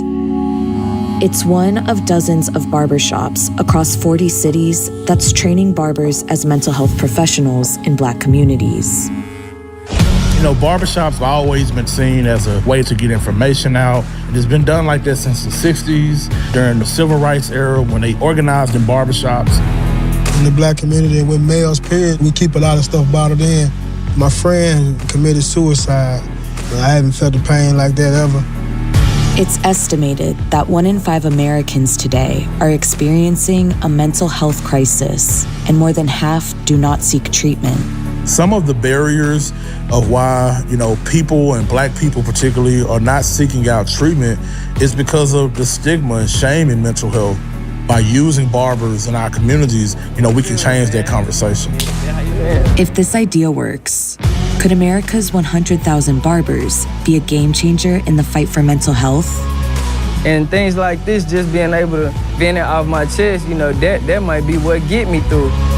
This is Stand Together Presents. Stories, ideas, and advice from changemakers tackling our biggest challenges. This is the house where I grew up at here. I was born to an incarcerated mother in Newark, New Jersey. My Aunt Daisy stepped in and brought me back to Little Rock, Arkansas at 4 months old. Back here is the beauty shop. Everybody here got done back here. She had a beauty salon built on the back of the house. I just remember, hair was really a big part of who we was growing up. Man, how you doing? Good to see you, man. Always. One of the only guys there at the beauty shop was Mr. Sylvester. He was someone who helped guide me in life. I saw something special in him that, I just wouldn't let go. I tried to encourage Lorenzo to pursue it. Lorenzo had an idea. He started the Confess Project, a program that trains barbers to be mental health advocates for their customers. The barbers that pass through the Confess Project can do a few things. That is listening better, communicating in a positive way, reducing the stigma of mental health, and also be able to help impact their communities in the best way. My friend, more like my brother, man, Terrence Hayes, we called him Shock T. Man, he was 40, man, and got the phone call. I was in the shop that he had committed suicide, and it crushed me deeply. I keep him in my truck with me, in my vehicle with me everywhere I go. I feel like, hey, he's still riding with me, Each customer that sits in my chair, I try to give them a genuine experience. I try to give them a connection. I try to give them the best service I can give them. I give them me, and it's more than just a haircut with me. Like, I want to reach out and relate and really build relationships with my clients. Carlin's been meeting regularly with a customer named Dre for the last 4 years. Dre's a new father, and Carlin's been helping him. It's been times where I've been in a rough patch, and I go in a chair and I'm telling Carlin, like, yeah, man, I'm just trying to weather the storm right now, Most people will visit their therapist maybe once or twice a month, but getting a haircut or a grooming service, really can change someone's life because they're going through different changes weekly. Us as men, we kind of try to bottle it up inside, you know what I'm saying, and may not want to speak on it. We always think we gotta handle stuff by ourselves too. So always good to have somebody or reach out to somebody, talk to somebody. Every haircut, I definitely try to take something that I could apply to my life. Carlin, he's definitely gave me some tips on how to become a better father. I could tell it's just a genuine friendship that we built. I'll catch you later. All right. Appreciate it. Yeah, no problem, bro. In the earlier days, it was a very hard pull to get barbers engaged in our work because talking about mental health is a very uncomfortable topic. Today, we have made such a ripple effect. Barbers all over the country are wanting to work with us and become a part of our ecosystem. The Confess Project has expanded to 46 cities and trained over 1,300 barbers. But that's only the beginning. They are expanding training to other professions to reach even more underserved communities. With 40 million people that are needing desperate help with their mental health, the model that we've put in place can really be translated to social workers, teachers, and coaches. These frontline leaders can also help many of these Americans that may not be able to get the adequate and accessible mental health care that they need. I think sometimes just knowing somebody cares for you goes a long way. We got more power than what we think, I do believe, if we can project positive vibes upon people, and they can take that out into the community. Him believing in me, it just motivates me. It gives me that extra little push when I'm kind of feeling down. When a person's mental health is prioritized, it allows them to become the best version of themselves, to have stronger relationships within their family, their children, their loved ones. And I believe that's truly what we need in our communities today. Stand Together partners with changemakers tackling our biggest challenges. To see more stories, follow our channels. And to learn more about how you can partner with us, go to standtogether.org. QuickBooks helps you build your business while simplifying your finances, saving you over 30 hours a month. Join over 6.5 million QuickBooks customers worldwide. For a limited time, get 70% off for 3 months. Sign up today. Claimed to have knowledge of a collab with Dead by Daylight. Apparently, they were proposing it to each other, and one of the ideas was a Llama Charmin DVD, while Fortnite would add a Meg Thomas skin. Since this dropped, almost 2 years have passed, so either the proposal fell through, or we were trolled by a PowerPoint. Now we're just weeks away from May the 4th, and you know what that means, Star Wars is back. This year we've learned Chewbacca, Death Troopers, and Rebel Leia are coming to the game, but there is a huge character that is totally missing. Emperor Palpatine is one of the main villains in every single trilogy, yet his only Fortnite appearance was through voice lines in the events. Each chapter we come to the 4th of May and leakers find some kind of file for him. Whether it's a codename for the outfit or a lightning mythic, the chances of him dropping always seem guaranteed, only for nothing to happen year after year. But what about the mythic? Well, that ended up just being a regular force power, which Epic didn't even release. I'm starting to think we will never see this guy on the island. Speaking of legendary abilities, for the past couple seasons we had to put up with the worst feature in Fortnite, combat caches. They suck. Nobody wanted to use these, especially when they replaced supply drops. Eventually Epic listened and got rid of them, but what if combat caches were useful? Turns out they were secretly working on a new version called a capture chest. This had a different design, and when you captured it, you would earn normal loot and a legendary augment. Yeah, perks were meant to stick around, and they would have been more powerful than ever, only for the entire thing to be canceled for good. An even more controversial removal is how some of the most toxic dances in Fortnite are now banned. If you're tired of getting angry over Take the L or Laugh It Up, you can turn off confrontational emotes in the settings, which will hide obnoxious dances. Okay, it's just an optional thing, who cares? Well, actually, this has been enabled for everyone by default. That means it is very difficult to take the L on a noob ever again. But a feature no one got to try was meant to release a year ago. In early 2023, data miners realized Epic was about to change the storm forever. It would split into 2 circles in the middle of a game, creating double end zones, making things super interesting. Ironically, storm splitting was also community splitting, as players fought over whether this would be a good change or not. In the end, I guess the haters won, because Epic vaulted the idea. But what about the celebrity who refuses to be in Fortnite? Back in 2020, Epic accidentally added a skin into the game, and it was codenamed Dusty. This is where things get weird. Only the body was added, with the face completely missing. From the uniform, we can still tell who this was, a Tyler Rake from Extraction. Seemed like the outfit was in the works and ready to drop. All that was missing was the head, kinda the most important part considering it's Chris Hemsworth. But that also felt like the problem. He had never been in Fortnite, with Epic having to make generic Thor outfits, and now a Tyler Rake skin with no face. Either Netflix canceled the deal or Chris just straight up said no. Either way, this collab is scrapped and is still unfinished to this day. Sometimes there are crossovers that will blow up.